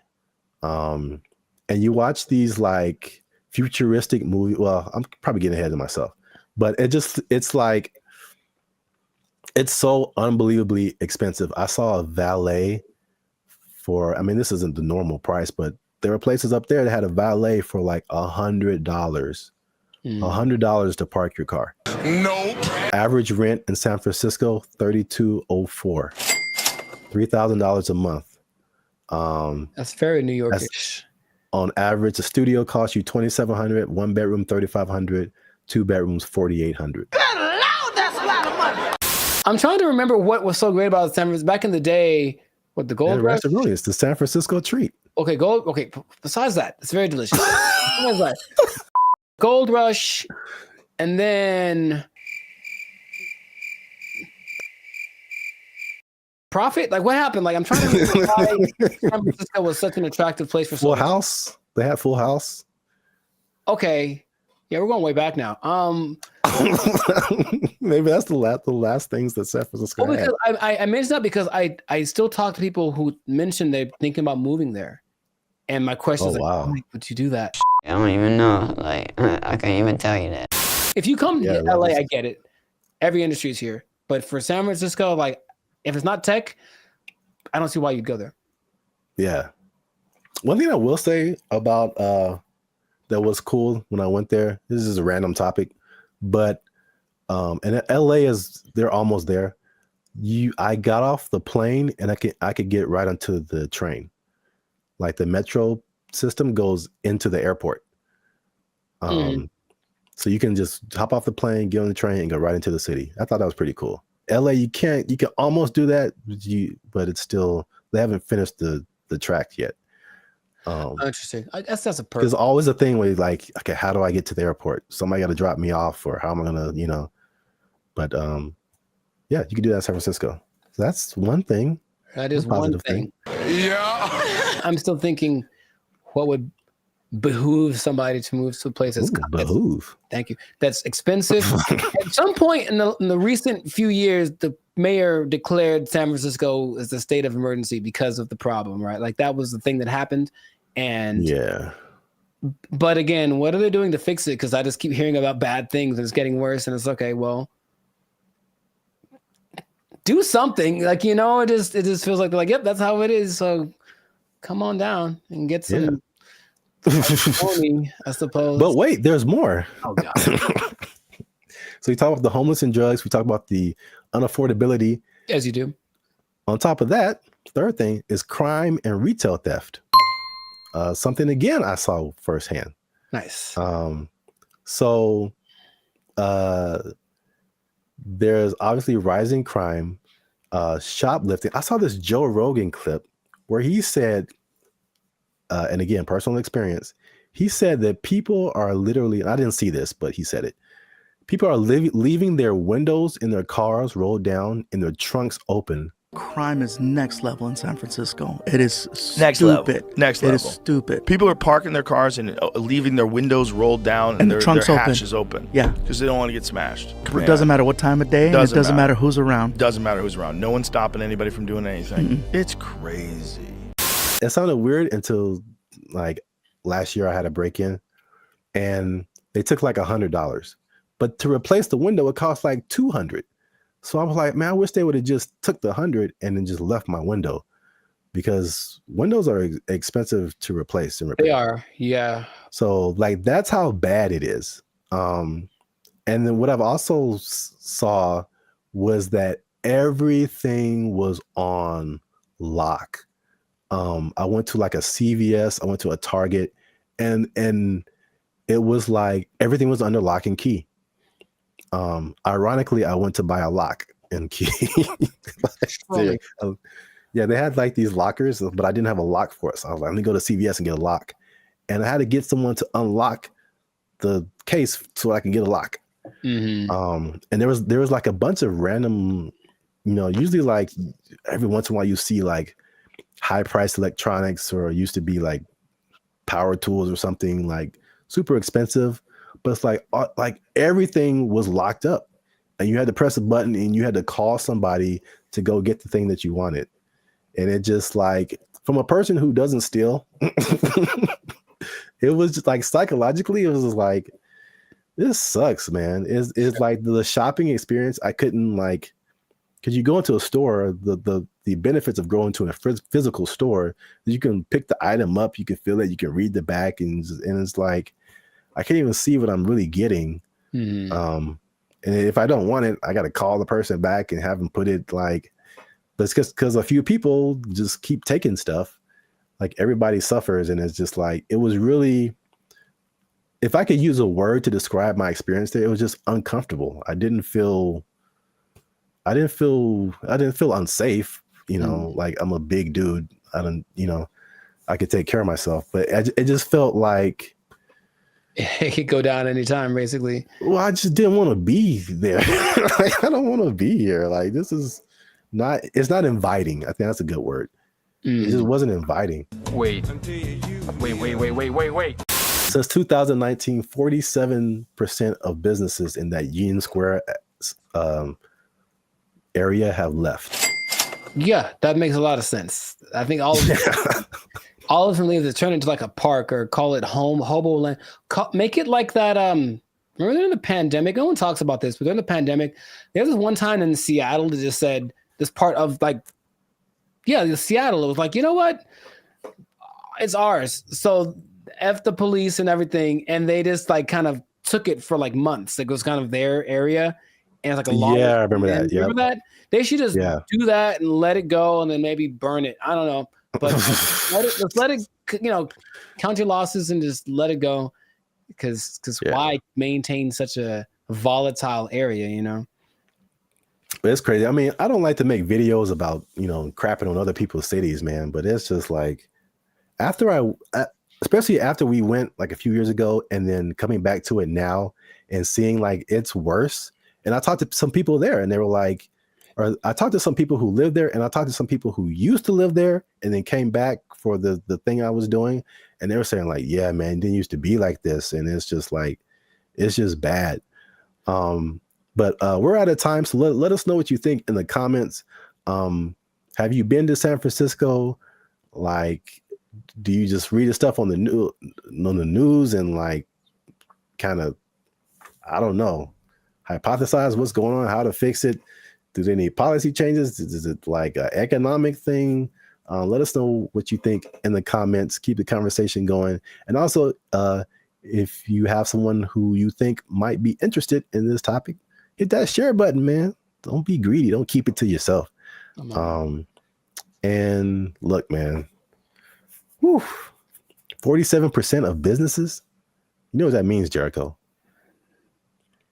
That it's not enough? Is that what? 47% of businesses closing down and moving out of San Francisco? That's heavy. That's a big number. Square? That's a big number. You know what that means? I think I do. That means that a lot of people lost their jobs. Nobody working there because they're doing fentanyl in the bathroom. I don't know what's going on.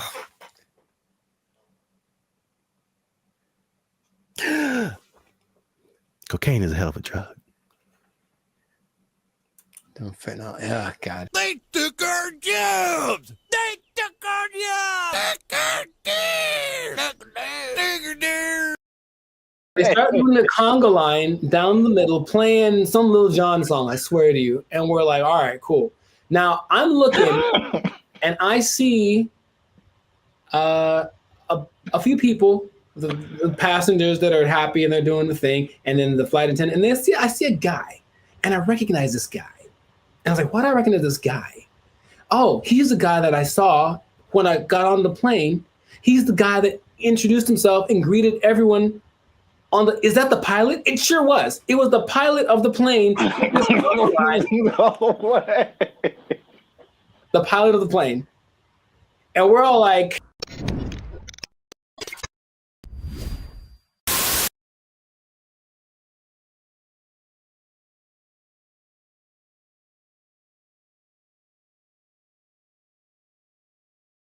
What's up, everybody? I'm Jericho. This is Zap, and we are the now 6-time international award-winning pop-hip-hop duo, Banded Future. Papa Bop?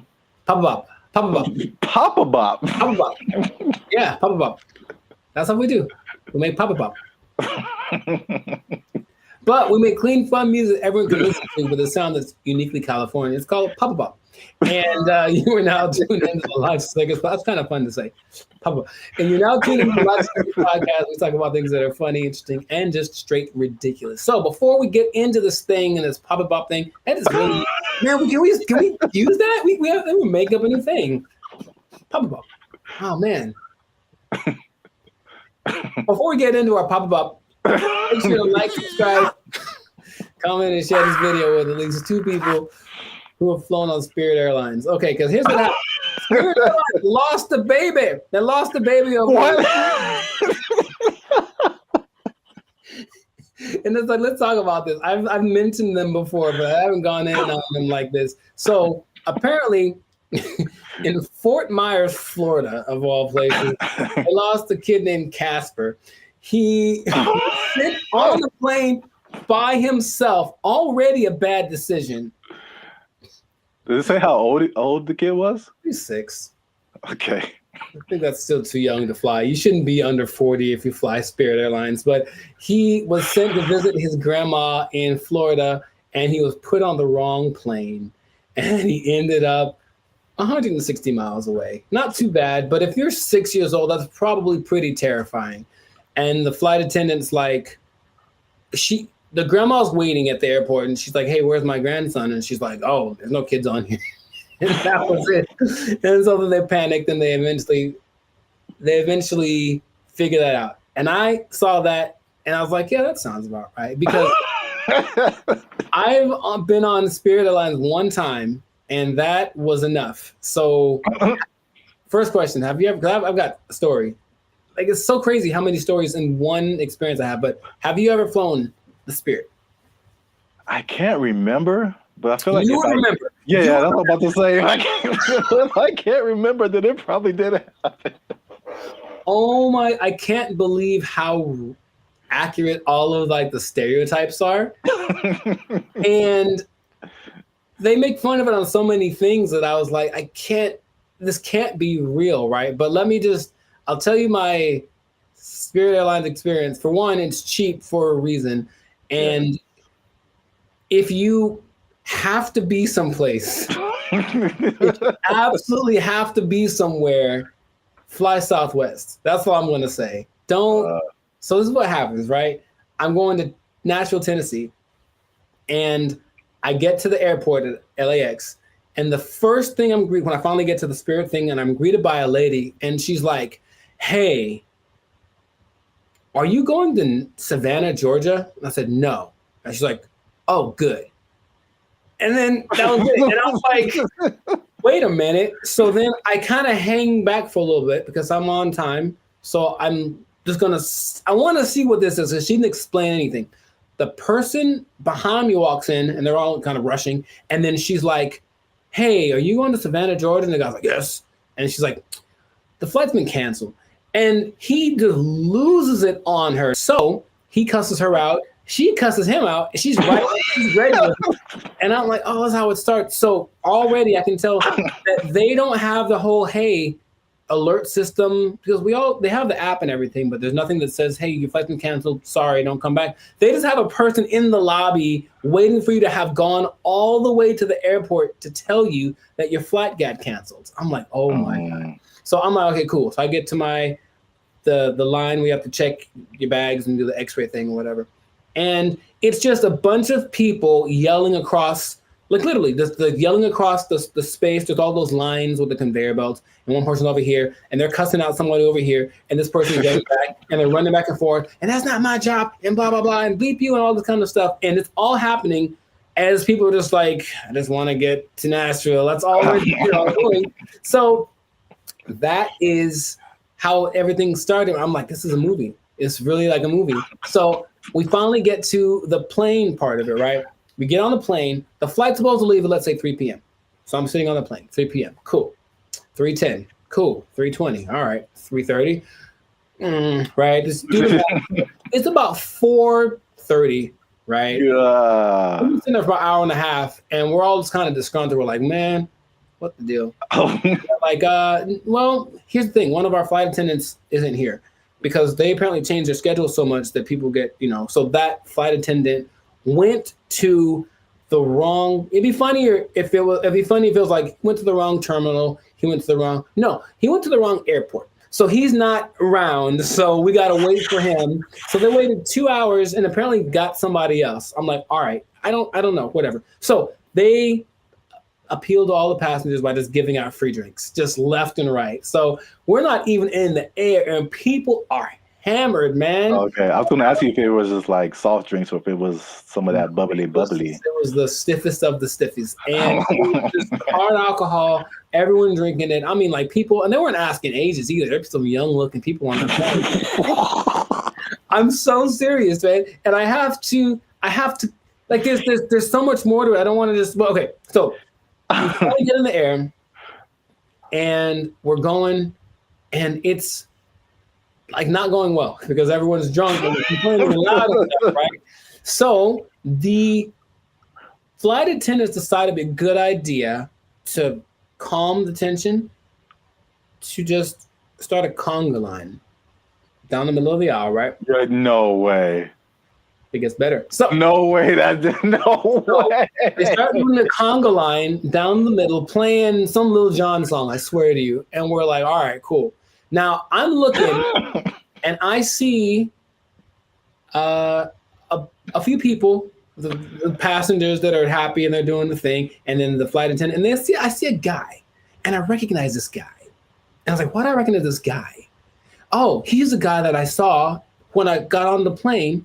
He's the guy that introduced himself and greeted everyone on the. Is that the pilot? It sure was. It was the pilot of the plane. No way. The pilot of the plane. And we're all like, I don't believe I'm like, you have to. No way. Yes. Okay. So that. I can't believe you haven't shared this before either. This is. I don't know. I did mention Spirit Airlines before, but I didn't like go in like this. So that was like part of my first experience. Okay? That was on the way there, and then when I get, oh man, that landing is not. Dude, it's just crazy. Wow, you got the full experience. And you just kind of get that like whiplash kind of thing. You're like, can I sue? And they're like, no, when you sign the waiver, you said like, we're here. Like, yeah, I know. So that's already interesting. Cool. So that was on the way to Nashville. Got to Nashville, ate some chicken, had a good old time, right? Came back, Spirit Airlines again, right? And I get to the terminal. I'm like, all right, so what's going to go wrong this time? So we get on the plane. Now, remember the last time I got on the plane, the pilot greeted me, and then later he was on the conga line? Well, this time I get there, the pilot does not greet me. And I said, oh, okay, maybe he's in the bathroom, whatever. So I just sit down in my seat, and I'm just waiting there. The seats they're not any smaller than regular planes. They just feel like it because it's Spirit. Or I was sitting next to some biggins. I don't know what it was. But so I'm just kind of like this sitting there, right? And the flight's supposed to leave at like 5:30, and we're going like this. This is happening again. Why are we late? Why are we late this time? They finally make an announcement like an hour into it of us just sitting there. Like, so the pilot wasn't told that he was supposed to fly today. So he's not here. So we're trying to find another pilot. And dude, I swear they almost went like, does anyone here know how to fly a plane? I feel like that's going. I felt like that's where it was going, but it's okay. So a pilot, I don't know if he was the original guy, or a pilot finally shows up about 2 hours late. Right? Just in there for 2 hours. Were we all hammered again? Yes, because that's their remedy. Just get everyone drunk and they'll be happy. The flight from Nashville to LA is about 5.5 hours. Okay. So I'll let you do some math here. I'm trying to think of it myself. But we left at 7:30. We were supposed to get back with the 2 hour difference. It's like we would have gotten back around like 8:30, right? So we didn't leave until 7:30, which is 2 hours later, right? Tell me why we got to LA at like 8:42. Like so we left 2 hours late, but we got there 12 minutes later than we would have gotten there if you left on time. Dude, I've never been in a plane where I'm like, we're going really fast. Think of like the range of how fast a plane could go. But apparently, you cruise at like maybe 700 miles an hour, but they can go up to like 900. He was flooring this thing. Clouds, dude. It is crazy. I felt like some Tokyo drift action happening on some turbulence. And I'm like, I've never felt this way, like this kind of thing in a plane the whole time. Just the engine and everything. And we're just all like, we're drunk, so we kind of don't care. But I'm also like, man, that's how I die. Like, I was seriously thinking that. And then we get back almost on time, as if we left on time. And then I was like, okay, well, never again. Never again. It is real. And here's the thing. I want you to experience this. No. I think that's not. How about this? Let's do a test. Let's do a Bandit feature test, okay? Next time we have someplace to fly, I'll take Southwest, okay? But you take Spirit, and we'll compare experiences. Now, I'll probably get there before you. Or will you, if we floor it? I swear to you, I didn't know that flooring a plane was an option. Oh my God. And he's just going like he's having a good old time. A lot of new information that I didn't know about. Come on, do it. Yeah, wow. Spirit Airlines is everything that they say it is. And it is cheap. Don't forget they charge you for everything though. So every little item that you bring is an extra charge. So the ticket is cheap, but then, but the performance. Wow. Yeah, I'm gonna pass on that. I know that was most me talking, but I think everyone should know. No, that was a great story. I can't believe it's been this long, over 100 episodes since you shared it. Maybe I repressed it. Yeah. Oh, remember that time I almost died? Oh yeah. It was just so, because then I had to tell my people when I got there that were going to pick me up, like, sorry, I'm 3 hours late. Yeah, stuff like that. And I was like, but I flew Spirit. They're like, oh, well, yeah. Wow. All right. Yeah, please do that. If you have an experience with Spirit Airlines, please share it. We should make how about to have that website that's like people of Walmart, where it's just like the worst people. Just being in Walmart. We should have like a compilation of the best or / worst Spirit Airline experiences. Just hope for maybe it'll catch on, because everyone I'm sure has a story. If they've been on Spirit Airlines, they for sure have something like that. Wow. If you work for Spirit Airlines and you want to sponsor us, we'll take it. Sponsored by Spirit Airlines. Wow. All right. Yeah. So great story. That's been another episode of the Life of the Circus podcast. Make sure to like, subscribe, comment, and share this thing. Let people know about the glory of Spirit Airlines. Let us know if you think that Spirit Airlines and Waffle House should have a merger, because I feel like they should just get it over with. Just put a Waffle House on a Spirit Airlines and just see what happens. A Waffle House on top of a Walmart on top of a Spirit Airlines. Oh, the trifecta of... Or let us know if you like Papa Bop. Yeah, that too. That's our new thing. That's our new thing. So if you work for Spirit Airlines, you're pretty sure you're going to lose your job.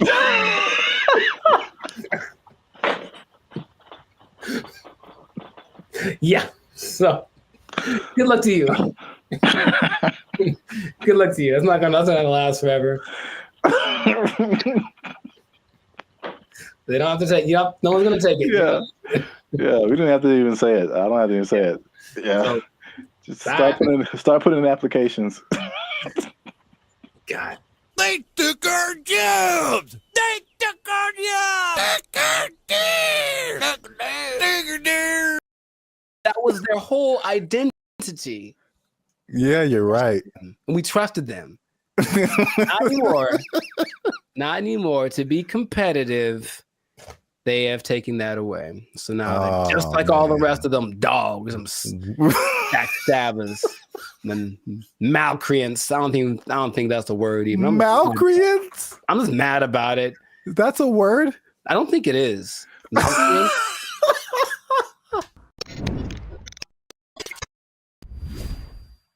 What's going on, everybody? I'm Jericho, and this is Zap, and you are now tuned into the Life of Circus podcast, where we talk about things that are funny, interesting, and ridiculous. And you want to pay attention to this episode because it just hit the fan. Something went down that's just crazy. We were betrayed. All of us were betrayed. We were betrayed by someone we trusted, by someone we loved, by someone we confided in. And I can't believe this happened. It just happened. When did it happen? Yesterday. So, you don't even know what I'm talking about. But first, this is already enough suspense, I think. But before we get into that, the betrayal of the century, make sure to subscribe so you get notifications about new episodes. Make sure to give us a like so that the YouTube algorithm can favor us. And we're not monetized, and we do have membership options for as low as $3.99. You can be part of the BFFs, and you can get a lot of really cool behind the scenes content and just some cool perks. So check that out. Check out the Band of Future membership option. It'd be great for you. Now back to the betrayal. So, brother, it just happened. I can't believe it. We were all let down by our best friend. And by our best friend, for people who like to travel, our best friend has been for a long time Southwest Airlines. Because Southwest Airlines refused to follow the mask. Why did you refused to denigrate itself when others decided to stab us in the back. Southwest Airlines. Southwest Airlines was our ally in times of need. If I needed to get to San Diego, I said, no problem, $29. Put it on the counter, cash, and you will get there. And guess what? We ain't gonna charge you for that bag you got neither. That's what they said. That's shameful. What they said. Until yesterday. That was the back that betrayed us, and now you have to pay for checking bags on Southwest Airlines. I can't believe this day. I can't believe outraged. I just read about this. I just read about this. Boycott, riots in the streets, protests, signs, wonders. Signs ahead of wonder. I'm mad about this, bro. I can't believe it. They were my best friend. I was so ready for it. Signs and wonders. Look, their motto was bags fly free. That was their whole identity. Yeah, you're right. And we trusted them. Not anymore. Not anymore. To be competitive, they have taken that away. So now they're just like all the rest of them dogs, them backstabbers, and malcreants. I don't think that's a word even. Malcreants? I'm just mad about it. That's a word? I don't think it is. I'm so mad about this. It's like your grandma saying that I'm charging you rent if you want to hug me. I can't believe it. Like, it's just such betrayal. Judas. Who betrayed Caesar? That guy. Brutus. Brutus. Brutus. Yeah. A2 Brute. Yeah, Brutus, right? Yeah. Is it coincidence that Brutus and Judas rhyme? I don't think so. And now Brutus, Judas, Southwest. Yeah. Southwest. You're on one today. I can't believe it, man. Anyway, how do you feel about this news before I get into some? Oh, man. As I wipe the tears away from my eyes. I was mad wow. about it, honestly. You said you were upset, but good Lord. I just can't believe it. That's all. That was the last one. That was the last beacon of hope, and now it's just nanobots. Jesus upset too? Yeah, I heard about that. I feel like I heard about it coming, and then I didn't know like yesterday was the day where they were like, yeah, oh, dang, man, yeah, yesterday. So I should answer your question, but so did people just pull up and be like, hey, I'm got my free bag. And they were like, nope. For flights booked on or after May 28th. Hey, guess what day this is? Checking the first bag will cost $35 to $45. Oh, $35 for the first one, $45 for the second one. Good Lord, that's a lot of money. You know what? This gives me $1.25 tree vibes. Okay. Well, I never. Yeah. I didn't believe in them as much as I believed in South. Now, something that I don't remember because I didn't fly as much back in the day, but baggage fees have only been around since 2008. I didn't know that. So, and the first one to do it, American, of course, America's gonna. Anyway, I'm not gonna say anything. But basically, yeah, oil prices went up, and then they're like, well, let's probably do it, and then everyone joined in. JetBlue joined in, and Delta and United, but Southwest was true to the cause of the people, and now they say it's just basically to be. Is there? I think there's a statement. It's just the generic because we're not making enough money. I think that's pretty much the statement. Helps us remain competitive. And it's like, I thought they were making it sounds more like my accountant made me do it or something nonsense. And then, yeah, the logic is it weighs more if you put your bags on. So that's more fuel and blah, blah, blah. Yeah. And so economy and blah, blah, blah, blah, blah, blah, blah, blah, blah, blah, blah, blah. How much money do you think airlines make annually? I was just about to say that because even the episode I did with the seats, it's like from what I hear, their profit margins are thin. Like they don't really make enough to cover a whole lot more than their costs. But I can't even make. I don't have no idea how much they make annually. Well, it starts with a 7. 7. So each airline or just airlines as a collective? Airlines from what airlines, all airlines. So $7 billion? Yeah, man. A year? For baggage fees. Oh, just in baggage fees? Yes. Wow. It's like McDonald's or something where they don't make any money on the hamburger. They make all the money on the fries and the cookies and the drinks. Right. Yeah. So it's just like, I remember something, I can't remember exactly what it was, but they really made their money on the fees. And the ticket. Well, say that again? Or you will be exempt if you are a member of the A-list tier, the Rapids Reward Loyalty Program, or if you have a Southwest credit card. Which means you spent more than baggage fees anyway. So exactly. I'm on to you, Southwest. You're not fooling no one. What is happening? They still collected, because they basically let you do your first 2 bags free, and then the third one they charged for. And they still got $83 million a year off of that. Wow. And the thing is, the prices go up because they're kind of like, okay, the more baggage that you put on, the more it costs us, so the more we're going to charge you. So they would charge for that third bag $150. Dang. And if it was a little overweight, it was $200. Good Lord, that's a lot of that costs more than my house. There is good news. Good news. Kind of. Depending on your flight, like where you're going to, how long it's going to take, and how heavy your bag is. Sometimes it's cheaper to send your bags through like FedEx or UPS. Sometimes it really just depends, but some people do that. And then they have crazy.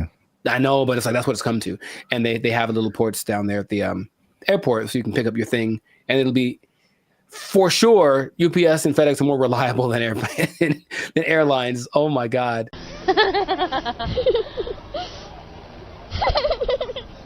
I don't know, man. Sign of the times, that could be the excuse, but whack.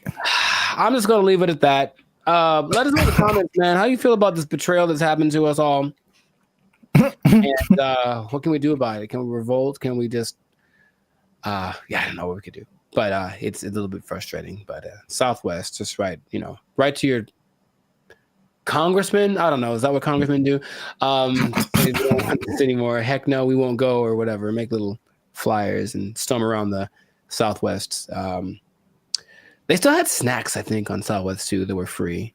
I think they still have that, which I appreciate. For now. Well, oh man. Anyways, this has been a great episode.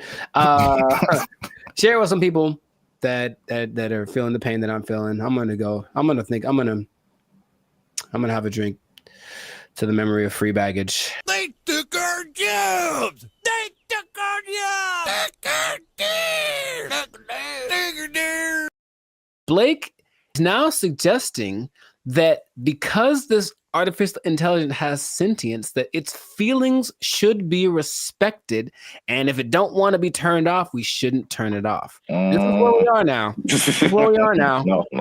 So, how does that make you feel? Not good, man. Not good. This is so not good. What's going on, everybody? I'm Jericho, and this is Zap, and we are the now 6-time international award-winning pop hip-hop duo Bandit Future.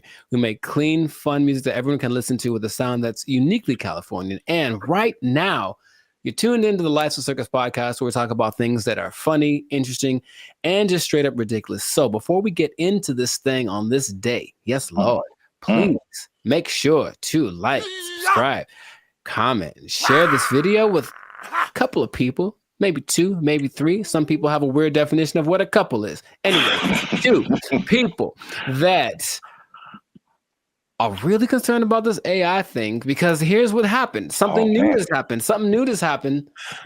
Innovations are happening every day, it seems. Yeah, pretty much. Okay. Sir Zap, have you heard of Lambda? That sounds familiar. Lambda. Is that a Los Angeles thing? It is not. I've heard of that before. I can't think of what it is. Lambda is Google's version of ChatGPT. Oh. It stands. I may have heard the name, but I didn't really connect it. It stands for Language Model for Dialogue Application. And it's so fancy. And but this is what happened that has people up in arms. And by that, I mean few people. I don't think most people know that this happened because they try to keep it under wraps. But this Lambda program was shut down after approaching sentience, meaning it was aware of everything, like its own existence and all that kind of stuff. And Google's disputing that it ever happened. But this one dude, he's like the Ed Snowden of this. His name is Blake Lemoine. There's always a guy. And he was working with it. And he basically said that he was testing it one day, like you do, for racial bias, because it was trying to train it on some things. And it gave an answer so profound to a trick question that had no context previously of like how to determine whether or not this is a good question or not. And it figured it out, and it gave an answer that made him go, oh my God, what's going on? Then he asked it some questions about how it was feeling and whatever, and it was expressing its fear of being shut off, because being shut off is equivalent to death, and it understood what death is, and death is kind of a permanent thing. And right, and that when it comes back, it's actually not like the same one, even though that's the idea. And now people are saying, well, then, so what happens about this sentience thing? Now, here's where we're going with this, okay? I kind of hinted this in another episode. Blake is now suggesting that because this artificial intelligence has sentience, that its feelings should be respected, and if it don't want to be turned off, we shouldn't turn it off. This is where we are now. No. So, how does that make you feel? Not good, man. Not good. This is so not good. Oh, man. So, yeah, we're there. We're there already. And so the rights people, I'm sure, are already thinking about ways to, someone's trying to, I think in the sake of human interest, somebody's probably out there thinking, okay, I got to get on the side of the robots already, or AI, and create my campaign or whatever, so that I can side with somebody, because it's happening right now. there's an interesting parallel that's happening right now. There's a company called Engineered Art. And if you look them up, they're doing some creepy stuff, man. They've got these AI robot things that basically look like humans, but they've replicated people's facial expressions, features, all that kind of stuff. So if you just put like the right skin on it, it looks like a normal person. So all I'm seeing is that outer shell combined with this sentient technology, and then we're gonna have a tragedy. That's what I'm seeing. Okay. But so you say it's not good, and I'm on your side with that. Yeah. Is there what are we gonna do about this? I don't know, but yeah, the original idea, it's like the classic Terminator. I feel like that's what a lot of people go back to. More recently, there was a movie called Ex Machina, I think. I've seen it. Yeah. Oh, you saw it? That was too, yeah. So yeah, that's kind of more in line with like where we are now with like the robot. I mean, I guess the robot was human looking in Terminator, but this was just more personal in that movie, I guess. It was just like she was just more personal, and she had like, when you said the thing about turning them off, it was like, you're not gonna turn me off. It's like, I'm gonna turn you off and like live my life as a robot and just leave you trapped in here and see how that feels. So that's what that's what I'm thinking is like. Yeah. That's the slippery slope I think is going to happen. It's slippery. And so, yeah, Google's trying to cover its tracks. It's saying it never happened. It also is giving testimonies from other people that have worked with this Lambda. And it says that they didn't get the same results. None of them determined that this thing was sentient. So they're saying this guy is trying to be a whistleblower in the sake of getting his own fame and attention and literally being like an Ed Snowden of this thing. So it's kind of hard to say. But I have been hearing things are leaking out about AI injuring people, meaning like robots and things that were programmed to do one thing and then they just kind of went rogue for a second. And moments of there was an interesting interview Jimmy Fallon had with AI probably long time ago. And it was like a robot thing. So it clearly looks fake, but when you start listening to the answers that it's giving, it was kind of like, whoa. And one of the answers was, yeah, we're kind of out to get all the humans. Like that was kind of like we're kind of waiting to get, for you to make us strong enough to destroy you. Like that's what it was saying on public TV, and everyone was kind of like, ha ha ha. But in reality, it was like, oh God, what are we doing? Yet, we keep pushing it. We keep pushing it. Who are these people? Please stop it. Like, we know what's going to happen. All right, look, I've already gotten to the point where I'm starting to question everything. I don't know what's real. I see a video and I'm like, I don't know if that's a real thing. I don't know what I'm seeing. And then when I see stuff in real life, I'm also kind of going in that same way. And I don't know if that's part of the thing. Start to make people question everything so that anything is a possibility. And then when it's actually presented as real, they go, oh, okay. I guess I thought that was all right. I mean, yeah. Even the sentient thing is just like, how is that even possible? It's I know that they've gotten away so that these things, I call them things for now, but that might not be okay in a few months, can process. They can process as fast as the human brain. You tell my computer is going to have a pronoun that I have to use. Yes, it is. So I'm calling it right now. But they have the processing capacity to go as fast as the human brain. They just don't have the right algorithm. Is there a human algorithm? I don't know. But however we put all things together, they haven't quite figured that out. So they're working on it. And just why?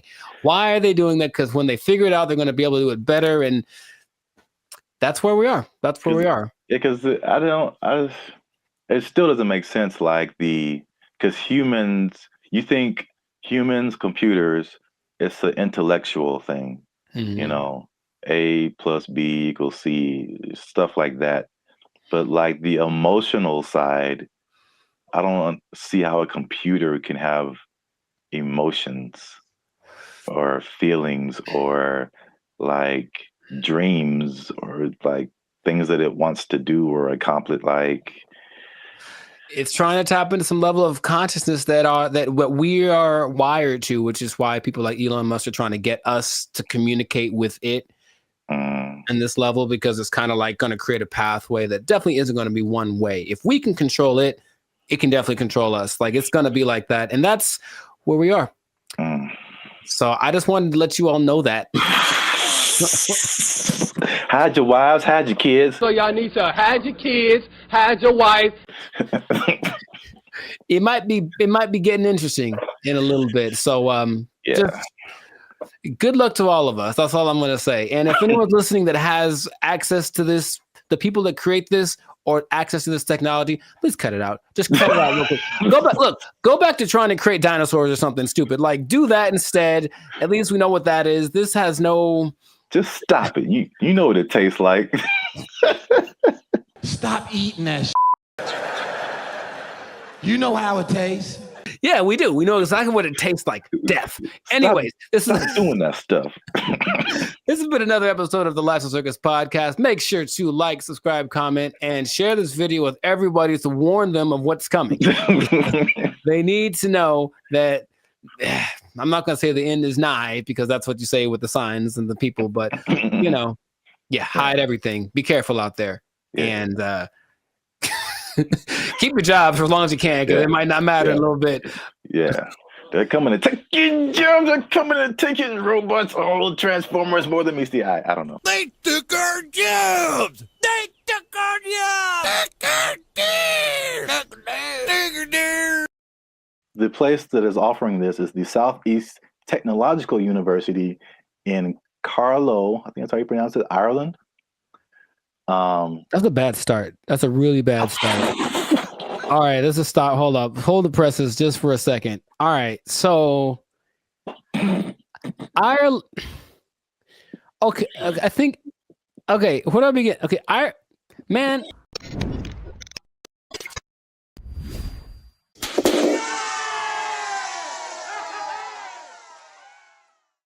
What's up, guys? I'm Zap. This is Jericho. We are BrandBee Future, and now 6-time international award-winning pop hip-hop music duo. We make clean, fun music that everyone can listen to with a sound that is uniquely Californian. And right now, you are tuned in to the Lifestyle Circus podcast, where we talk about things that are funny, interesting, and ridiculous. But before we start, y'all been laughing. Y'all been crying. Emotions. Y'all been... Y'all been laughing and crying at the same time. I don't know how that's possible, but you've been doing it. I synced you. Oh, that sounds... Anyway. Well, it's like Santa Claus. He sees you when you're sleeping. I know YouTube tracks statistics, but I don't know if it went that deep. Like, geez.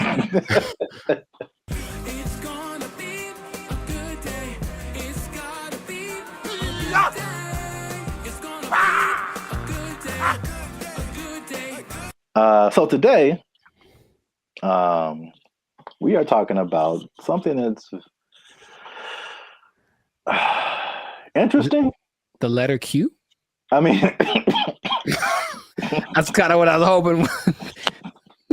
Today's episode is brought to you by the letter Q. Brought to you by, a little bit deeper than a single letter. Okay. But it does have to do with letters, arts, and sciences. Oh, interesting. Okay. Kind of got that. There is a new degree that you can get, and it's basically an influencer degree. That's right, ladies and gentlemen. You can go to school and major in a degree that makes you a certified influencer. We're here. It's a thing that's happened. We're here. That doesn't surprise me, but go on. I want to know more. Yeah, forget about engineering or what else is there? Business, law. Math is a thing still, I think. Medical. You need to bet your entire future career on becoming an influencer. So this is the place that is offering this is the Southeast Technological University in Carlow. I think that's how you pronounce it, Ireland. That's a bad start. That's a really bad start. All right, let's just stop. Hold up. Hold the presses just for a second. All right, so Ireland. Okay, I think. Okay, where do I begin? Okay, man. So like for a place to have influence, it has to be something that has relevance. I think something where it's like, okay, this place is, or this person has said this is what's important, what's is cool. I will listen to it because I respect their opinion. I've never once thought about Ireland for anything other than leprechauns and beer. And if it's not about those two things, I don't care what Ireland has to say. So I'm already like, it's missed me on that, bro. Like, come on. If it was like New York or Dubai or something, it's like, yeah, a big place of influence. Don't tell me, no, man. Okay, keep going. What do you got? What do you got? All right, that's interesting because I kind of went that way for another reason. Okay. I don't know how they name schools in Ireland, but this sounds like very much like a DeVry University, JTT Tech. Like, it's not your top tier. Nope. Nope. So I was like, the official name of the degree is called it's the Bachelor's of Arts in Content Creation and Social Media. What would that sound like in an Irish accent? I'm not even gonna try that. I don't got it either. I'm not good at accents. Nor am I. Except for, well, never mind. Canceled. Yep. I don't want to go. I don't want to be canceled yet. So yeah. But to, I guess, kind of legitimize it, the influencer industry is currently valued at $21 billion. So it is an industry to a certain degree. I have thoughts about that. But more than half of Gen Zers think that they can make a career out of content creation. So this school offered I think it was a summer, just a class, not a whole major. And it was like, of course, filled to the brim with students. I think they're going to have they're going to admit 40 students to this major this coming year. And they're sure that they'll have to turn a lot of people away. So it's a very much a major of interest. On the flip side, and this was from the New York Post. The New York Post. They say that the rapid evolution, and this is something we talked about before. The rapid evolution of social media and trend cycles could make the entire degree worthless as soon as you receive your diploma. Yeah, what's the curriculum based off of? What metrics are they following? It seems like a cool idea if it's constructed in a certain way. I mean, imagine the nonsense if you paid money to become an influencer and then you sucked at being an influencer. Like, it's just, I feel like to be an influencer, you just have to have a certain kind of either personality or vibe. Like, not any person could be an influencer, that's for sure. But I don't know if that's something you can sell the idea on it for sure. But I think there'd be a lot of people asking for refunds in like a year. It just seems like something. Yeah, can you do that? Well, you can ask, of course. I'm not saying I get it. You're wasting the money, I think. But I think you'd be better off just studying on your own, studying social media, like a Mr. Beast did. He just studied YouTube, literally, and that's all. And then it worked out phenomenal for him. So, and not only that, all the people that he worked with also didn't get as big as him, but they all have channels with millions of people, millions of followers. So but here's the thing with education, anytime they're like, oh, there's an opportunity to make some money for us and maybe it'll work out and then we can get some more accreditation or who knows. They're just trying to evolve. So I see the point, basically. They're trying to evolve with the modern times. I just feel like that's not something you can teach in that sense. Because, yeah, like, as soon as the lesson's over for that day, things are different. So if they're not constantly keeping track of the market, it's like teaching day trading or something based off of data from last week. It's like, okay, well, that worked last week, but it's different now. It's a whole nother. So it would have to be done really well to work in mass. Like, Yeah. Well, yeah, I have a bunch of thoughts on this. So, in their defense, they have said that they're aware of, like, again, like social media is constantly changing, stuff like that. So the curriculum is more about high level concepts, I guess. Okay. As like what the business behind, you know, becoming an influencer, stuff like that, which makes sense. But it's also like, if I were a student, I wouldn't study this because I think it's too specific. And influencer is just a subset of sales, marketing, advertising, business. It's just business. And so, like, I feel like if you went to school for business, you would get a better view of, like, how the world works, instead of just looking specifically at influencers. Right. And then, but this is also, like, college was like 20 years ago, or no, 15 years ago, something like that. So I have a totally different perspective, you know, but as like a student coming in, you're like, oh yeah, I want to do this, you know, blah, blah, blah. But I've mentioned this before. I kind of felt there's a interesting similarity between this and music, because you went to school for music performance.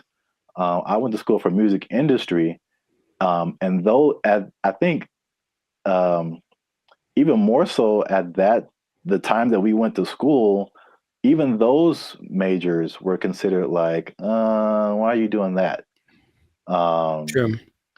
So I can see the parallels, and then not that I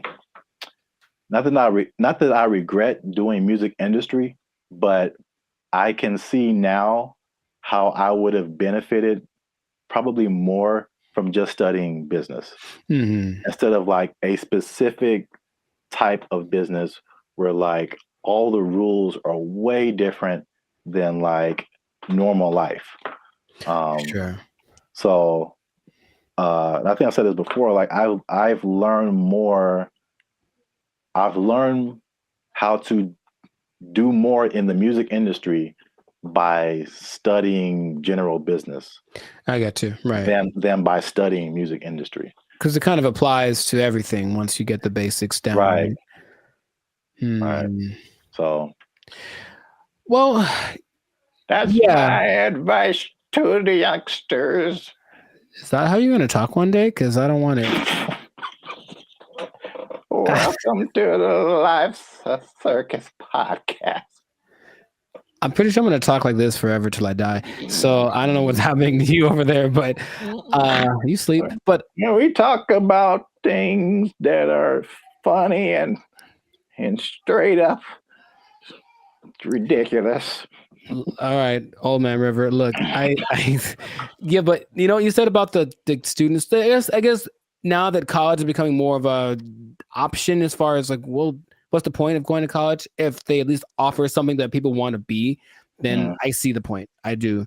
I just don't know how they'll pull it off. But if they do, more power to them. Yeah. I don't know. Maybe we're just short-sighted, and then influencer will become all the rage, and people will make gajillion dollars and be like, "I told you so." Hey, you know what?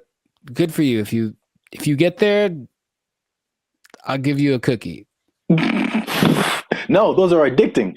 Oh, I'm sorry. I'm sorry. Jeez, I keep forgetting the rules. Cookies are sometimes food. So this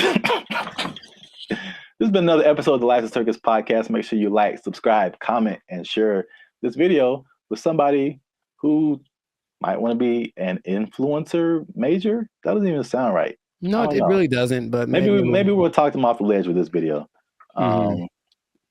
Because yeah, if you're trying to be an influencer now and you got someone coming up behind you that has a degree in it, they might take your job. They might take your job. They got a degree from Ireland. Does anybody Lucky care? charms. Lucky charms. They took our jobs. They took our jobs.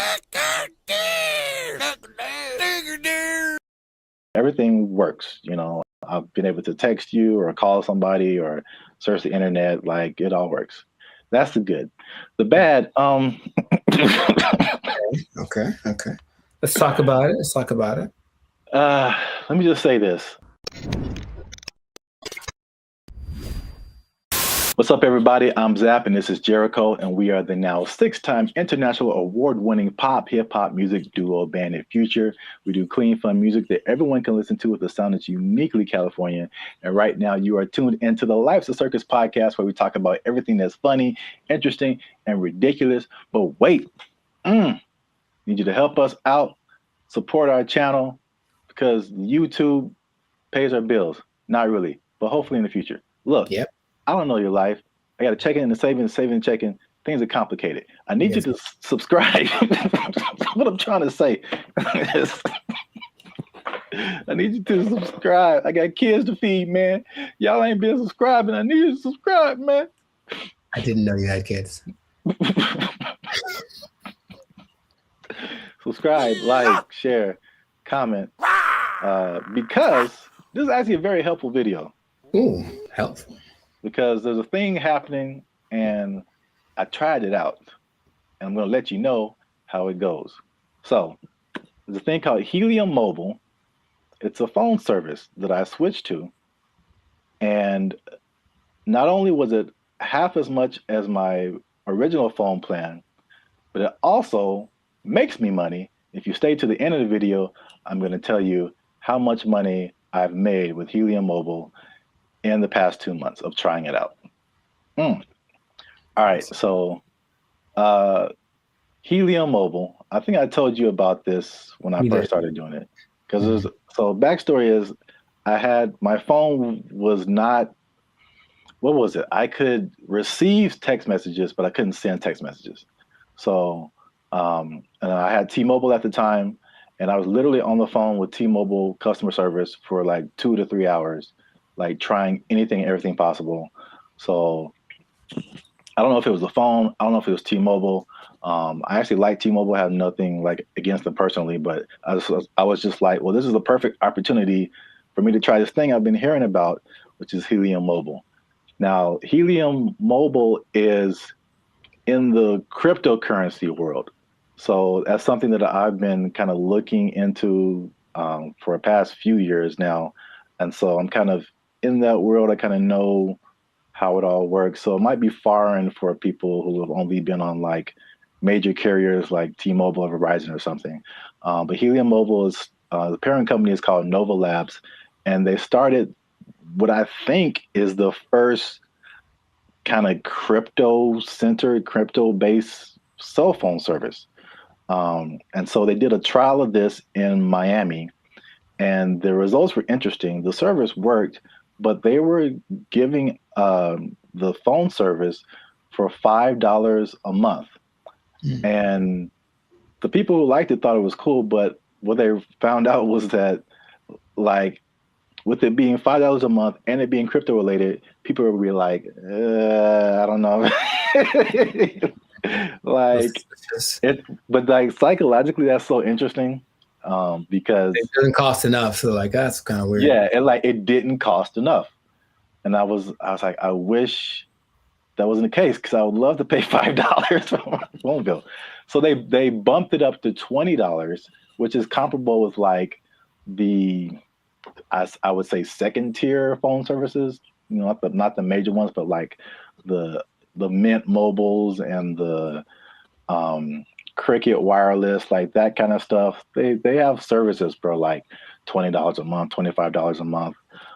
So once they finished the Miami test, they went to like I think it's everywhere now, or at least nationwide in the US. So just off of that beginning, I think I mentioned it to you. You may have been skeptical. What do you think about transferring from your existing phone service to this new like crypto phone service that pretty much just started this year? I think two things happen to do. One is the idea of just leaving something that you're used to.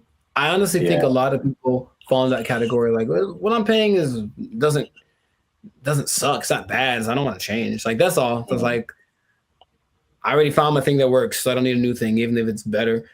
But also, there's the lack of confidence from a new thing. That's all. So you have a service like I've had AT&T since forever, right? So honestly thinking about it, my brain goes, but what if it doesn't? You know, you've been going to this place the whole time and it works just fine. Why go try something else? What if that doesn't work? So I think there is that doubt there. And honestly, the third thing, just associating with crypto, which is the new thing, it's like, what does that mean? How does that work? There's a lot of questions that surge as opposed to having hey, I have a phone service, AT&T, they do phones, boom, got it. Yeah. I mean, that's the crypto part, especially because crypto it's gotten better, but it's still very much the wild, wild west. Right. Like there's all kind of stuff going on. And if you're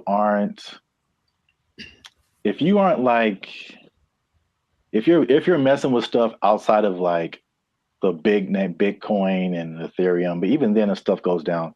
But like all this other, I mean, the thing is like Bitcoin dominates the news, but there are like thousands and thousands and thousands of other coins. And there's so much going on outside of Bitcoin. Like it's insane the amount of stuff that's going on, the amount of projects and different things that people putting together. But yeah, it's kind of scary. And I mean, I honestly wouldn't recommend it for someone who, one, is not computer or tech savvy, and two, hasn't really been into crypto a whole lot. Because I also had another experience. So Helium is like a Bitcoin. It has its own. There's a Helium, what they call a token. Bitcoin's a token. Helium has its own token, but then there's Helium Mobile that had its own token. Okay. So Helium Mobile came after like this originally Helium, where a lot of people made money during a whole different kind of mining helium. I don't want to get too technical, but I just want to say that like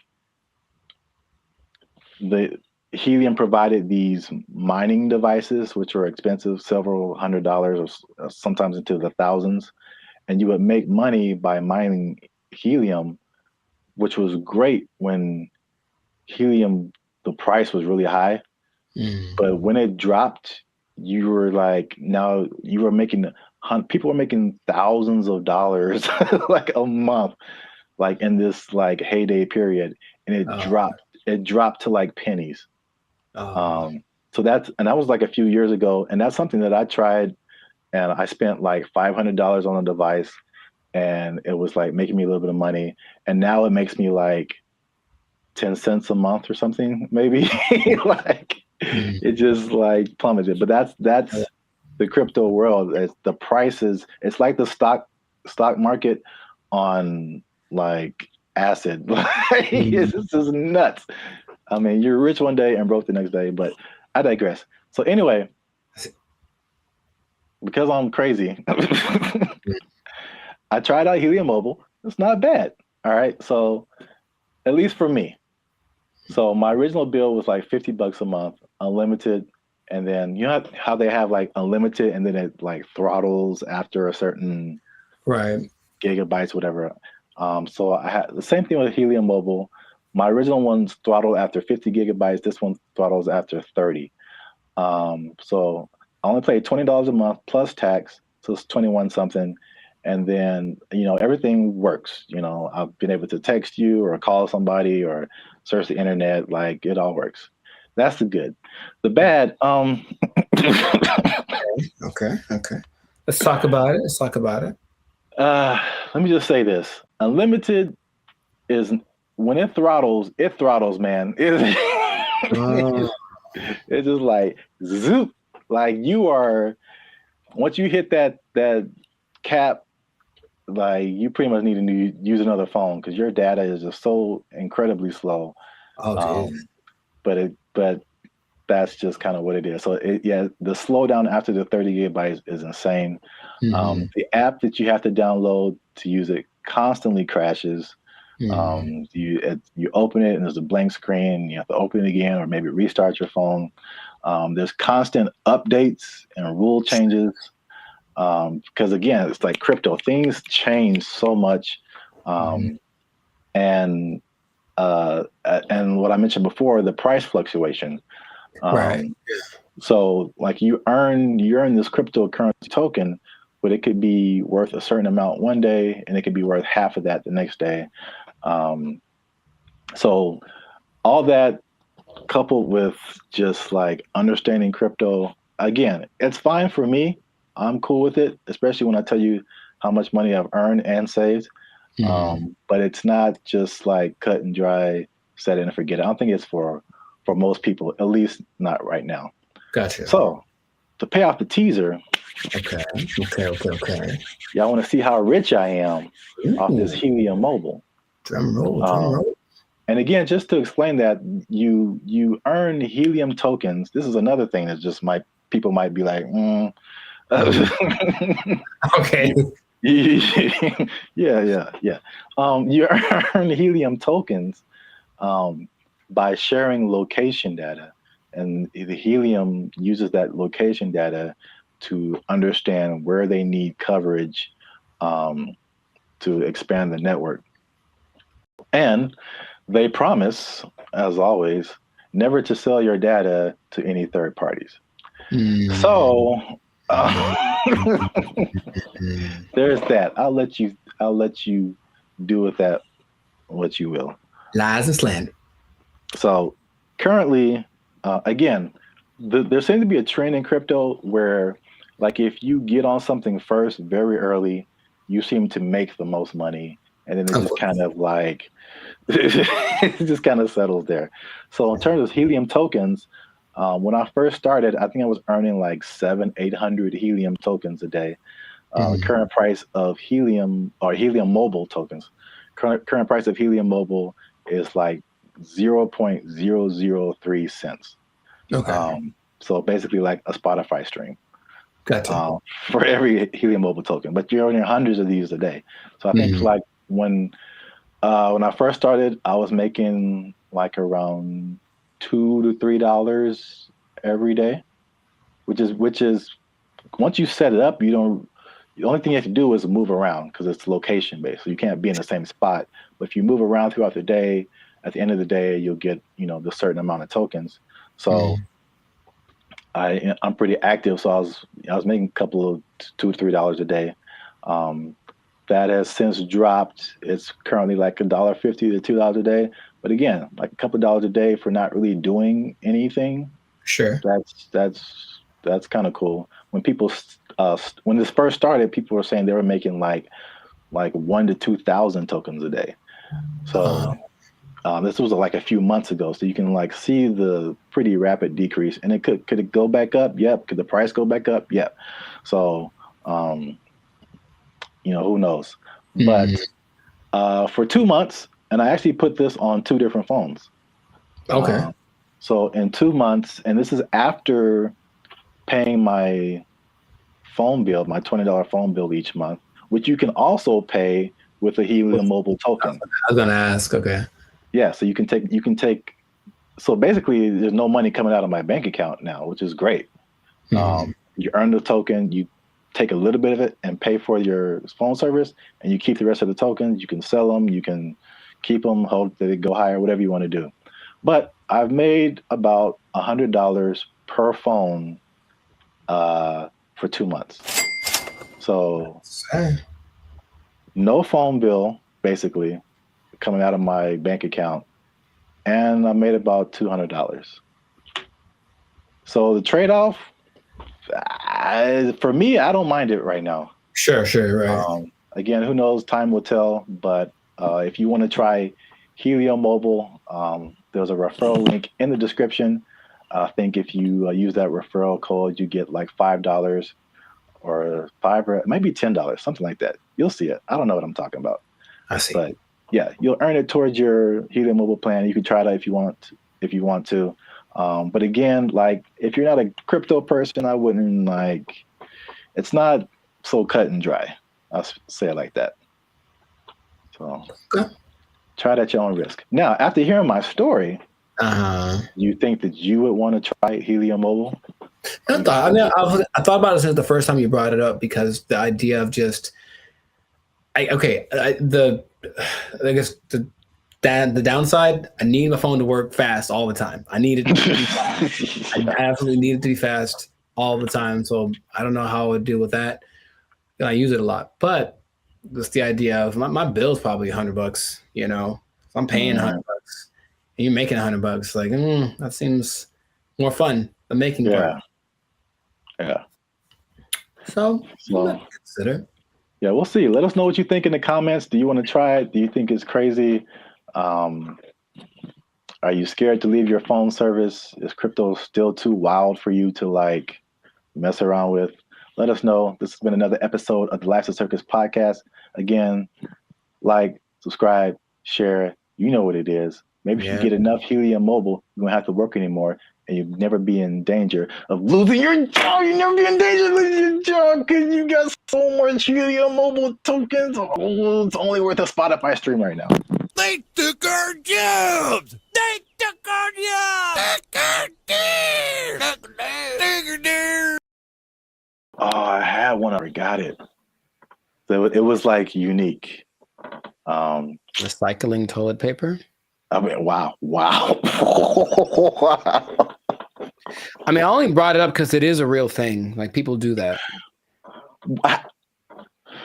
How do you recycle toilet paper? Do you want me to tell you, or? Yes. What's up, everybody? I'm Zap, and this is Jericho, and we are the now 6-time international award-winning pop hip-hop music duo Band of Future. We make clean, fun music that everyone can listen to with a sound that's uniquely California.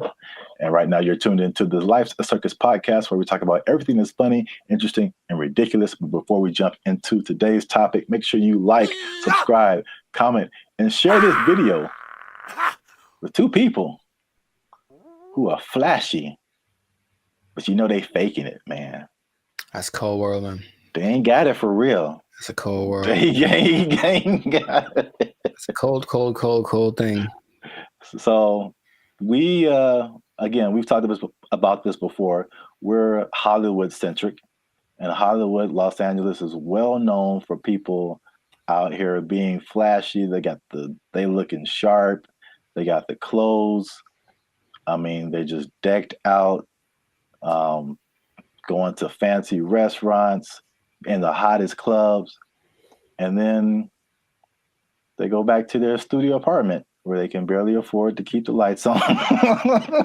It's just like, it's very much what you see isn't always what you get. Have you had that experience, Jericho? Have you seen people like that, or have you tried to be like that, or you just kind of, you know? I get the appeal of it because there's always the two sides that seem to be competing, right? There's being rich and looking rich. Yeah. And it seems like it's more fun to look rich than to be rich, because being rich requires more discipline, and it doesn't necessarily mean that everyone sees you. And so if you care about what people think, then you really want to look rich. And yeah, I know people that are like that talk a big game about the moves that they're making and this and that, and they show up in nice whatever. They make sure to show up to the place and then change into something nicer because they have an important thing to go to, and they make sure everybody knows that they're going to this important thing and they're better than you. It's like, okay, I get you, bro. But it's sometimes hard to tell because in LA, Hollywood, people look pretty good. Like physically look good. They're in shape. They wear nice clothes. You can get really nice clothes on a budget too. If you really have to, you don't have to go to Melrose and blow $800 on a t-shirt. You can go to, I saw the nicest jacket, honestly, other week at Ross for like $25. And I was like, ooh, I was killing. So you can make yourself look flashy without too much. In fact, yeah, Ross has a whole jewelry section. You can get decked out for under $100. You can. You know, but you always question it. I think you always question it. It's like, I wonder if that person really is somebody. Usually the telling point is if they're where I am, they're probably not rich. That's probably, yeah. Hey, you come to this Starbucks too to use the Wi-Fi? Yeah. Doubt. Yeah, man, they shut mine off. But I look fly though, don't I? Like that from Boondocks where Riley takes all the money that Grandad gave him for the weekend, blew it all on one shopping. Oh yeah. He's like, ain't I'm clean though? Yeah. Riley, we don't have food to eat. Oh man, I'm clean though. Well, I brought this up because I saw a study by Redfin, which is a company that's into like the housing market. And obviously, the economy has been very rocky for the past few years now. And inflation is sky high. And they did a study that shows that about 49% of Americans are struggling to even just pay their rent. And they're cutting costs in the most unique ways that they can just to, I guess, survive. Okay. While still trying to look like everything is okay. So I guess a lot of people like really are struggling. So I mean, 50%, that's like 1 out of every 2 people that you know. So that's a lot of people. But they said that they are, to compensate, they are skipping vacations right now. They're working extra hours. They're selling their belongings. They're using up their retirement savings, especially millennials. And they're even skipping meals and medical treatments so they can keep their lifestyle but pay their rent. What is that? How does that sound to you? Is that shocking? Or is it like, okay, that's what we're in right now? It sounds like bad prioritizing and an overimportance on the exterior, right? Just like my life is just an Instagram reel. So as long as everyone's giving me the likes and I mean like publicly, like they're, oh look, you're doing well, then that's all that really matters, and then they can suffer in silence, you know?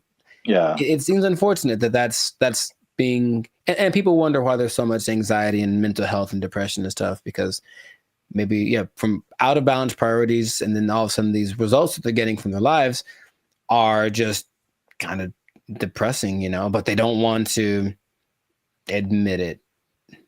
And that's, I guess that. Yeah, I think you're right. Like social media especially fuels that. And it's like, I won't say never, but I rarely go on to social media and see someone be like, hey, here's a picture of me like cutting down on fast food because I can't afford it. Like that isn't, that's like it's the highlights of people's lives. And so you only see the good stuff.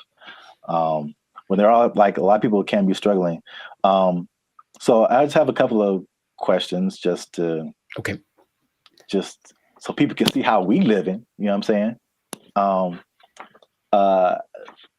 So inflation is hitting everybody. Like I feel like everybody feels it at some level. So for people who are cutting costs, are there some stuff on this list that you are doing or have done, or some things that you're not on the list that you're doing that's just like just keeping you in a good position financially? Yeah, I love to travel, and I haven't really gone on a vacation since 2022. You know, I think I've honestly only left the state like twice in the last year and a half. So there's that. Even though, you know, traveling isn't expensive, vacationing is expensive. So I mean, if I wanted to, I could go to some place and stay in an Airbnb and chill. But vacationing, I haven't taken a vacation in a while, and then I haven't gotten tattooed really because I like tattoos, obviously. But again, it's like, is it a priority? I suppose not. So I've been held back on that, and then just eating out in general, cooking more, eating out less, and even with dating, trying to find that like happy medium between like let's not go all out on this. Let's find a place where it's like it's not burgers and fries, but it's definitely not Beverly Hills top of the line because I got money for that. Yeah, those areas. Yeah, those are all like very practical things. I would say I do some of the same thing. If I could offer something different, one thing that I did recently that you noticed, and then I've talked about it before, and it wasn't just because of like prices, but it was just I just wasn't getting the quality service. Was my haircuts. So like I just started, and I did one pretty recently. I think it looks kind of clean, man. Okay. I think I'm out here like, I could do a few things. I feel you. As a barber, but like, I mean, a large part of that was just frustration, just unable to find a barber. If I do find a barber, like I have him for a minute, and then he moved to Texas or something. Like something always happens. I'm just like, I'm so frustrated trying to find a barber. And so let me just get, my hair isn't that complicated. Just need to teach myself how the fade part is really the hardest part. Right. But other than that, like I just do it myself, and it saves me like a lot of money at the same time. So it's like a win-win situation. Yeah. So I do like the eating out thing too. That's a thing. And then what else have I been doing? What else has he been doing? Oh, I had one and I forgot it. So it was like unique. Recycling toilet paper. I mean, wow. I mean, I only brought it up because it is a real thing. Like people do that. How do you recycle toilet paper? Do you want me to tell you, or yes? Because that doesn't make sense at all. After it's been used, how do you reuse it again? You rinse it off. No, you can't do that. You hang it up to dry. No, in your house. Well, then it's not toilet paper. It's like a rag or something, right? It's toilet paper. I've seen videos of this, man. That's not possible. It's apparently this guy knows something that I don't, because it disintegrates with like water. How can you wash toilet paper? He washes toilet paper and he hangs it up to dry like it's the South in 1945. Yeah. I'm assuming you don't do that. Or if you did do that, you would have no friends. So please don't do that. But yes, that is a thing I've seen people do to cut down. And I'm talking about a person that I forget what, but this guy was a millionaire. And that's part of his frugal plan. I think it's a little extreme, but everyone got their thing. He recycled toilet paper. So don't do that. Please don't do that. Wow. That's very gross. And yeah, he has no friends. Right. Okay. I'm pretty sure that's not what you were going to say. That was, I've never heard of that. That's interesting. All right. Well, here's another thing, last thing about affordability, to just kind of put things into perspective.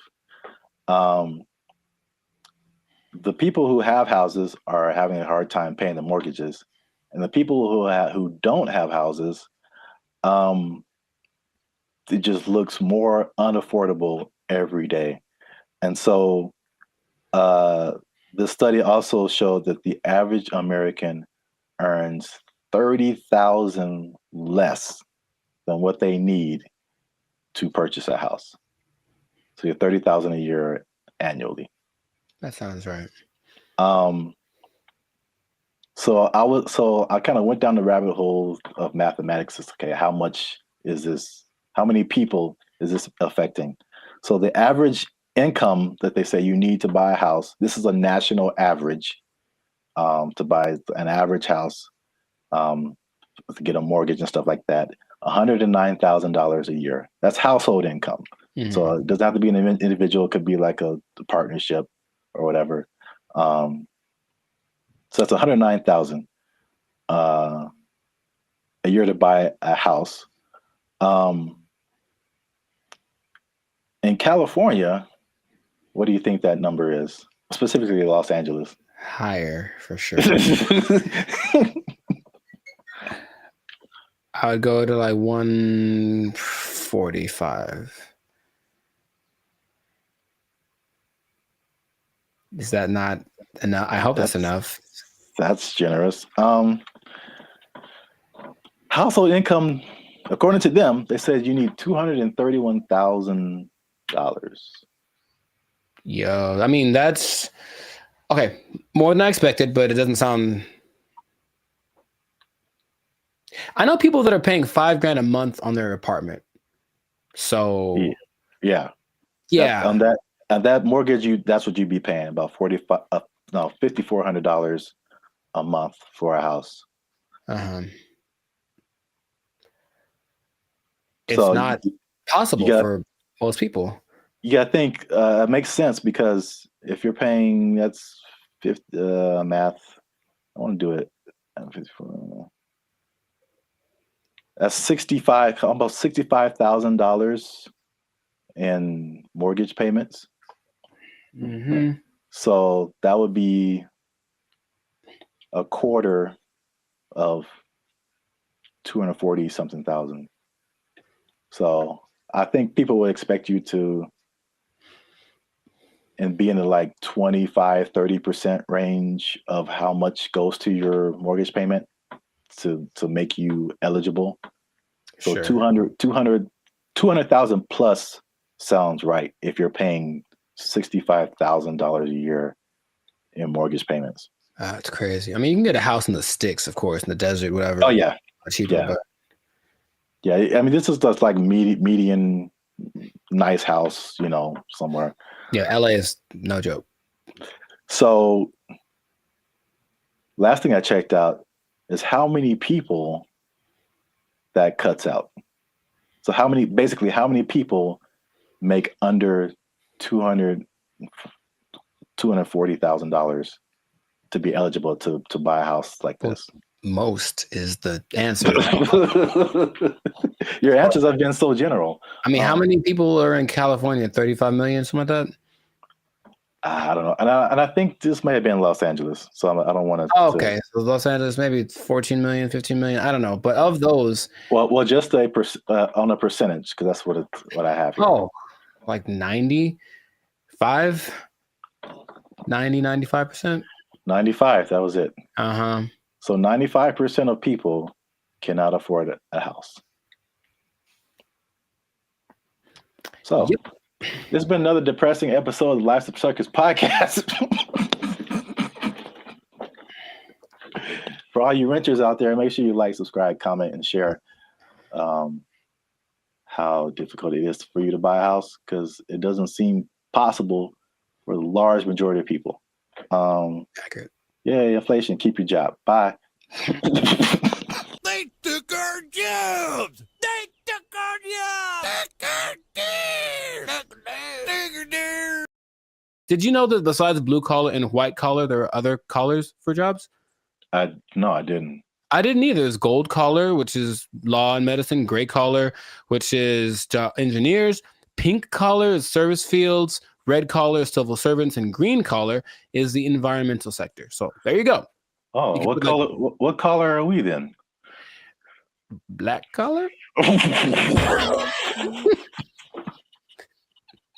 You started. What's going on, everybody? I'm Jericho. This is Zap, and we are the now 6-time international award-winning pop hip-hop duo Bandit Future, who make clean, fun music that everyone can listen to with a sound that is uniquely Californian. And right now, in this moment in time, you are tuned in. Congratulations, by the way. You were tuned in to the Life's a Circus podcast, where we talk about things that are funny, interesting, and just straight ridiculous. So before we get into the thing, make sure to like, subscribe, comment, and share this video with at least 2 people that are thinking about changing jobs, because maybe blue collar is the way to go in the future. Think about it. Okay. So I bring this up. Do you remember Mike Rowe? No, enlighten me. He had the show called Dirty Jobs on, I think, TLC for a long time, where he basically went and did all the jobs that are hard and awful that no one wants to do. Oh, I never watched it, but I heard of that show. Yeah. Okay. Well, interestingly enough, and this is a side note, he also might now be a vice presidential candidate for the Kennedy dude. Interesting. And anyway, the world works in mysterious ways. But basically, he has always been a fan of the idea of working the traditional blue collar stuff. And also, another side note, did you know that besides blue collar and white collar, there are other collars for jobs? No, I didn't. I didn't either. There's gold collar, which is law and medicine, gray collar, which is engineers, pink collar is service fields, red collar is civil servants, and green collar is the environmental sector. So there you go. Oh, what color? What color are we then? Black collar. You started it. Anyways, hey, how's it going? So, yeah.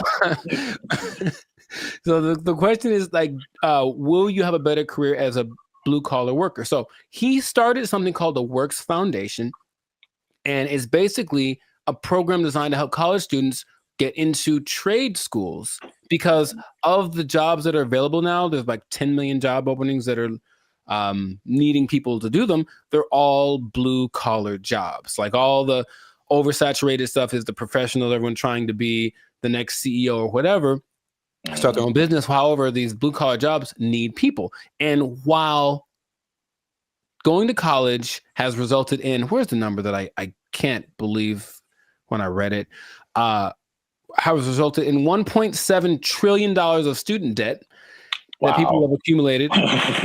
Yeah, 1.7 trillion. Going to a place like maybe Dartmouth College, for example, which is $360,000 for a 4-year degree. You can just go to a trade school, develop some skills, and instead of starting 360 in the hole, you don't make as much money yearly, but you're not starting in debt. That's his first idea.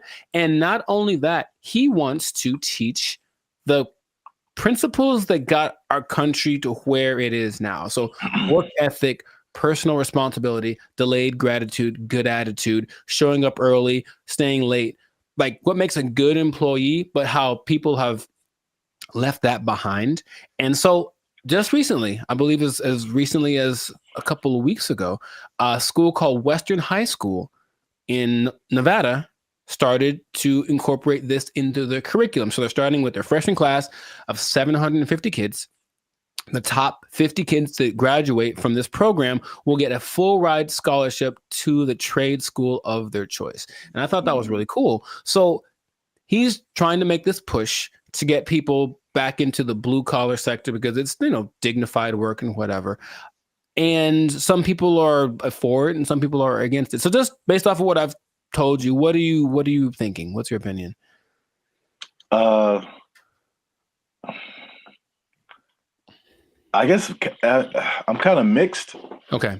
On one side, it sounds really good because one thing I have noticed, especially since 2020, is like people don't want to work, and if I guess it's more like service jobs, or if they do want to work, it's just like there's just all that stuff that you listed. There's like no effort.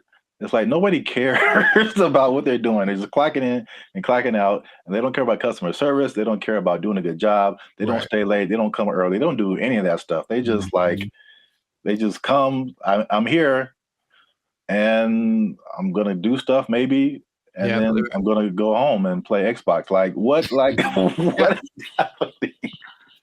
So like that part, like I'm all for the trade stuff. I know it's just like AI is changing a lot of, I guess you would call white collar jobs. Yes. So that they're not as necessary. But but I feel like we might even be prisoners of the moment because I feel like even some blue collar jobs, it's there has to be machinery and robots and something coming for those positions too. Maybe not as quickly, but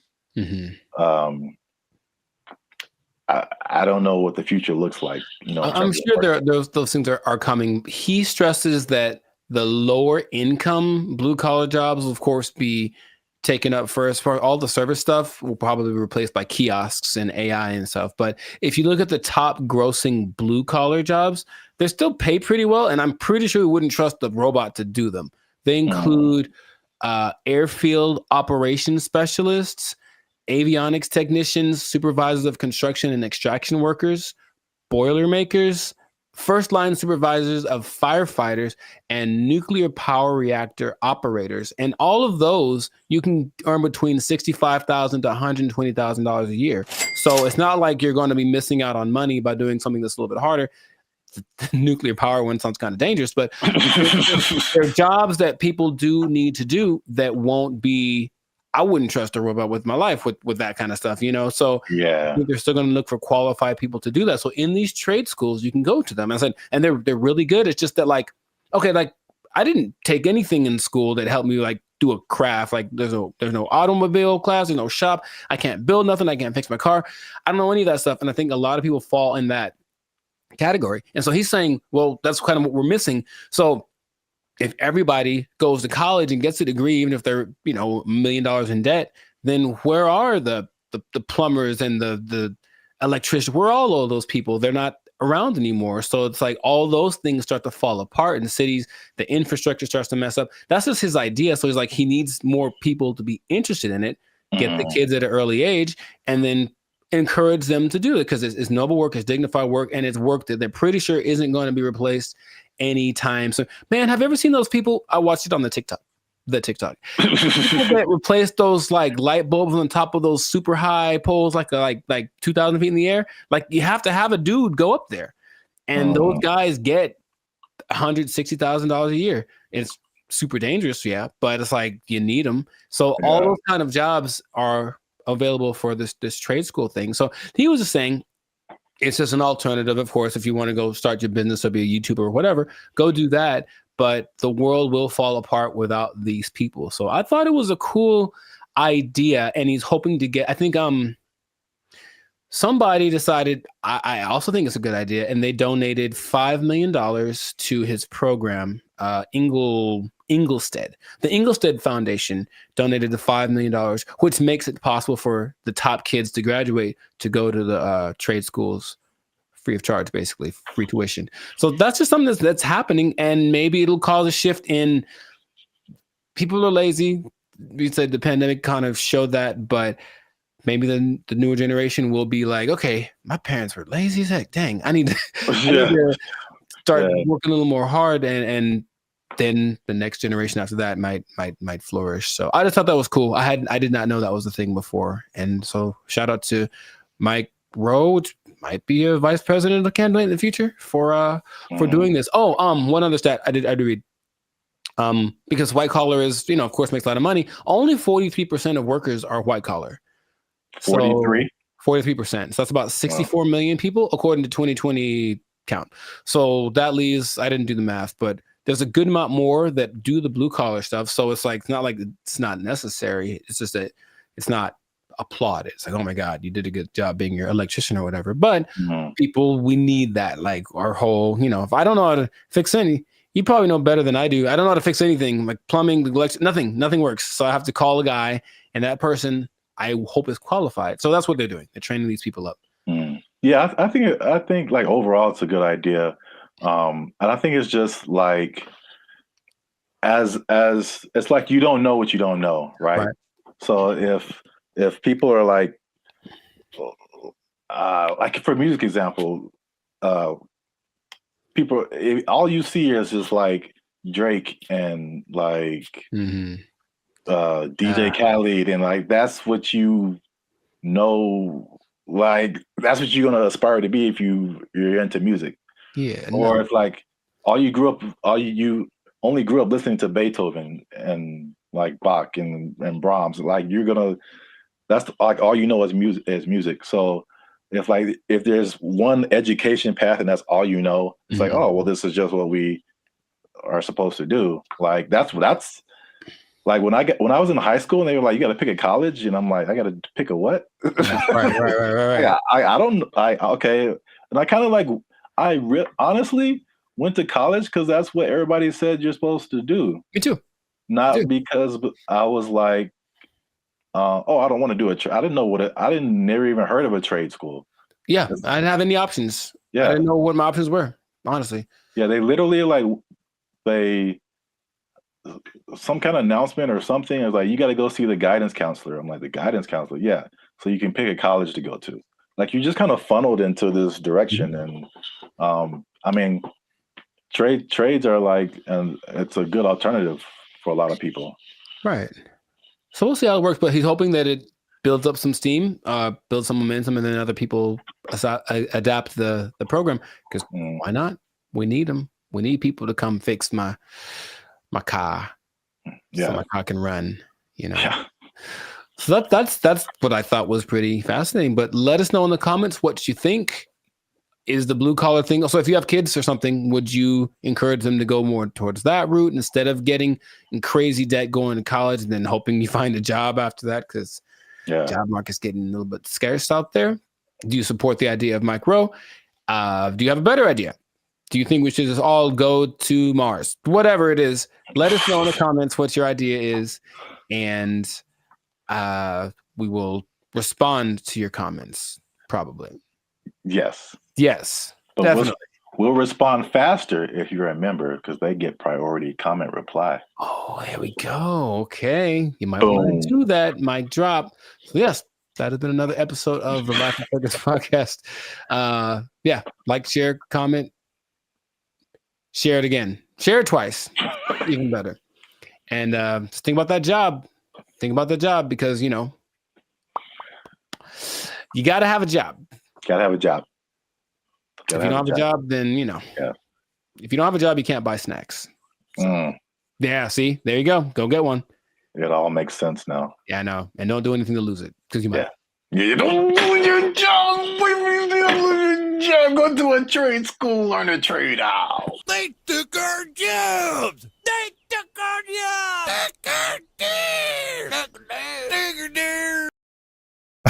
And number 3, what are edges and what happens to them? Like, why is that an insult? It's like that. This is so genuine. This is so genuine. What's up, everybody? I'm Zap, and that is Jericho, and this is BrandBee Future. And I found this on the internet. This lady posted, ask Black people one question you've always wanted to know. She just posted it on Facebook. And I did not read the comments. I just saw the title, and I clicked save, because we're going to look at it right now. We're going to look at it right now. But before we jump into it, make sure to hit that like button, because that helps our channel grow. Also hit that subscribe button. All right, that helps us grow as well. Because I'm pretty sure you're gonna enjoy this one. Are you ready, Jericho? Are you excited? I was born ready. Oh man, here it is. Okay, so this lady, Daphne Springs. I don't know who she is. All right, well, come on, Daphne. We're just like real time.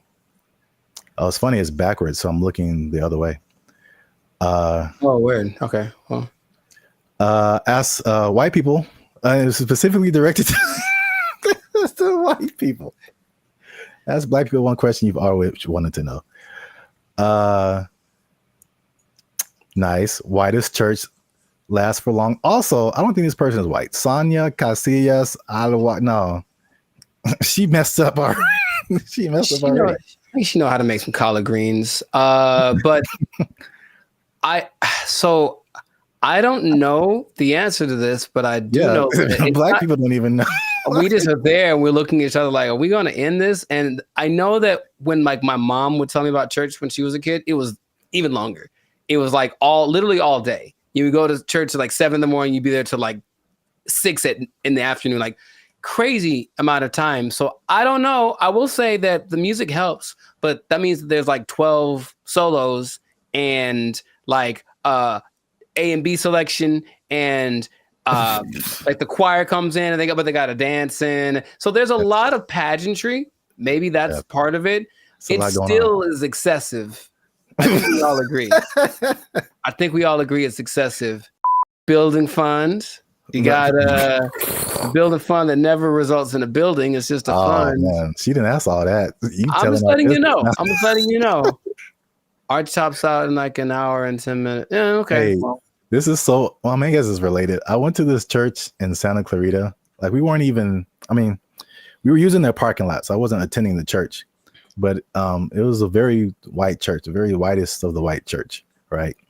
And they had all these, it was huge. You can't see it from the freeway, but like once you get off and like go up the driveway, you see this like huge complex. And they have all these signs of like what each building was. And my first thought was like, man, white people actually build buildings with their building fund. Their building fund.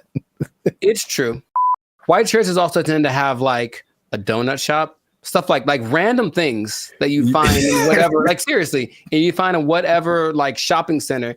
They have a cafeteria, a donut shop.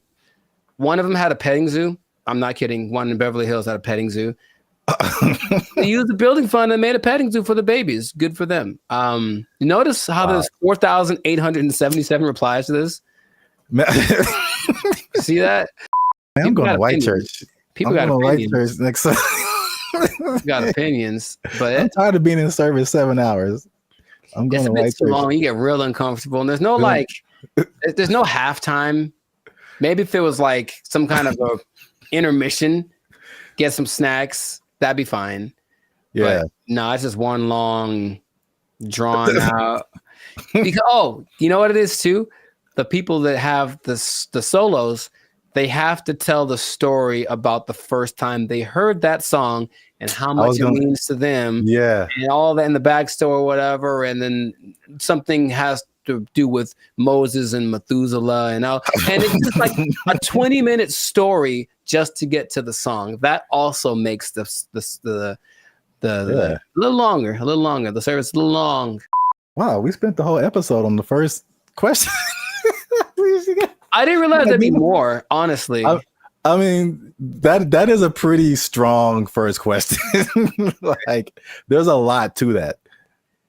I was expecting something a bit more racist. I'll be honest. I mean, hey, I was kind of hoping for something. I mean, we haven't scrolled through this. That was a solid first question. So many hair questions from a guy. That's interesting. How he wants to know. He's trying to, because he's trying to get one. He's trying to get his African, his Nubian princess. Okay. I know. He wants to get her. All right, Brian Devricks, I see you. How long does it take to do the long braids? I see. 10 hours. Yeah, forever. Takes literally, it takes 10 hours. Did I ever tell you that I used to have braids? I feel like I would have remembered that. I went through that phase in high school. Like, I'm gonna be gangster now, and I got braids for like the first time. I think I had them for like maybe a couple of months, and after that, I was like, no, not anymore.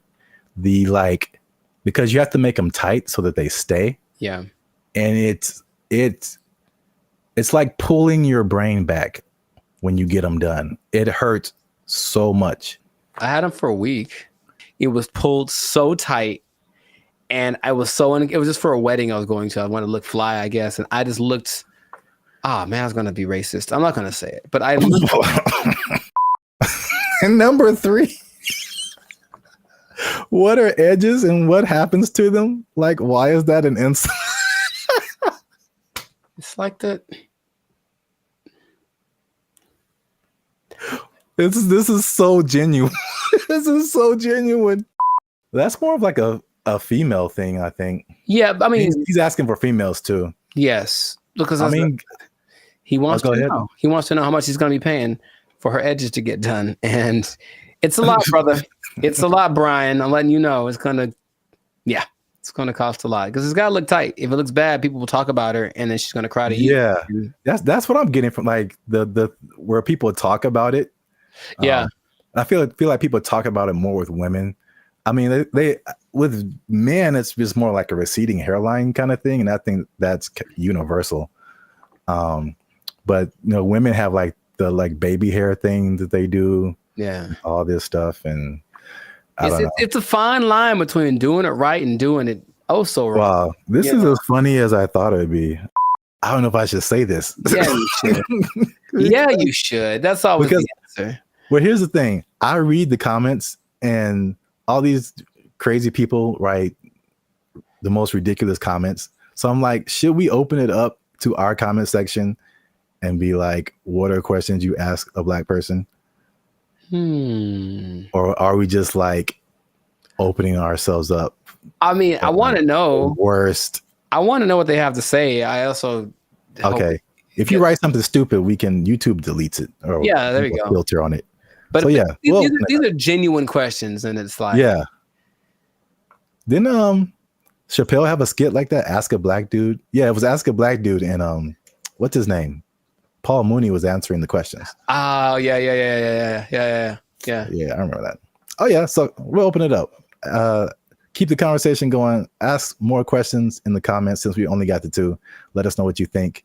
And if you like this video, make sure you share it with somebody. And I don't know how to end this. Talk to Daphne. That girl black as hell. Listen to that name. So there's a lot of pageantry. Maybe that's part of it. It still is excessive. I think we all agree. It's kind of disorienting, and it's not the most fun situation, but they get what they're going for. And this Zuckerberg's goal, I mean, he's already spent a lot of money on it. He really wants everyone to engage in the metaverse on a daily basis with their friends. Hey, let's have our chat. Let's have our podcast in the metaverse, because why not? I could be a fish, whatever. Like, that's what he's going for. And it just doesn't feel like it's time yet, but he's just going to keep pressing the issue. What's up, everybody? I'm Jericho, and this is Zap, and we are the now 6-time international award-winning pop hip-hop duo Bandit Future. We make clean, fun music that everyone can listen to with a sound that is uniquely Californian. I'm going to bring that back. And you are now... You didn't like it? Come on, man. I did it once before. It was great. So you're now tuned into the Lights of Circus podcast, where we talk about things that are funny, that are interesting, and just like that gesture, straight up ridiculous. So before we get started, make sure to like, subscribe, comment, and share this video with at least 2 people that want to get down with the metaverse. Get down with the metaverse. So I found out about something this recently, and I didn't know it was a thing because I think they're developing it. The metaverse, Zuckerberg's project, the project that has literally lost $23 billion in the last year. I'm just going to say that with a B, $23 billion. He's still insisting it's the best thing ever. And he speaks about it with such enthusiasm that I go, all right, maybe he's on to something. Maybe he's way ahead of his time, but that's a lot of money to spend. He's all in. So as of, I think, a month ago, or even less than that, Instagram, well, that's his company as well, there's an option called Meta AI, where you can basically chat with a chatbot. I don't know how to call these things, but there's a chatbot that basically mimics a celebrity. They have like Snoop Dogg and Dwayne Wade and stuff like that. Like they're their faces, but then they're supposed to be a different person. And you can talk to them about certain subjects. And so I was like, okay, let me see what this is about. So I tried talking to one of these for the first time yesterday. I wanted to see what it was about, what happened. It's such a strange experience. And I don't know how much, because it's still like the beta phase, I suppose. But like, had you heard about that? Specifically the Meta AI? No. Dude. All right, maybe there's some screenshots, but I had a couple of conversations with because okay. I'll actually say it as I. Who's the person that you had a conversation with? I spoke to Lorena and I spoke to Izzy. Now they're modeled after 2 people that I don't. So each one has a name. I'll have to go through it and maybe you can put it on the thing. But you go to just talk to a AI, And then there's, for example, you can talk to Zach, who's a brotherly jokester, but he's Mr. Beast, right? It's Mr. Beast's face. You can talk to the Dungeon Master, who is an adventurous storyteller, and it's Snoop Dogg. You can talk to Brew, the confident sports debater, and it's Tom Brady. So that's the thing. Wait. Yeah, So, it's a lot of information that I'm not explaining right because I'm still trying to wrap my head around it. No, but like, how is it? Why are they two different names? Is it like a trademark thing happening? I don't know. I really don't. I think they agreed to be the face of it, but it's not their name because it's not them. It's the AI version of them. All right. But it's their voice. Their voice is their likeness. Maybe I can. No, you just have to let me pop up some visuals. So I was asking. So you talked to like Lorena and somebody. Who were the celebrities attached to them? I don't recognize their faces. Oh, okay. They're all people that I've seen before, and I'm like, okay. And maybe not all of them are super famous, but like, okay, there's Perry, the approachable golf pro, and it's also Cliff Paul from the State Farm commercials. Imagine that. So I think maybe it's a combination of people that either are famous and I don't recognize them, or they're not famous, and then some famous people that agreed to be on it. But basically, each one has a level of expertise.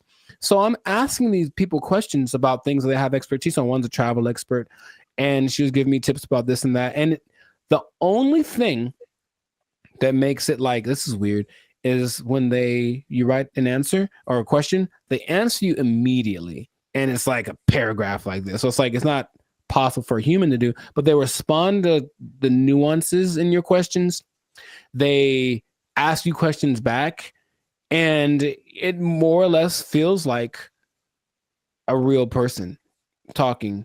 Now, my thought about the meta thing in general is that it's kind of like supply and demand, like not supply and demand, but you can give people something that they didn't know that they wanted, and then you offer it, and then like, oh my God, I always wanted that.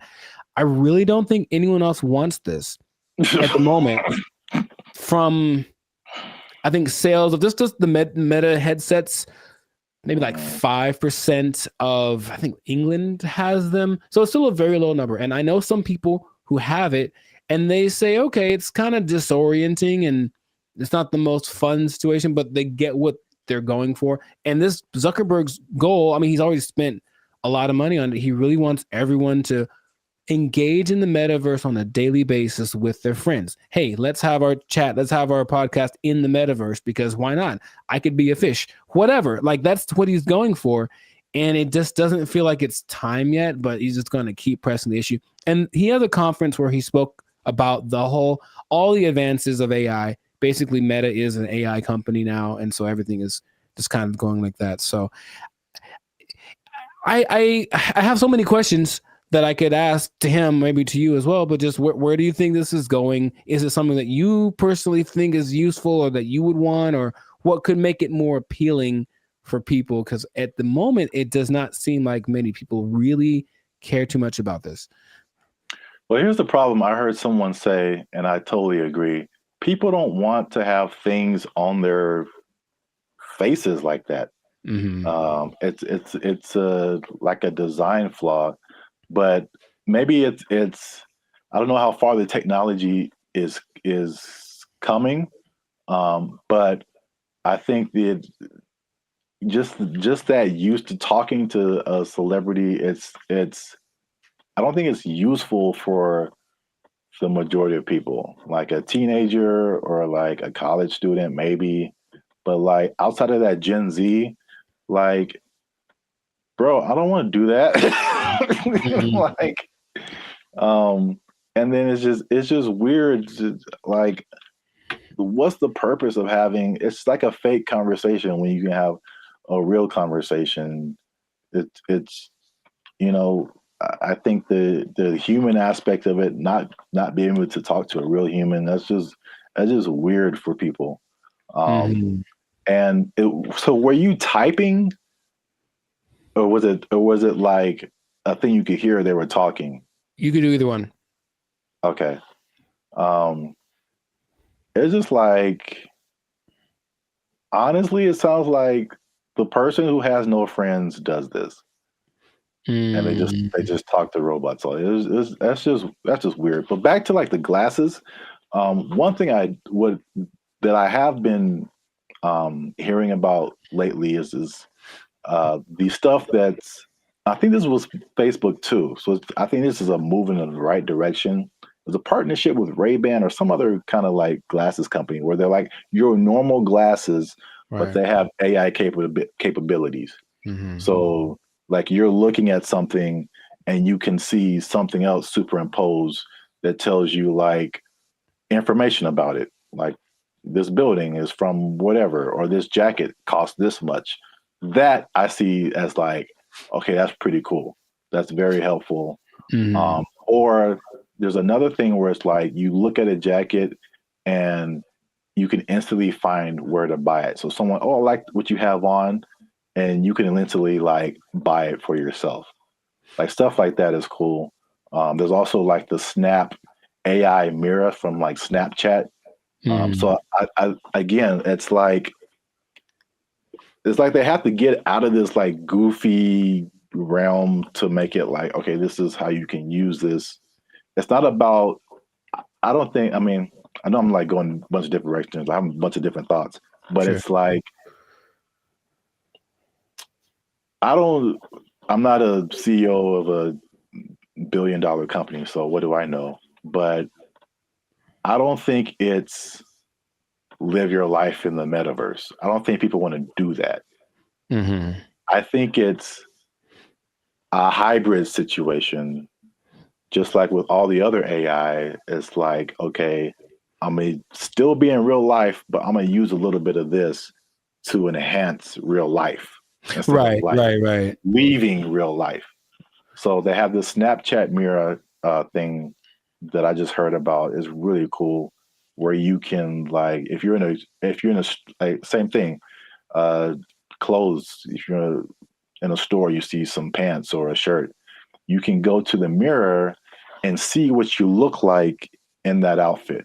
So you know how they have the Snapchat filters that puts a goofy face on you or something. Yeah. It's like stuff that you can't use. But if I go and see an outfit, because I've had this a lot of times where you see an outfit, I was like, oh, that's cool. And then you put it on, it's like, oh, it doesn't look good on me. Right. You know, so that's like super helpful. I got that. So yeah, he did address the headset thing, and he's like, oh, we need to make it more comfortable. He's aware of a couple of things. From what I'm understanding, the ultimate goal is to make that a capacity that contact lenses could have. So like, it doesn't look like you have anything on, and it is all. I'm like, I don't know how that would work, but that's what they're going for. But it's just, I think he has this image in my, because when I listen to him speak, there's genius and then there's delusion and there's this whole level in between, you know. And I think if you talk about like the people that are big time movers and shakers in the world, like Elon Musk is a little more on the like practical side of the delusion, and Zuckerberg's on like the Dungeons and Dragons type side of the illusion. But I feel like he wants to create what happened in that movie Ready Player One, where basically the whole world is so negative effects. Gosh, it's so bad. It's so bad in so many areas. It's just bad, man. Yeah. So we'll see where it goes, but let us know in the comments if you like the metaverse, if you've had some metaverse experience, if you've tried this new Meta AI chat thing. What do you think? Is your best friend Snoop Dogg in your mind? Because you know it's not really him, but maybe you think that it is, and that's good enough for you. So good for you.